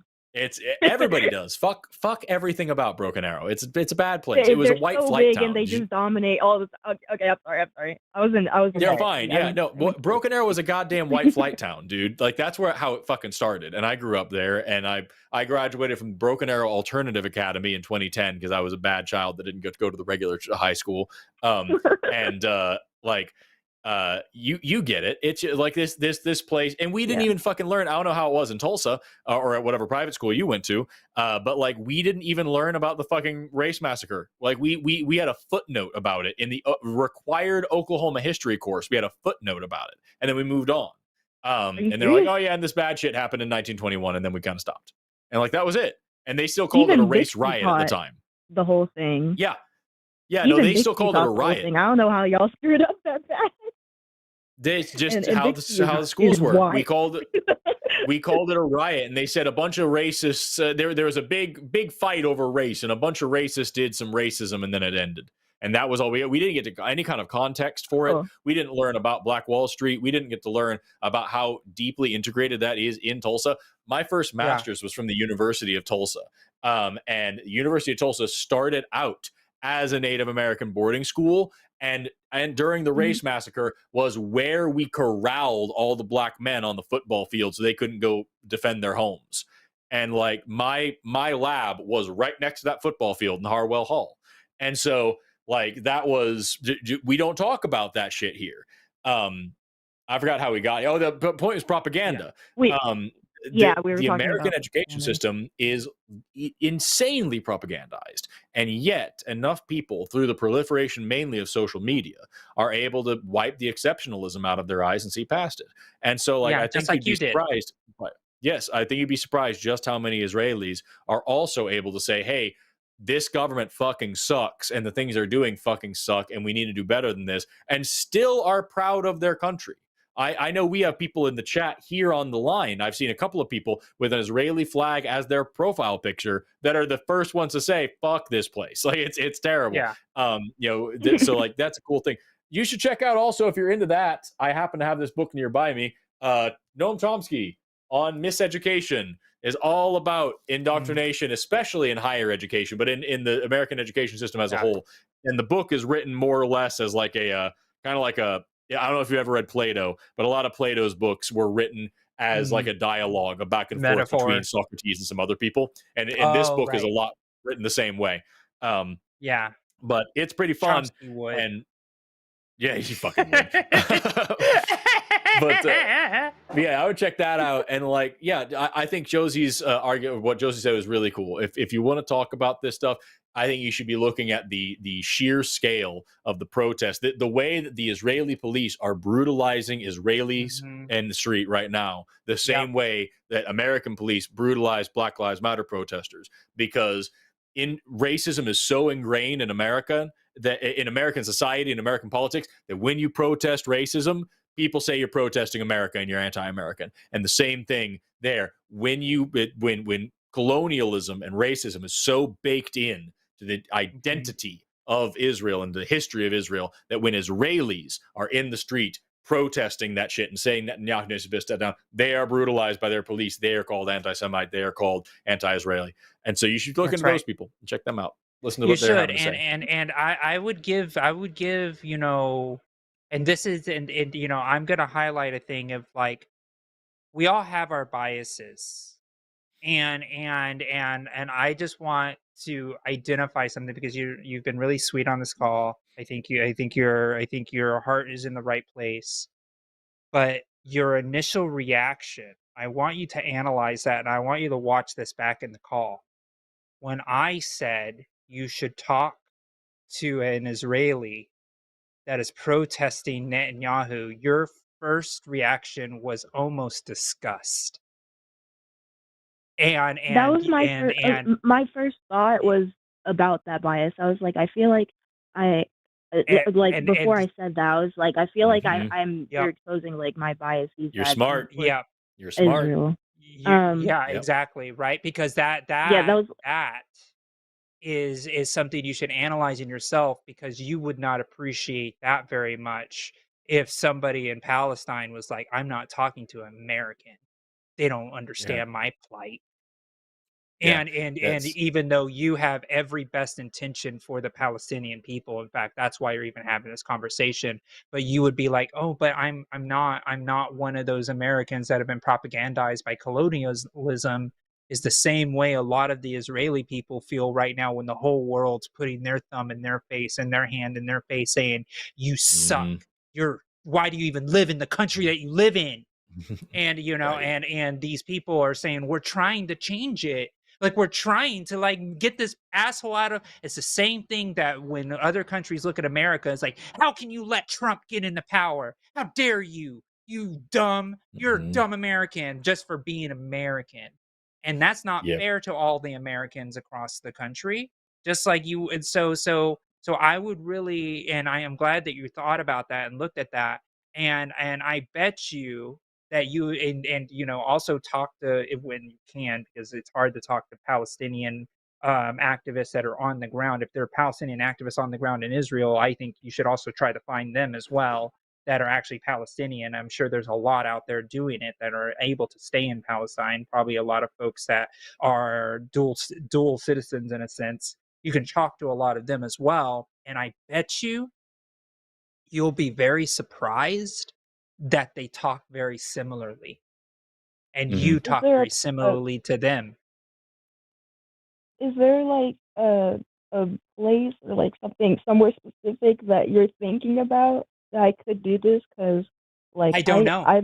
I mean, I think there are groups, if I remember correctly. There's like Jewish Voices for Peace. I think Jewish Voices for Peace, I think, may be a place where you can start like inquiring.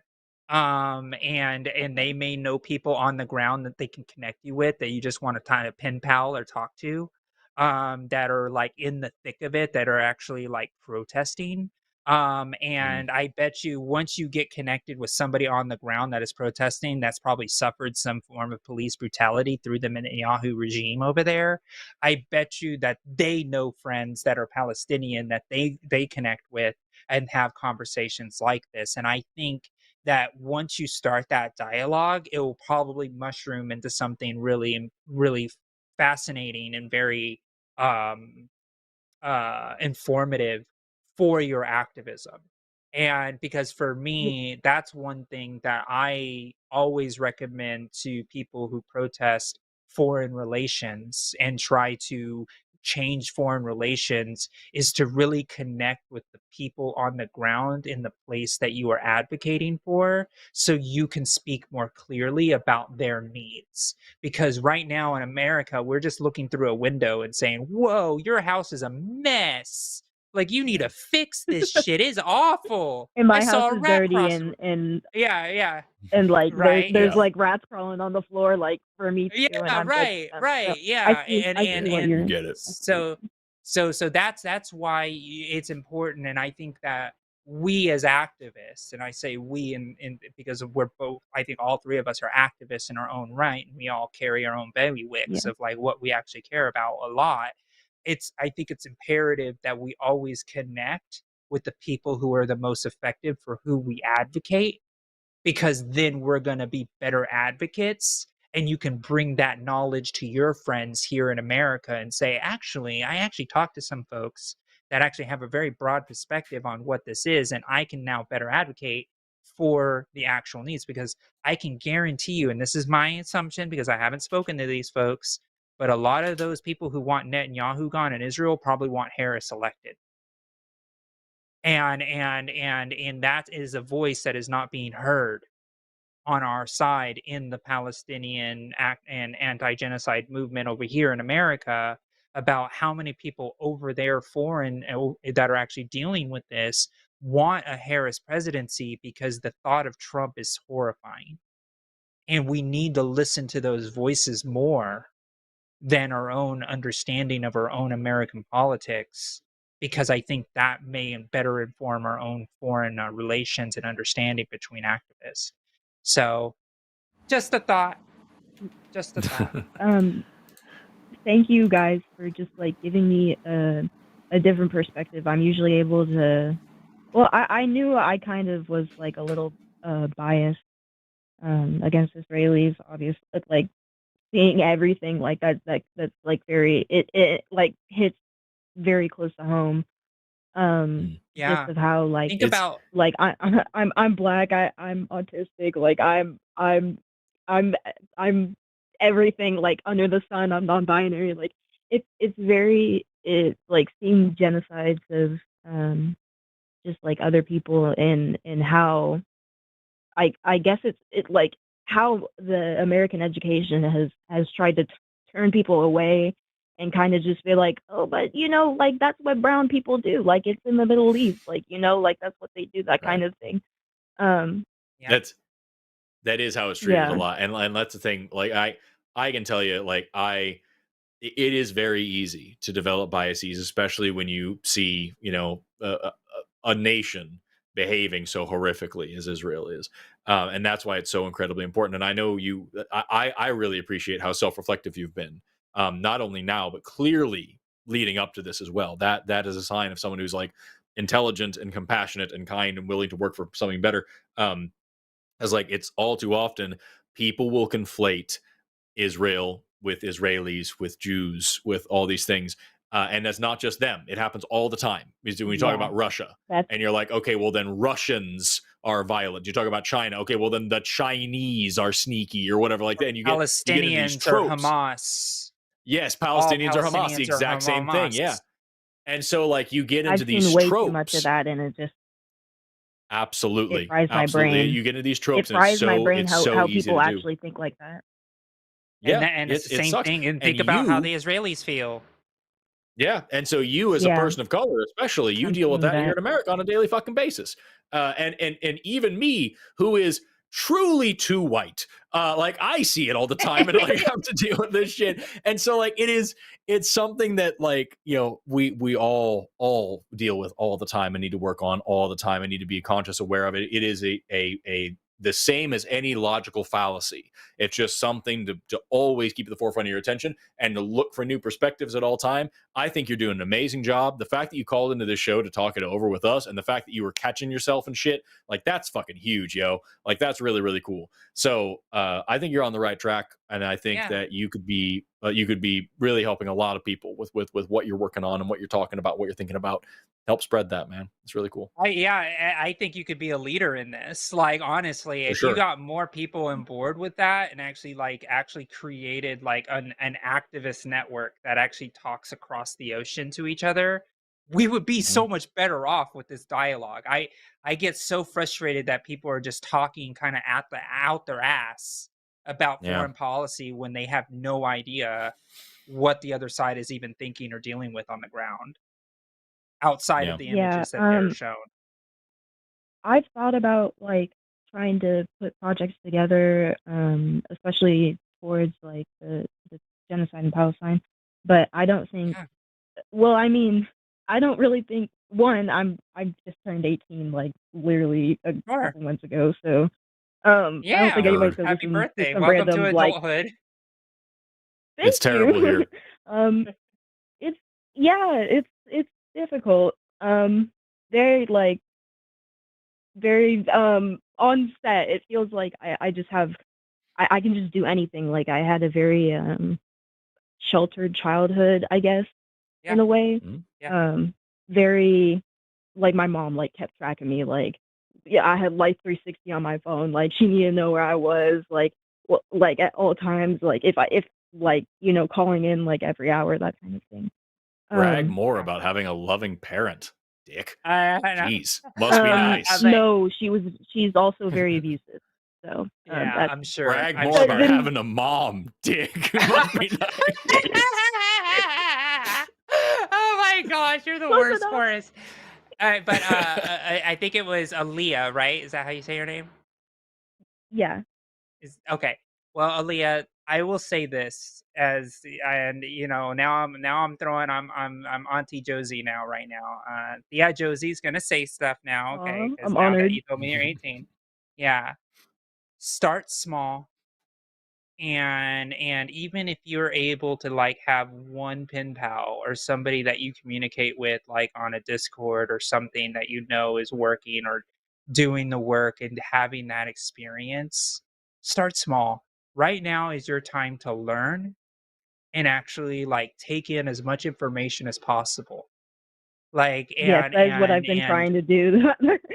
Yeah, and I can tell.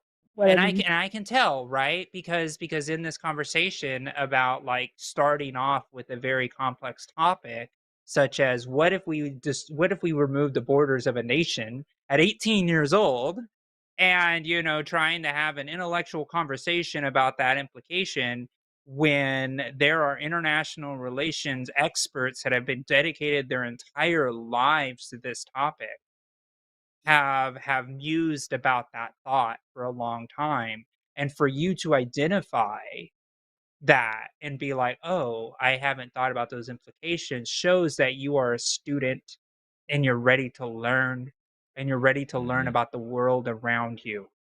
And I feel that you have if you keep that mentality of being a student, of I'm going to learn about the world around me, I think there's a lot of really good that you can come, and I think you're going to have a lot more to say in a few years. Also, are you planning on going to college, Aaliyah? Oh, I've been in college since I was 16. So. Oh, sick. Okay, cool. What are you studying? I'm currently working on my LPN. I started class today, actually. So.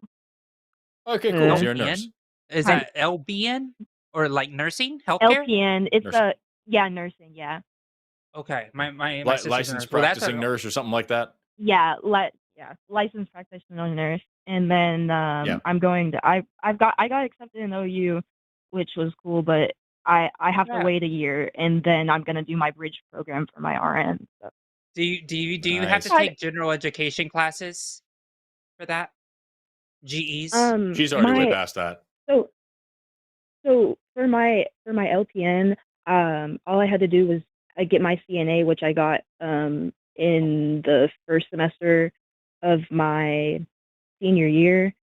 So you take your LPN, and then they give you anatomy and then medical terminology, and then that counts as like the first 2 years of your RN. And then when you transfer to your RN, you just have to finish nursing 3 and 4 and like the other classes that go with it.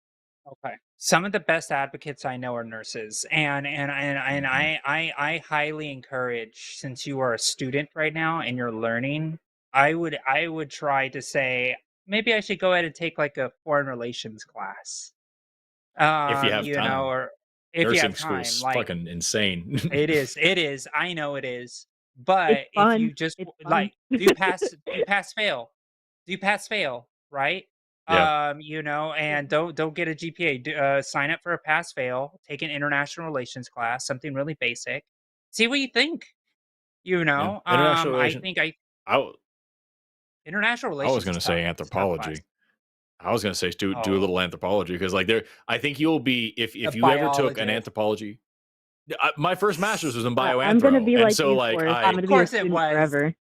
yeah, well, because I studied human evolution, but like we ended up doing a lot of cultural stuff as well. And my favorite class, believe it or not, in this fucking bioanthro program where I'm doing research on fucking paleoecology and human evolution and shit, my favorite class was the archaeological theory course, which was a total theory driven. It was archaeology, which isn't my area. I did zooarchaeology, but like the whole thing was studying like what it means to be a human in the first place and how we can understand human civilization, human culture through so many different lenses. And that right there, if you want to get into just based on what you're talking about borders and globalism and all these things, like I think you would appreciate why so many anthropologists end up being anarchists and end up being communists and socialists and shit, and end up speaking out against this. Already. Yeah, I know so you that's the are. thing. I'm a socialist and an anarchist, and those views are things that I developed and leaned heavily into while studying anthropology. I was a capitalist before I started anthropology, and then I was like, "Oh shit, this doesn't make any sense, y'all." And I didn't know why it didn't make any sense, but I was like, "I guess this was whatever."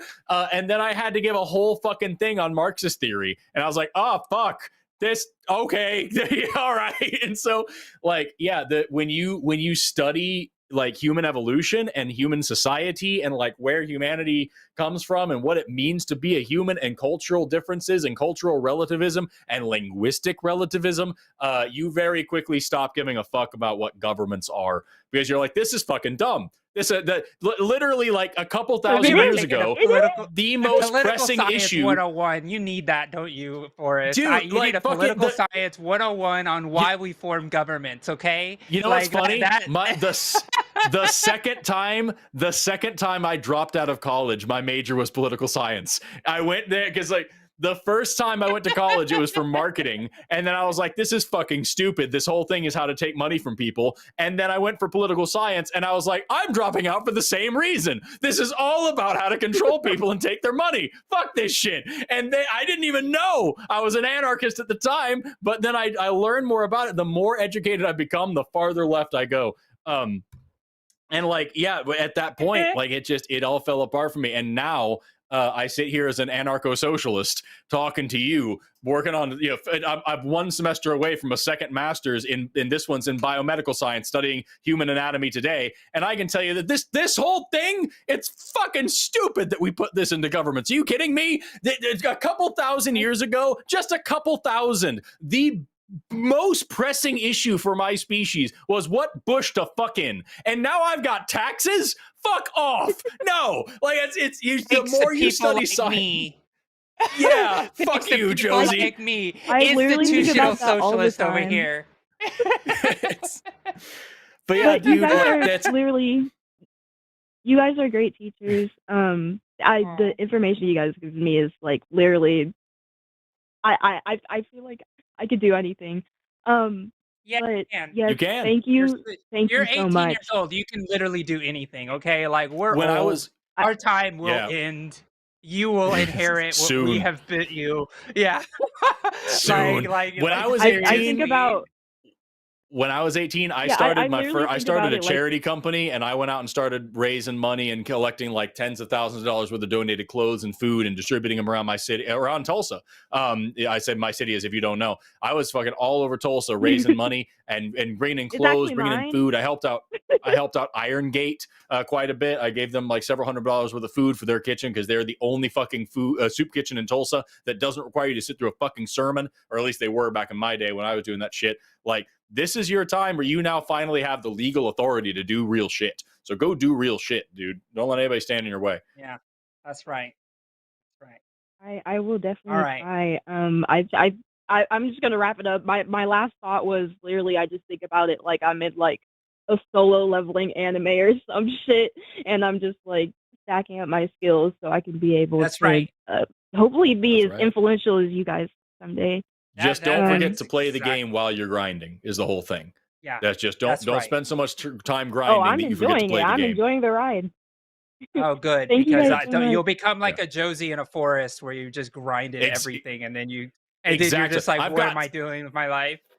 That's what I'm talking about. I'm working on my 6th degree right now, Aaliyah. Don't be like me, all right? Don't do this. It's Like, I honestly want to am go to school working. forever. Yeah, like, and me, I'm like, I've already worked on over 82 campaigns in my career over like the course of Jesus. 15 years. I know. Like, Go to bed. Aaliyah, you've been All awesome. right. I really appreciate the call. Yeah, thank you. I appreciate your knowledge. Yeah, absolutely. Take care. We'll see you Thank later. you. Bye. Bye. Aaliyah's great. I wish I had like a cool like inside joke like Tulsa thing to say, but we're fucking lame here, so I can't. Yeah. Yeah. We've got one call One left, more and I saved this caller. one for the end. One more They caller. want to hold for like 3.5 hours.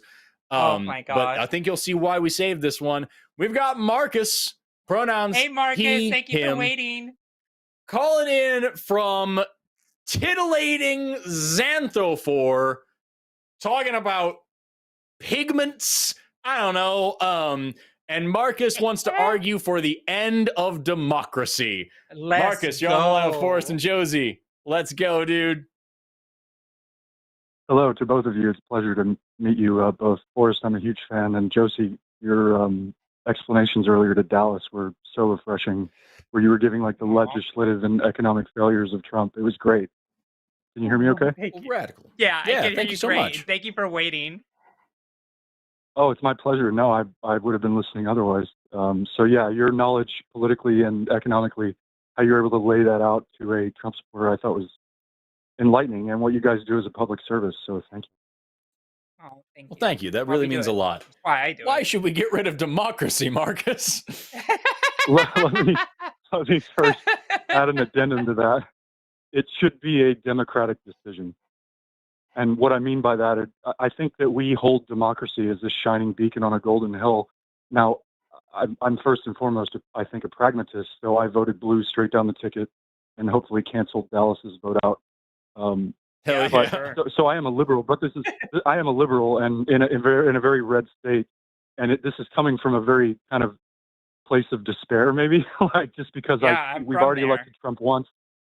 Yeah, and people, it's not unique to us, right? People fall victim to demagogues all over the world when people are struggling. The Weimar Republic, a great example before the Nazis rose. When people are struggling, they're more willing to accept demagoguery for some reason, and I think it's like part of the human condition. And I think that we shouldn't be relying. I mean, again, you tell me if this is I put on my crackpot tinfoil hat, but I don't think people should be deciding who should lead our countries based on a popularity contest of some very wide demographics, right? Some of whom hate others and want to take others' rights away. So I am a secular humanist and atheist. This is why it was Socrates who said that democracy shouldn't be allowed.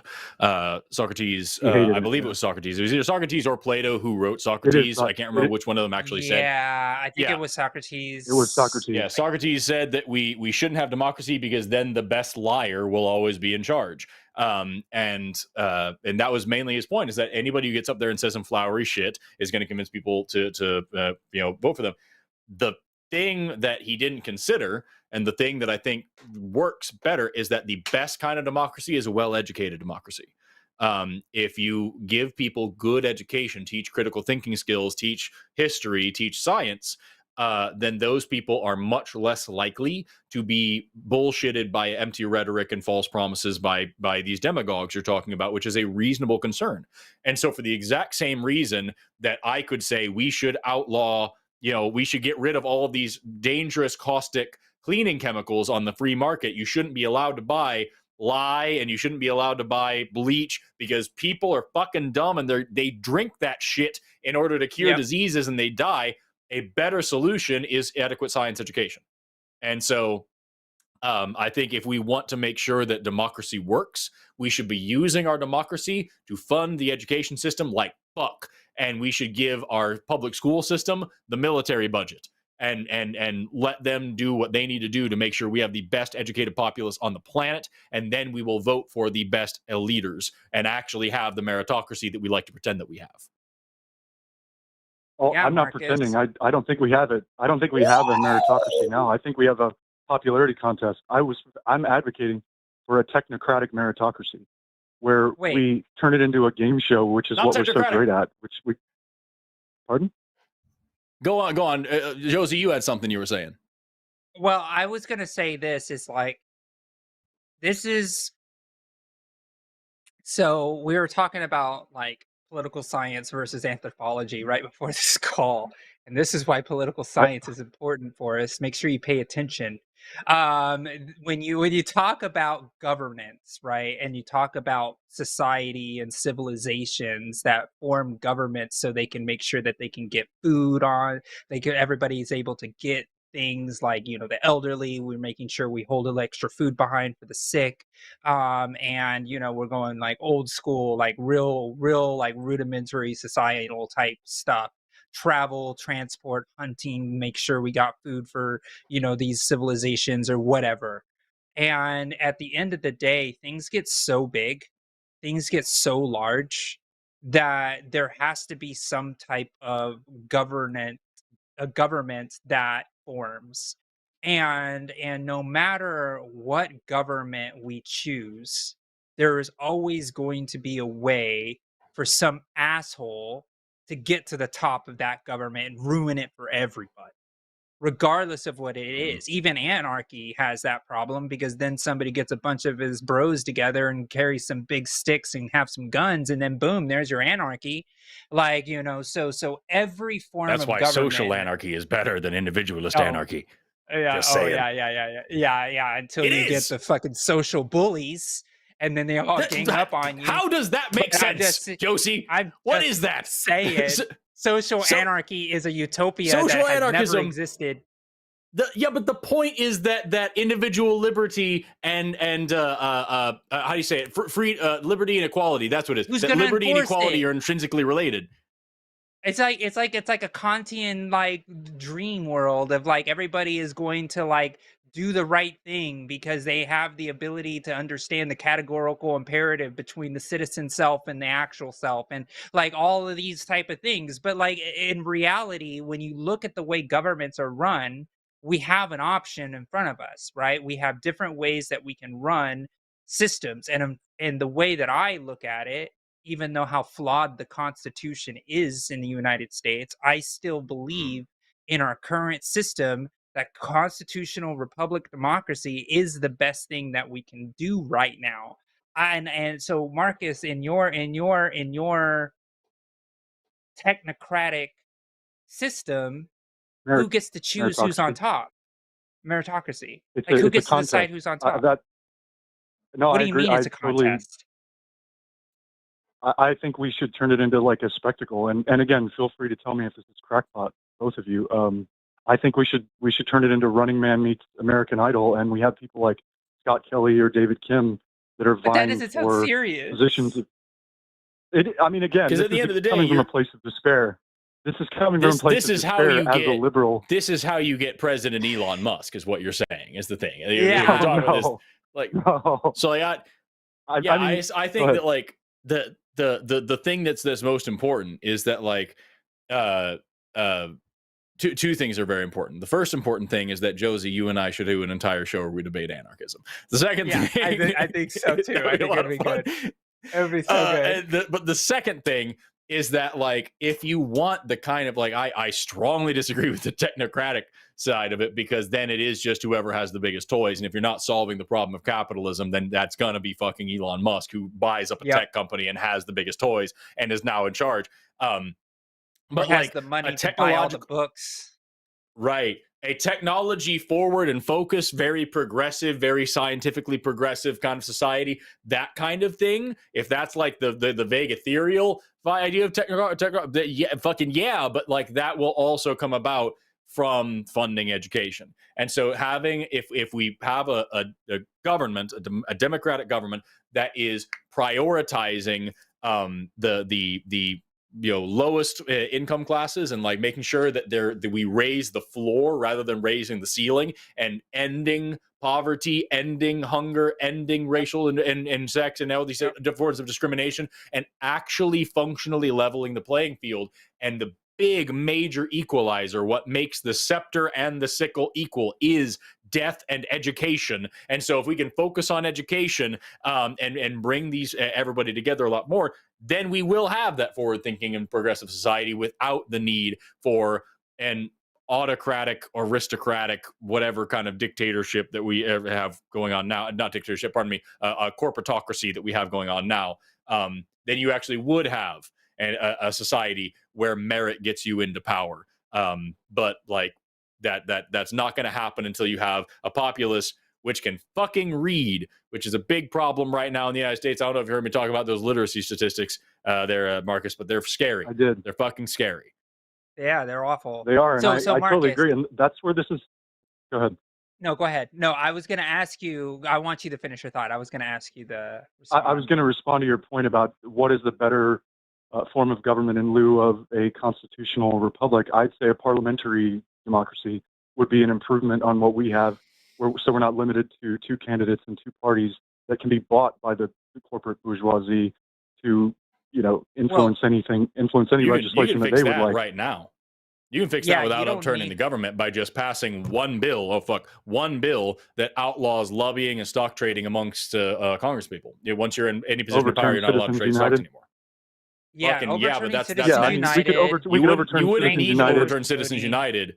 You wouldn't even need to worry about that if you just outlawed, any kind of finances and politics. You cannot pay like any kind of thing like that. Like if you have it so that it is illegal for these politicians to make money out of being a politician besides just a living wage, that is no longer a problem.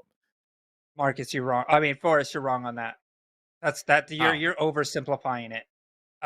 Politicians don't necessarily get rich on this stuff. They get their campaigns funded. They don't actually get paid. They stay in power and influence. They don't need the money. You are absolutely correct. I was conflating personal finance and campaign finance, and I should have been more careful about that. Thank you for pointing that out. Yes. I was meaning to say outlaw money in government and power and all these things so they don't get rich. And when I was talking about Citizens United, that is mainly campaign things. Should have made the distinction. Josie wins. Yeah. I'm with you too, though. You said that senators and congressmen were selling their stocks right before they made legislation during COVID. So it was like they were profiting from the regulation that they intended to implement. That's not even unique. Pick one. Yeah, they always pick one out of each party. Always goes to jail for it. Like they're like, "Ooh, look at this guy! You did the wrong thing," but all of them are doing it, right? It's like it's bullshit. It should be illegal to play the stock market when your actual job is manipulating the stock market. The problem is the problem with that is that it's all regulated by Congress and congressional rule, right? So again, Congress needs to pass a law for Congress to not do the thing. And so there is another limitation of a constitutional republic when you have a broken Supreme Court system that will just let people do what they're doing, because the Supreme Court's now making money off their own shit now too. So there is a lot of that as well, where we've lost a lot of our power in our own constitutional republic because we have let corporations take the ability to influence who's in power to eventually turn the needle toward more wealth, and they just want more and more wealth, and it just becomes a broken system. In fact, one of the reasons they put DC in the swamp originally was because nobody wanted to go to DC. Nobody wanted to be a legislator. It was actually kind of a bullshit job. And it was like one of those things back then where it was just like, yeah, it was actually an act of service to go and deal with the bugs of the swamp of DC. And it was one of those things, but we've lost that, right? It's become now a place where you get power and influence, and you can, hang out with wealth and things like that. But going back to, Can I tell you? Oh, sorry. yeah, go ahead, please, Marcus. I know I'm. It's getting late, so I would love to hear what you have to say. I know. My brain's starting to get tired. This is born anecdotally of like my contemporaries. I don't trust that they even know what their own interests are, let alone will vote for them. Dallas, I think, was a great example earlier when you spoke to him. I listened to that entire conversation while on hold, and even when presented with data, because their political ideology is so entwined with their personal character and their identity, they will literally deny reality and data from affecting that, so they don't have to take a good hard look at themselves or reevaluate their personal identity. So I think that I honestly, the anecdotal part is I don't trust them to vote even in their own interests, let alone mine or LGBTQ people or anyone from a disparaged minority or a previously discriminated against minority. So it's because I don't trust them. They already elected Trump once. It's not like this is outside the realm of possibility of them re-electing him by a demagogue. And yes, the education system could be brought up to a level where everyone is educated and well informed enough, like an electorate should be, to decide which of the candidates will be better. But that's not the can of beans we're eating out of right now. Yeah, and so this is important because because this is kind of teetering on the doomerism, right? Where it's like, well, the system is fucked, might as well just throw it out. And I know you were joking with like let's do a game show type thing. I hope you were, but still, but anyways, but the idea of like all of these, and it's funny, Marcus. This is really funny because what you're saying also leads to authoritarianism. It's initially technocracy has in the past.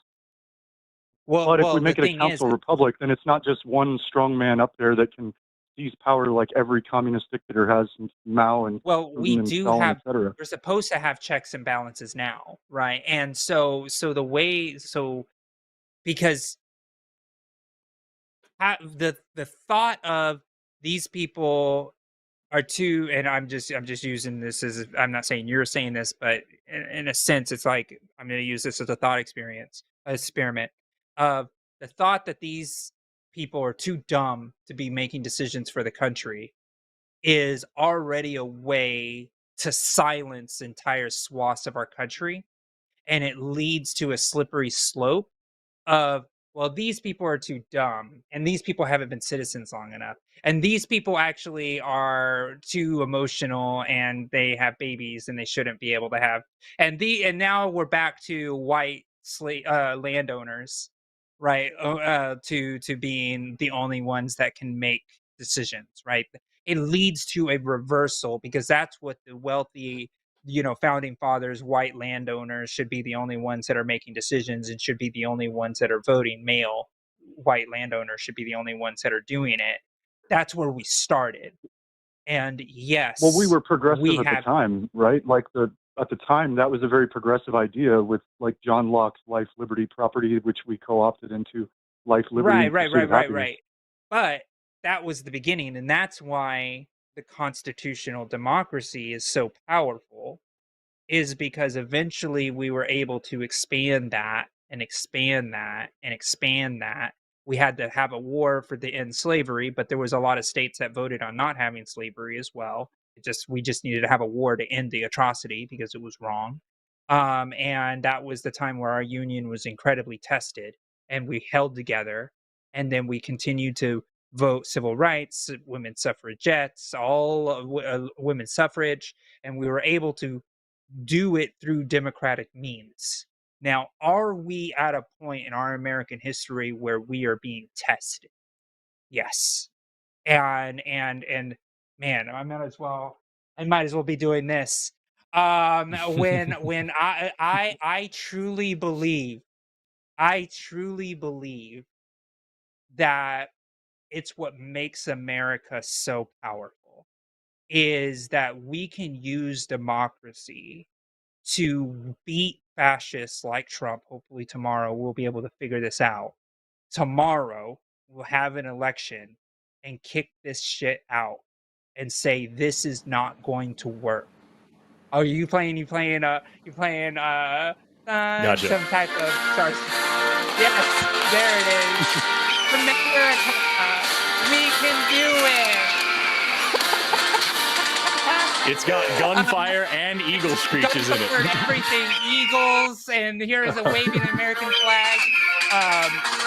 But in all seriousness, though, that if we're able to weather the fascism authoritarian lurch that we have faced with Donald Trump, it was because people got out and got motivated, made phone calls, knocked doors, and continued to talk to people who aren't people who deal with politics. Our economic system has gone so into trash that people don't even have the opportunity to look at the news media for 4 minutes a week. 4 minutes a week is only what most Americans listen to when it comes to political content.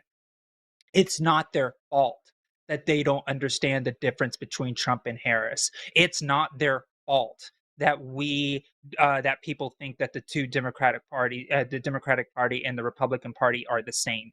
It is our fault as activists that got complacent, that thought that Hillary Clinton could win just because she was a Democrat.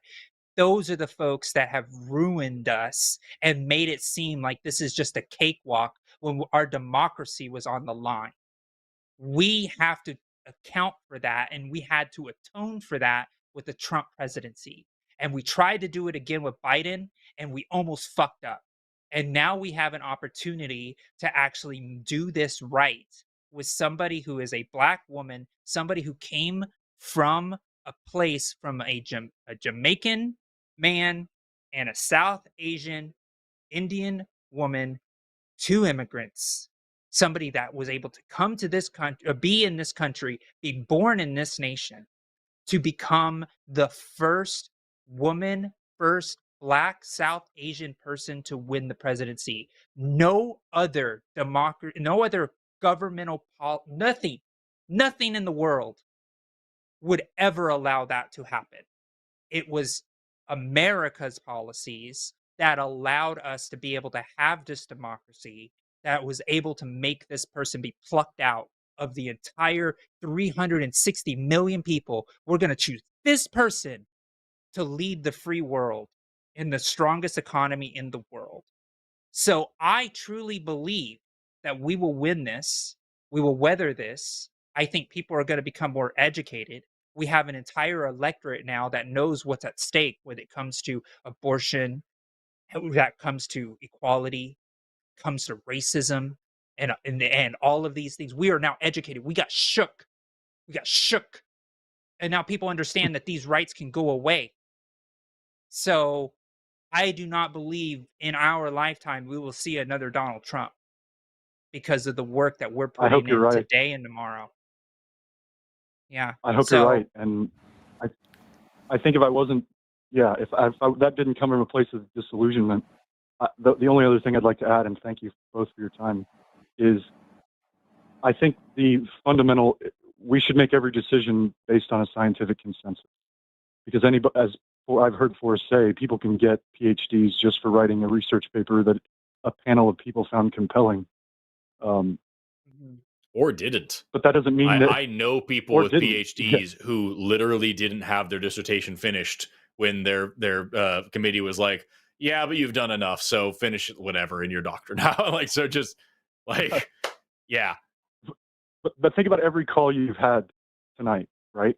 Every single one of the issues that you've addressed, including the marine biologist who was concerned about climate change, which I completely agree with, and the rights of discriminated minorities, every single problem, if it were decided upon to use the scientific consensus to make the law, then all of these problems go away, or they at least begin to be addressed. And, I mean, so that would be my only research. thing. That should be not necessarily research. What is the scientific consensus? We can point to selfish altruism about why we should uplift the poor rather than burdening them further. Like, we can make an argument about not a consensus what position. the scientific consensus is, political scientists or any, urban renewal, that kind of thing, infrastructure, et cetera. Every single subject is addressed if we choose to act based on scientific consensus and nothing more. Well, that's why we only have like 3 of the 10 commandments left in our laws. I agree, but that's the thing. It's like we need to have elected leaders that put those people into power in those departments, right? To make sure that we have science. And they care about science, like, Dr. Fauci, right? People hate him because he was actually right about science. And, and that was why they didn't like him, is because he was too technocratic for the conservatives. And they were like, why Trump? Why do you have this person here? It's like, because Trump was terrified if he didn't have somebody who knew it was going to happen. And that's probably one of the best things that Trump did, actually, was actually keep Fauci there for his position the whole time and not fire him. I don't know how much more millions of lives would have been lost if we were to have lost Fauci when they wanted him gone in the first place. And so I think that's a really good example of the fact that with someone like Harris and with someone who has the understanding of good governance, and I think I've said good governance here on the last couple shows that I've been on a lot, right? Because good governance should lead to the solutions that you're talking about, Marcus. Like, we want somebody who knows how to make the trains run on time. We want somebody in charge of public health who actually understands health. We want people in those positions of power that actually know what to do, but can't get elected themselves, right? Dr. Fauci could never win an election. It would be impossible for him to win an election, but he needed to be put there by a politician. And yet he was still the most qualified to be in charge of that department, regardless of whether or not it was smart for an elected politician who won a popularity contest to decide that he was needed there. Right? Well, like, I don't want to rely on Marjorie Taylor Greene. I don't want to rely on Marjorie Taylor Greene or Matt Gaetz. I'm sorry. I was saying, like, that's why what Josie was saying is so important, is that, like, he was the best one to put there. So you need a good leader who can recognize that. Obama. If you have, Obama was the one. Yeah. So if you have an open democracy where you say, we're going to vote on every single position in the thing, and then you have all the people out here listening to somebody campaigning on why they're the best virologist or epidemiologist, only other biologists, virologists, epidemiologists, immunologists, like only people in this area are going to know what the fuck they're talking about enough to make the decision to put in the vote. And so, like, you need this representation that Josie's advocating for, that we have, to say that, like, I trust you to be a good enough leader to evaluate this person's resume, turn it over to other experts in this person's field who knows what this is for. I don't know the first thing about, like, I'm not an economist, but if I want to bring in a good economist to be my advisor, to be the guy who runs the thing, I'm going to look to all the other economists. I'm going to be the one taking the poll, not opening it up to the whole country and saying, I hope just mainly economists, but also anybody tell me who this person should be.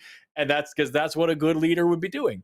So, like, yeah, at the end of the day, the representative system that we have is still the most effective way forward, unless you plan on having all these resumes run through a supercomputer somehow, that this, amazing technology, the scientific consensus on who the best immunologist in the world would be or whatever like that. There's really no way to do that effectively. Yeah. Anyway, with that, it's been about 26 minutes. We're coming up. It's now almost 11 o'clock our time. So we're going to wrap up and start doing super chats. But I really appreciate you calling in and waiting for so goddamn long, Marcus. Yeah. And you're dealing with Forrest and I's empty tanks right now. We're like at the end of our ropes, and we're just like with like words in microphone. I was on stream for 8 thank you very hours much for straight yesterday. Yeah, thank you, Marcus. Take care. I was on stream for 8 hours straight yesterday. I've been here for we're coming up on, this is 5 hours now. We've been doing this one. Is you and I, we just vibe really well, and we can just go forever. And I think that's really what it comes down to. It's really, really absolutely great. It does. It's time for the super chats. The super chats have begun, and there's nothing you can do to stop it. Starting off with $5 from Sheridan Bernasconi. My biggest concern is that Mike Johnson in the Supreme Court. Thank you both. Yeah, I don't want Mike Johnson to refuse to validate the election results as he has said he would. That's what's scary for me. Well, the thing is, the Congress is appointed on January 3rd, while presidential certification is January 6th. So if we win the House, we don't have to worry about anything. So go vote tomorrow. Ooh, girl. Jeez, just go vote. Go fucking vote, y'all. Beat MAGA. That's the thing. Yes. $10 from Green Man Dave to Forrest. Sorry for calling out yesterday. Do check out the progress we've made in replacing lead service lines in Michigan. Though, through. Wait. I don't know Michigan. It is, though, yeah. But yeah.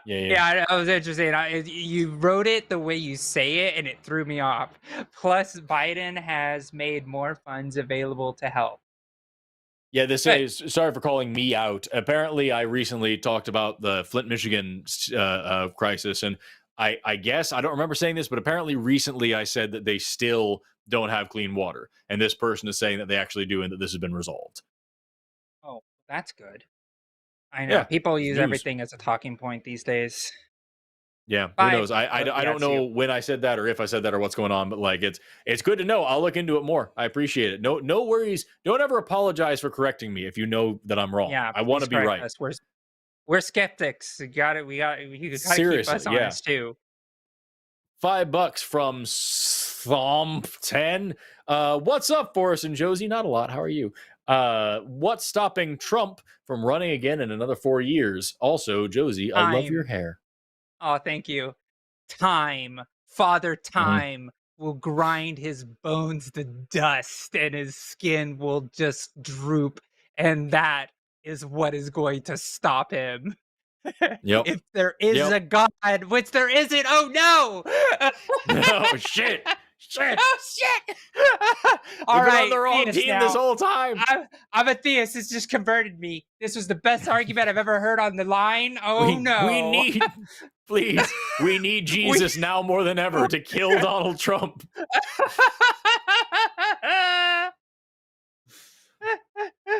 $10 from Green Man Dave. You're all spectacular, but Jimmy can go Jimmy himself. I'm looking forward to next BahaCon? I don't know that. I don't know BahaCon. BahaCon is a skeptics convention in Canada that I spoke at this year, and it happened next year too. Nice, man. Shows I'm showing my green to my skeptic activist side here. I apologize. P.S. Josie, it is a coat of arms from Lord Baltimore. Well, yes, it is. I'll go ahead and just wave my state pride too. Yay, Maryland. Doesn't it look like it would be floating, like these would be on a castle, like in medieval times? It's like, yeah, for sure. I know. It's so funny. I do love the uniqueness of the Maryland flag. I will say that.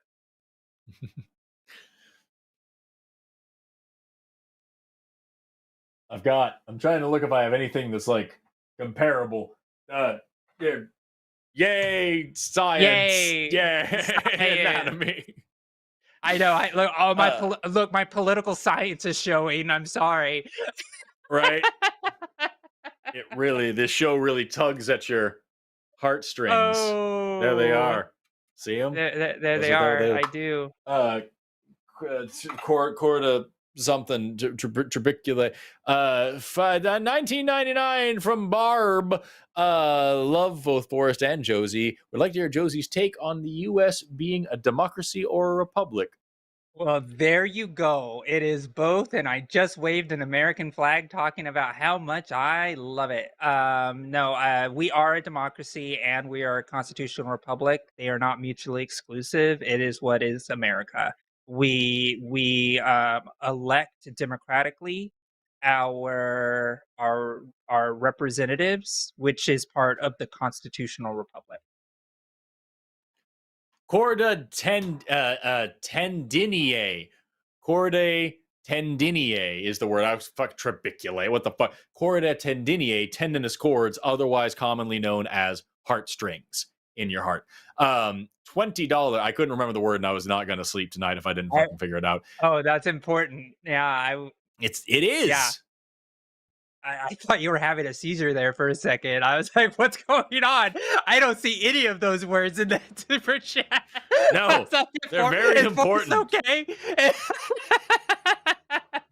Look, they're these things that like help close valves. They make your fucking ventricles work properly.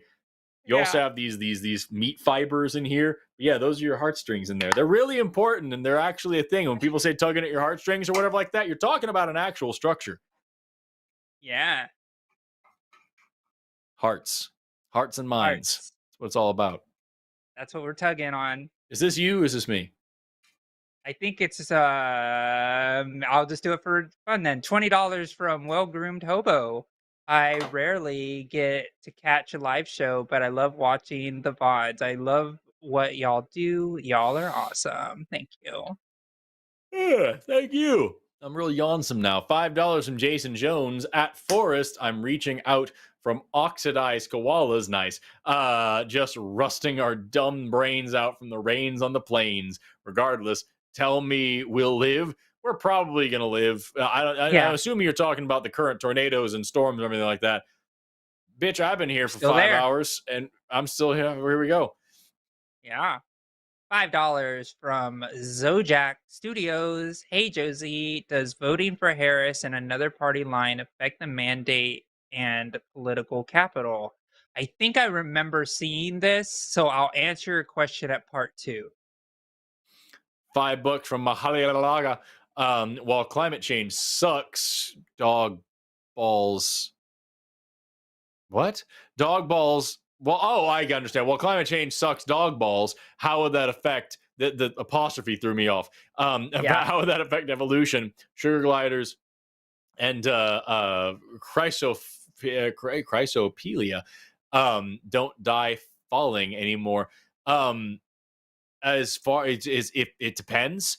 Rapid climate change means mass extinction events, except for the things that can survive. Slow climate change leads evolution in a steady way and still leads to lots of extinction, but like also evolution. So in this particular case, we're mainly talking about like getting heat resistant species making a stronger stand. Reptiles going to be doing real good.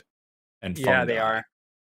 Yeah, $5 from Zojak Studios. I generally vote Dems on the working family party line when able, and I want to know if it's risky. It is not. Your vote still counts toward the public mandate that we were talking about on the other show. So if people were like, I'm going to register green, but I'm still going to vote for Kamala, I would be like, sure, whatever. That's party membership. That's a good way to like tell Democrats, go fuck yourselves. I'm going to be green, but still making sure we're going for good governance in those situations is really, really important. And I'm a big proponent of voting in primaries. So if you want to vote for a green in a primary, you want to vote for a working families person in the primary, if you want to show that working families membership is going up in registration, but you're still making the strategic decisions during general elections, go knock yourselves out. In fact, I approve that method if you choose. I do say, though, there's a lot of theory behind party building. But that really should be up to the local parties to be making sure you're registering as that party. If the Democrat isn't showing up to your door as a party to say, "Hey, are you a Democrat? If not, why?" That shows bad leadership locally at the party level. I've seen some fantastic work coming out of South Carolina recently with their state Democratic Party chair. They ran over 100 different Democrats in seats where Democrats don't normally win, and that's party leadership. Like, let's go, make sure the names get out there. So building that base is really important. But political party building is like a master levels political science class that I'm losing the energy for. But no, I'm not going to have that conversation right now. $5 from Spring Twister. The line shows being so blatant and passionate about trans issues is something I appreciate more than I can put into words. You help keep us sane. Thank you. $5 from Monkey at Typewater from Kevin. Go tell a kid that you don't think their future is worth working toward. I get being angry, but you don't get to take your ball and go home. Exactly. It's true. $5 from Trayton. Thank you all for what you do. I've had so many topics I've wanted to ask y'all, but they all seem trivial compared to the election. I'm terrified. I need to raise this. Yep. $5 from Alishana. $5 from Alishana Silver Bow. I've started telling everyone about the benefits of eating dried grapes. It's all about raising awareness. That's right. Nice. Gotta love your puns. Nice. So good. I once spent my life savings on pasta. It was worth every penny.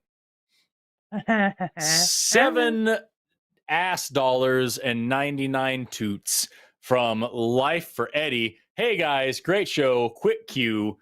I'm from Australia and I have a mandatory voting. Do you reckon that should be implemented in the US? No. Rights aren't rights if you have to do them. Yeah, I don't think it. I agree. I think that it should be mandatory for every state to mail a ballot to every voting a registered American that is eligible to vote. Mm-hmm. I think that I'm also all required. About automatic registration. I'm also all about that. The second you turn 18, you're registered and you stay registered. Yeah. I think like if everybody had a ballot in their mailbox, they can fill it out if they want, but I think everybody should have access to that ballot and make it easy. Yep. $5 from Green Man Dave. Also, go blue. Yay. Turns out he's actually Blue Man Dave. $5 from Monkey at Typewriter. Listens to Josie's talk about effective minimal agriculture. Sure, but I suggest eating people one time and no one wants to come to Thanksgiving. Would you try it, Josie? If somebody was like, yo, here's this, if he was already cooked, just like, this is Dave, he was really into this, wasn't murdered, he was like, yo, eat me, and so we're gonna do it, would you try it? No, because I'm a vegan. Oh, well, fuck, I guess that does complicate things. $20 from Neomite with no message, but thank you. Well, that's the whole point of veganism, is like animals can't consent, it's and all the things. This guy consented. I wouldn't do it. Would you? Double stand. Hell yes. Double standards. Would you really? Ew. Why wouldn't you?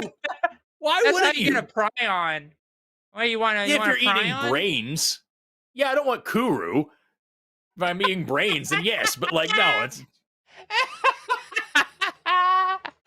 That's fair. I guess you got me, Forrest. I guess you got me. Fact checked. The vegans, man. It's all the same with you. It's all the same. Oh my gosh. I don't think I could do it. I don't think I could. I'd be like, nah, I'm good, Dave. Like, I'm sure there's a Forrest. I'll go find Forrest.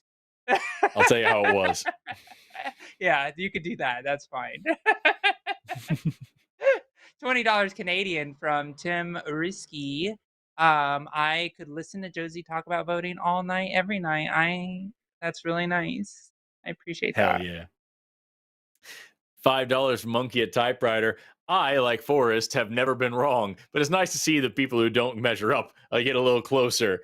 Here's hope for you folks. I love that.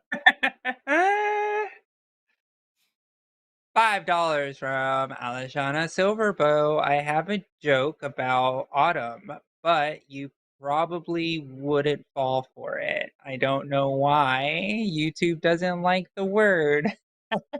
Hashtag puns are how I am coping. Hashtag vote Harris. Yes. Nice. $4.99 from Rack65. Trump / Elon for chemo / dangerously hard labor sentence.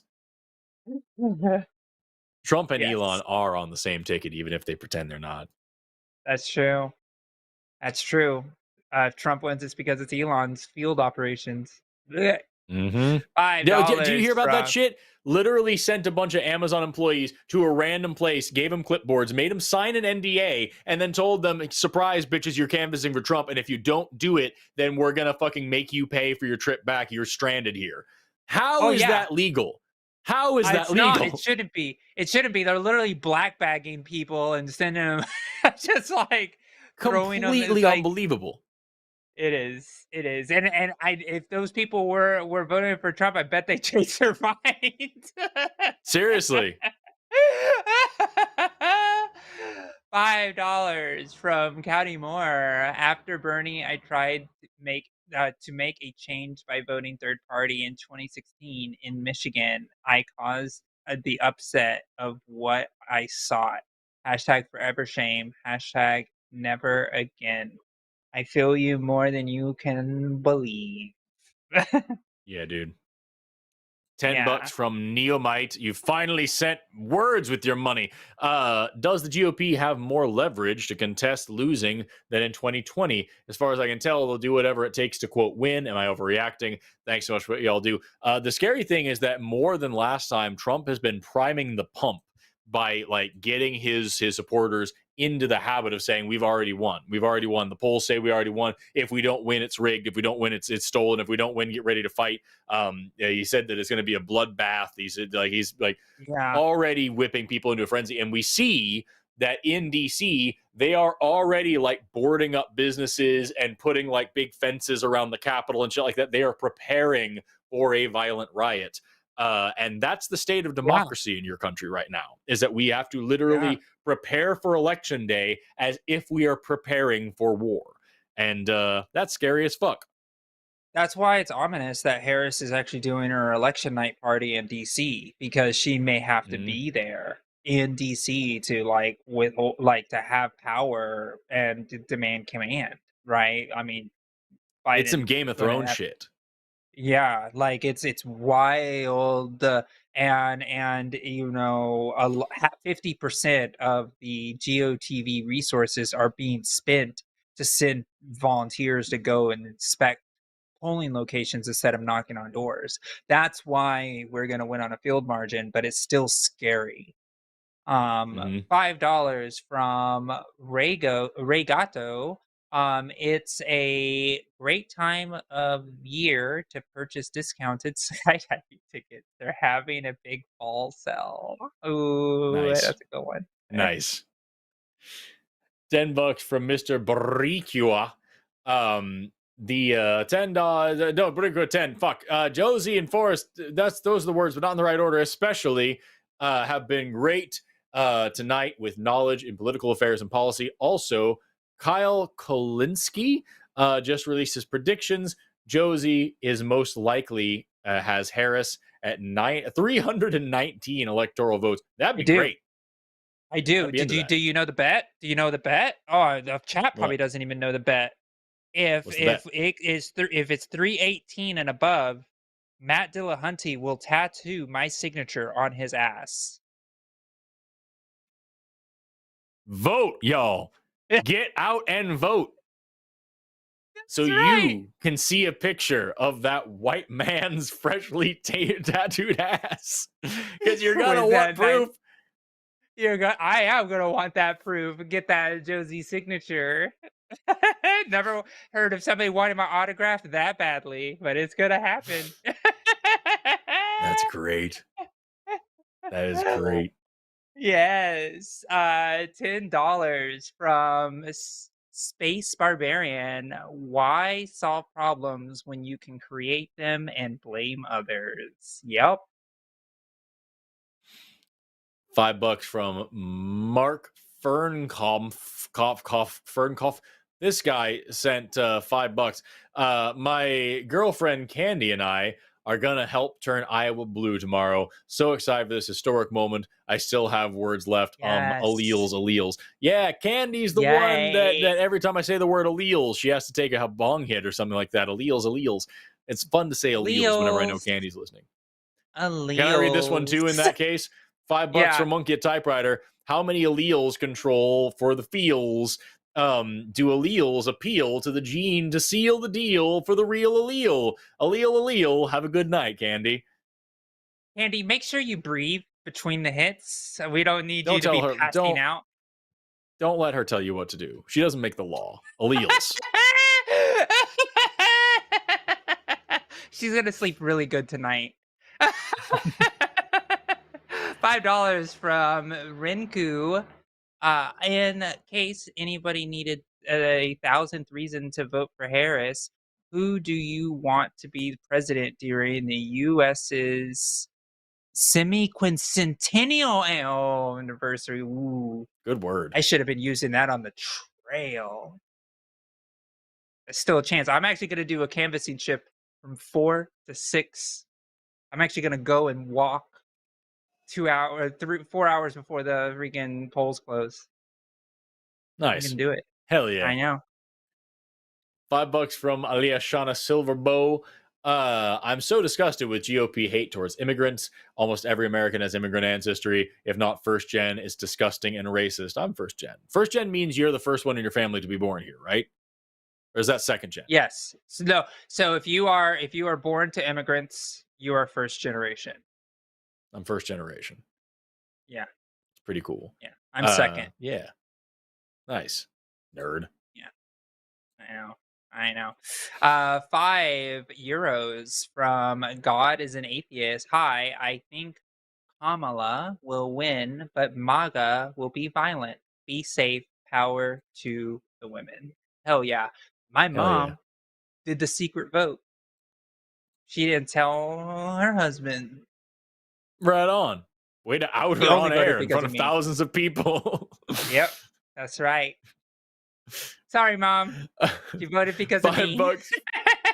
That's honestly, like, that's something we're seeing a lot of campaigns now. Like, hey, your husband doesn't need to know who you're voting for. And I saw there was I think the Daily Show just released a fake poll. It was a little picture, and it's like, you know what I'm talking about, where it's like women voting, who are you voting for? And it's like all Trump. And it says, our poll was collected by women whose husbands rushed and picked up the phone and spoke for them. $4.99 from Homespun Covers. Dallas's mind is a scary place. You don't want to go there alone. It's frustrating. I'm glad I was people there like with Dallas. Forrest. I'm glad I will traverse the scary Dallas mind with you any day, Forrest.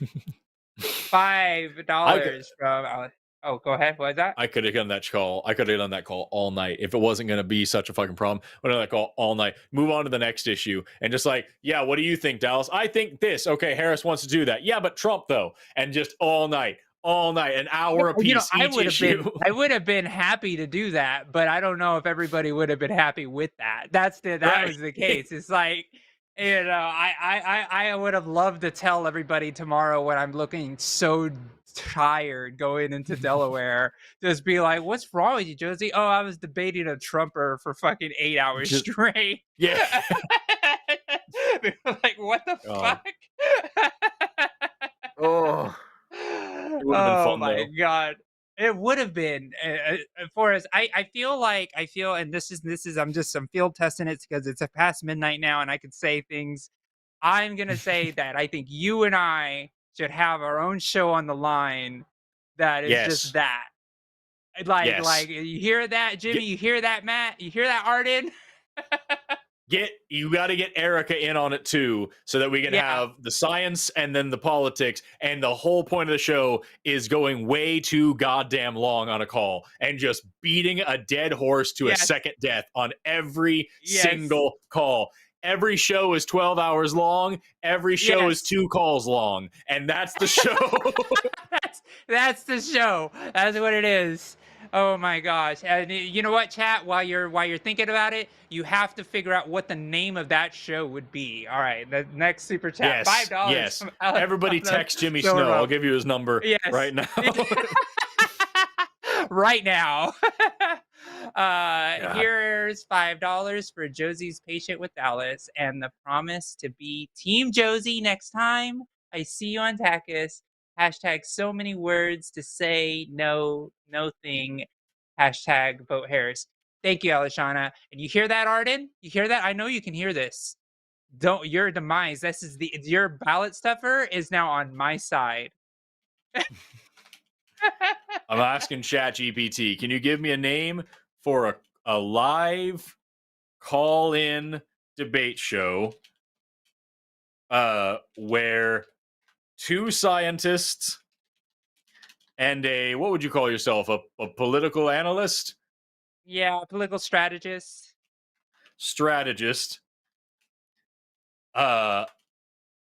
Take calls from argumentative people and talk for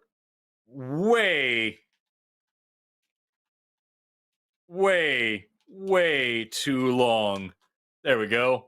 We'll ask. We'll ask ChatGPT do you see what's happening right now? You see Arden already using her godlike power to just go ahead and rewrite Alishana Silverbow's super chat. You see that, Alishana? This is what you get when you vote for the authoritarian Arden. So, this is why I should win the next Takis vote between Arden. Endless Inquiry. That's a good title. The Argument Lab, taking calls and taking sides. Overtime Opinions. That's a good one. That's a good one. That's very good. That's a really good one. Y'all, get Overtime Opinions on the line. Tell Jimmy Snow to make this show. $5 from Jamnik06. If Kalinske predicted 319 electoral votes for Harris, someone might be getting more art on their body. Team Josie, Booty Matu. I love it. Yes. Oh, wow. Here's the big one. $100. Thank you so much from Rayleigh Real. Or Riel. Like Bell? Like Rel? Sure. Gotta give you a shout out, Josie. The grace and patience you had with Dallas, despite his interruptions, was masterful. At the very least, I've learned from your conversation, and I appreciate it. Well, I appreciate you. Overtime Opinions. Let's go, Forrest. That's so good. That's so good. It's such $5 from Monkey at Typewriter. I've been at stress level 5 all week. I needed a forest and some a forest fire and some Caballero Mas Caliente. Great show. Thanks for keeping me sane-ish. That's what we're here for. Yeah. If you fucking what is the state of this country when you have to thank a child dissecting lunatic for keeping you sane? Man. Yeah. What world we live in. And there's also a lot of good names in the chat for us. You gotta look at some of these. There's some good ones coming in for like our longest line. That's really good. That's a good one. There's some good ones in there. $5 from Mr. Barigua. Go off, Spicy Josie. Give me more. Get your rant on. Let that frustration out. Spicy Forest delivering as usual. Don't get your red up too much though. Endless Inquiry. That's a good one too. Endless Inquiry is very good. There was another one that I saw that was really good. That Too Much Information. TMI the show would be phenomenal. It'd be really, really good. That's a good Yeah, one dude. too. Yeah. That's a very good one. A guy who crushes deer teeth. Fuck off. You don't know me. I ground them. I didn't crush them. I hacked at them with a Dremel. Get on my level, scrub. $4.99 from Homespun Covers. Steely Dan wrote a song called Dallas. Lyrics were Bye Bye Dallas. By the way, I would vote for Josie. Josie brings the receipts, just like Jasmine Crockett. Jasmine Crockett. Oh, shit. Okay. Yeah. I didn't know her first name was Jasmine. But she is cool as hell. Yeah, I know. It's like a super big honor. I'm like, oh, thank you. That's really, really, it's humbling. I love that. $5 from JL. I hope the Dallas conversation showed a few fence-sitters how bad the MAGA crowd really is. I agree. That was why I wanted to keep that call going on for so long. Is for that reason. I wanted to show like every single one of these issues, we're gonna bring a ton of receipts, and Dallas is gonna bring feels every single time. Every time. But there's immigration numbers are up. Here's why, and here's something that was done to fix it. You see what the voice of God is doing right now? You see this? Ballot stuffer. Wow. You listen, wish, dude. I don't need no stuffing, no ballots. I got a friend on TikTok who keeps posting videos of him like carrying like UPS boxes. Like, I got another 83 mail-in ballots here. I'm about to go send off. We're winning this election. Just like, and you know that the MAGA people are gonna be like, yeah. See.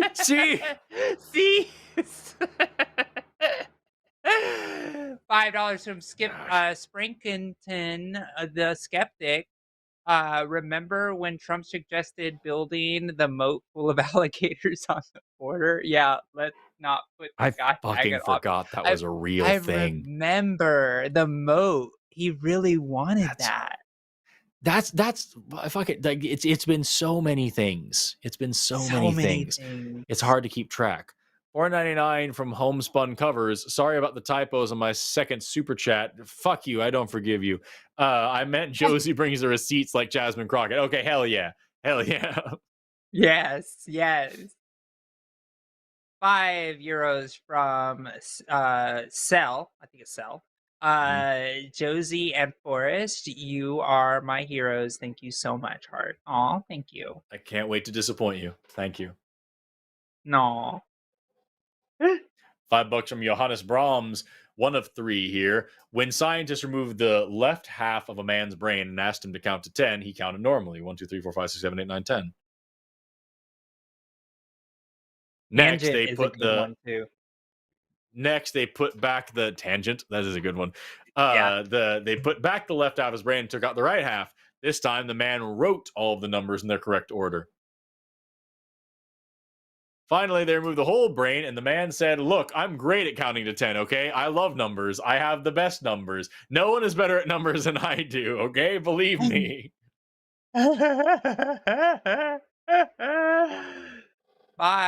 50, I think, Swedish krona from L have a giggle on the rough times. SpongeBob's name in Swedish is Swamp Bob. Furikant? Oh my gosh, I can't say that translate. Online. I can't. Translate the SpongeBob Square. He lost his pants in translation. Aww. I think he's okay with it. Right on. I think he's okay with it. $22 from Cyrille. I missed the shocking t-shirt sale last night, so here's the money I would have spent. I want a fun putting Jimmy's whole rant on a mug. Tiny text. Thank you very much for your support. Yeah, and thank you for the $20 from Emery King. Writing is perhaps the greatest of human inventions, binding together people who never knew each other, citizens of distant epochs. Books break the shackles of time. A book is proof that humans are capable of working magic. I agree. That's beautiful. That was Carl Sagan said that. Oh, yeah. Of course, it was beautiful. I $5. need to.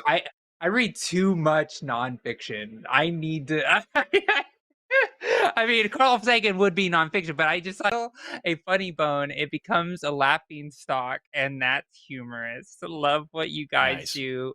What a dynamic duo you both are. Cheers. Aw, thank you. Nice.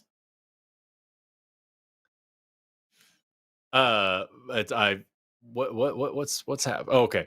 $5 from Joshua Everett. I believe the two following things. Number one, capitalism is the best way we have discovered to deal with limited resources. Number two, it's a terrible something. I don't know because Arden is too busy insulting Josie to let me read the damn super chat. It's a terrible what? Way to do so. Okay. It's a terrible way to do so. Oh, wow. Look, she's blocking me out. Oh, wow. Okay. Too much power. This is what authoritarianism brings, everybody. This is what you get. This is what a team Arden will get you. $50. Thank you so much, Alan B. Thanks for being troopers and staying awake, Forrest and Josie. Yes. I have no choice. I'd rather be here with you guys than anxiety over the election, honestly. $5 from Kate Space. I really enjoyed Spicy Josie tonight. Preach, girl. Hi, Forrest. Super nervous about tomorrow. Trying really hard to breathe and find my happy place. We'll get through it. We'll get through it. We'll all get through it together. We will. We will. And Matt's getting an ass tattoo. $6.99 Canadian. Yes, he is. From Taylor McKenzie. Josie schooling Kevin on political engagement for environmental agenda is the best I've ever heard, and I once taught this stuff. Forrest, you cool too. Not as cool as Josie, though. You guys want to hear something awful? Check this out right next to the microphone. Can I do anything for you? Yeah. Terrible, right? Why? Why do you hate me?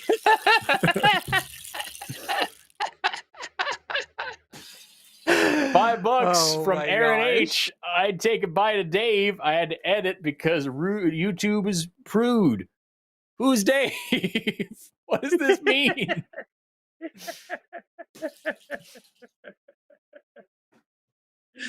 Dave is the person that you're munching on. Oh, right. Yeah. Okay. Yeah, sure. I forgot what we were talking about. And Dave has entered the chat. $5 from Green Man Dave. If the Green Man can vote blue, so can you. Hell yeah.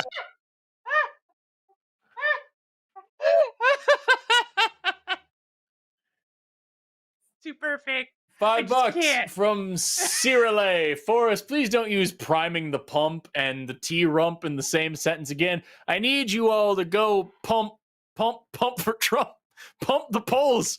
Pump it into Trump. Trump pumping 2024. I think we got her short, everybody. Just clip that and let's just put it everywhere. It's a bad thing to say. It's a bad thing to be saying. You gotta pump the polls against Trump. Otherwise, Trump's gonna pump into you.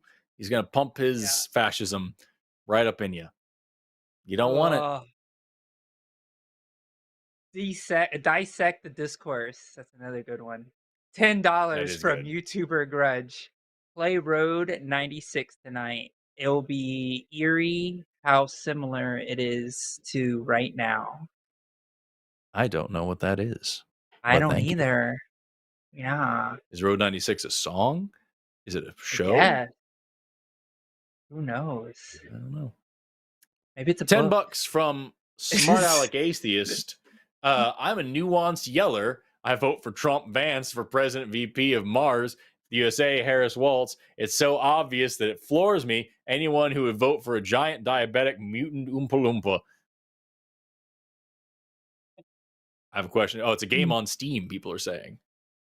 I have a question. You know what's 1 foot long and slippery? A salamander? A slipper. No. Are salamanders 1 foot long? They I feel like can they're be. small. There are some that are really big. You ever seen a hellbender? No. Hold on. Oh gosh. Are you just gonna pull out a hellbender from that Oh, shelf of the shelf of antiquities that you have there? I fucking wish. Let me do this, and then no, go away, pop-ups. Fuck you. And do this, and do this, like that. Go display capture. Oh wow! Look at that. Look at that guy. Oh, that's a cutie. They're great. Here's this whole they thing. are. Here's I keep the chat here so I can keep the vibes. Yeah. I get that. I have my chat They get big visible. though. Look at this guy. He's little cuties. I like them. I like their flat little faces. There's hellbenders. Hellbenders are awesome. Yeah. Oh shit. There we go. There you go. There it is. $5 from One-Eyed Heathen. What should we do? What should we do should Trump win? You are awesome, Josie and Forrest. That's a question that I've been thinking about a lot, because if Trump wins, then that means that presidential campaigning doesn't matter, and that scares me a lot. We would have to make all politics local, and we would have to do a really good job winning local elections after that. So it would really put my whole political profession upside down and shake it rigorously. And I don't like that idea. So please vote tomorrow. Please don't ruin my profession. Hellbenders get around 2 feet long at the largest. And I just found out they're not the largest salamander. The largest salamander are Chinese giant salamanders, which get almost as long as me. This one is 1. This one is 1.8 meters. I'm 1.88 centimeters. So I sorry, what centimeters? I am 1.88 meters long. So I'm 6'2". I am 1.88 meters. This is 8 centimeters shorter than me, this salamander. That's crazy. Kind of terrifying. 6 foot salamanders, y'all. What a great world we live in. You know what I mean?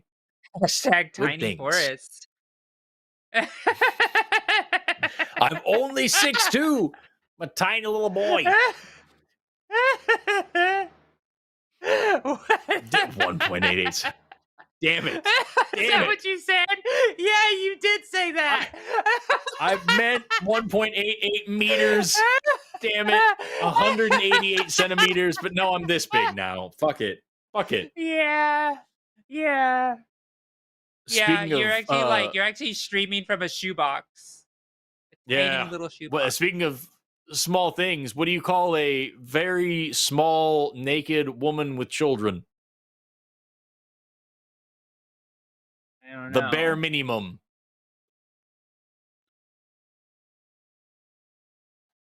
Welcome to SkepTalk, everybody.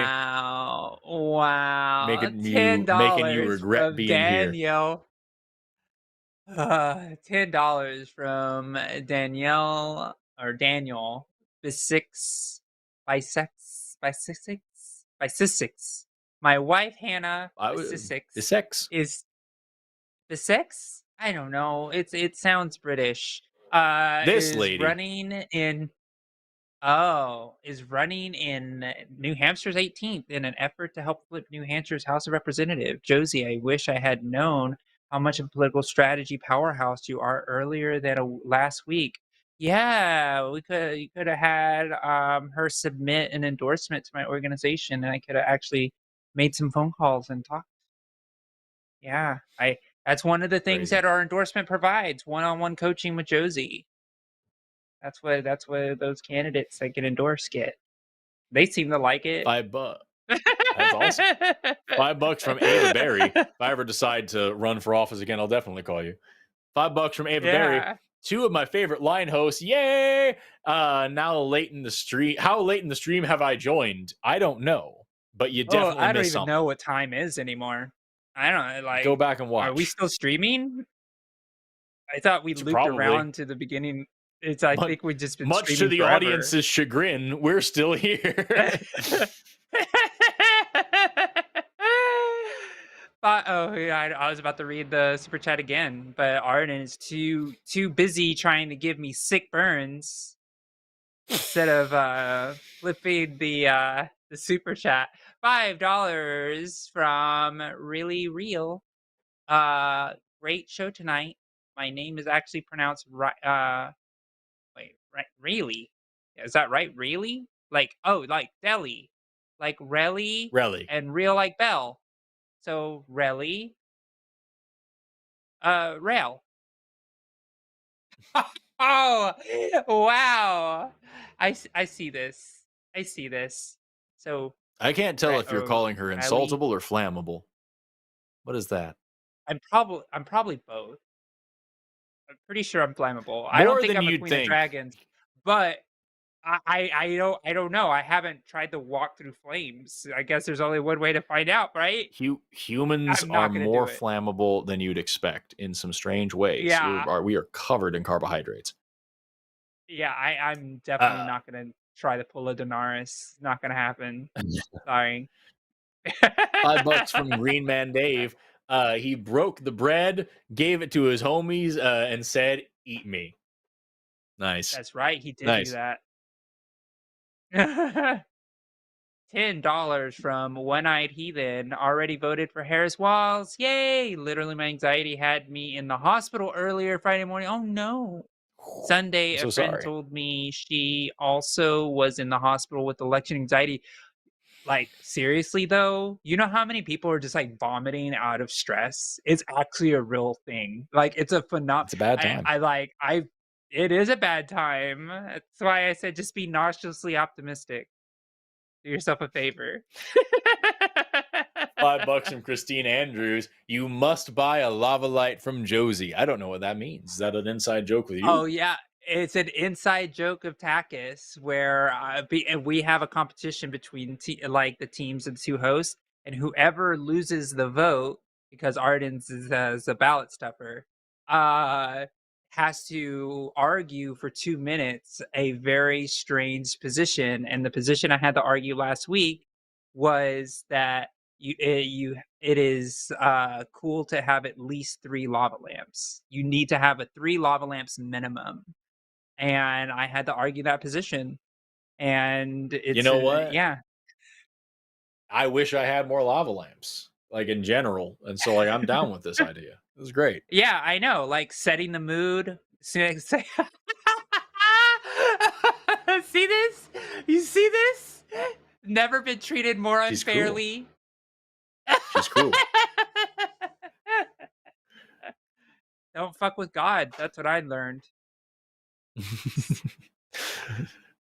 That was a thing about flying snakes. It was a thing about flying snakes. $5 from that person to clarify. Chris Ophelia is a flying snake. Speaking of cold-blooded, if Trump loses, do you think he'll flee the country? No, he's a little bitch, and he won't do that. He's just going to stay here and complain and which get country people is going to flee? Like, is he going to go he's to not popular Russia? anywhere else. Yeah, he's going to go to Russia. Oh my god. $5 from Kate Space. Productive show tonight. # Tiny Forest. # is Josie flammable? The answer is yes. Wrong order. Wrong. It should be Josie is flammable. # Josie is flammable. That's what it should be from now on. And also, I don't like the fact that the forest lore is growing. The fact that I am now this big, living in a shoebox, dissecting children, and working for a fucking rabbit. Like this there's too much. And running from the FBI. Munching on Dave. And you're eating Dave. Yes, I'm this big, living in a shoebox in Jimmy's basement, consuming nothing but the flesh of a man named Dave, dissecting children on the run from the FBI. That is what our audience knows about me now. Because you started a forest fire. You've run from the FBI because you started a forest fire. It's right, and also because I hopped a ferry in Ecuador. $5 from Ava Berry, another $5 to say thank this channel for helping me understand how to live without religion, how to feel more confident in myself as a trans woman. Fuck yeah, you deserve to. Yeah, that's excellent. $10 from Moria Bannister for Josie and Forrest. Amazing. Yes, and improv energy. Yes, thank you. I appreciate that. We're here for yes, it. and Hey, Josie. Yes. Knock knock. Who's there? I eat mop. I eat mop poo. Gross. I eat mop poo. Oh, damn it. Damn it, I knew it. And that's our show, ladies and gentlemen. Thank you so much for tuning in to SkepTalk. It's been great. Thank you to our mods. Thank you to our call screeners. Thank you to Morgan for producing the first chunk of the show. Thank you for Arden for sweeping in and producing the rest of the show so we could run extra late. Thank you to the people in the chat, even the ones that suck. Thank you to the callers, even the ones that suck. Thank you, everybody, for making this night awesome. Have an awesome rest of your day and never stop learning.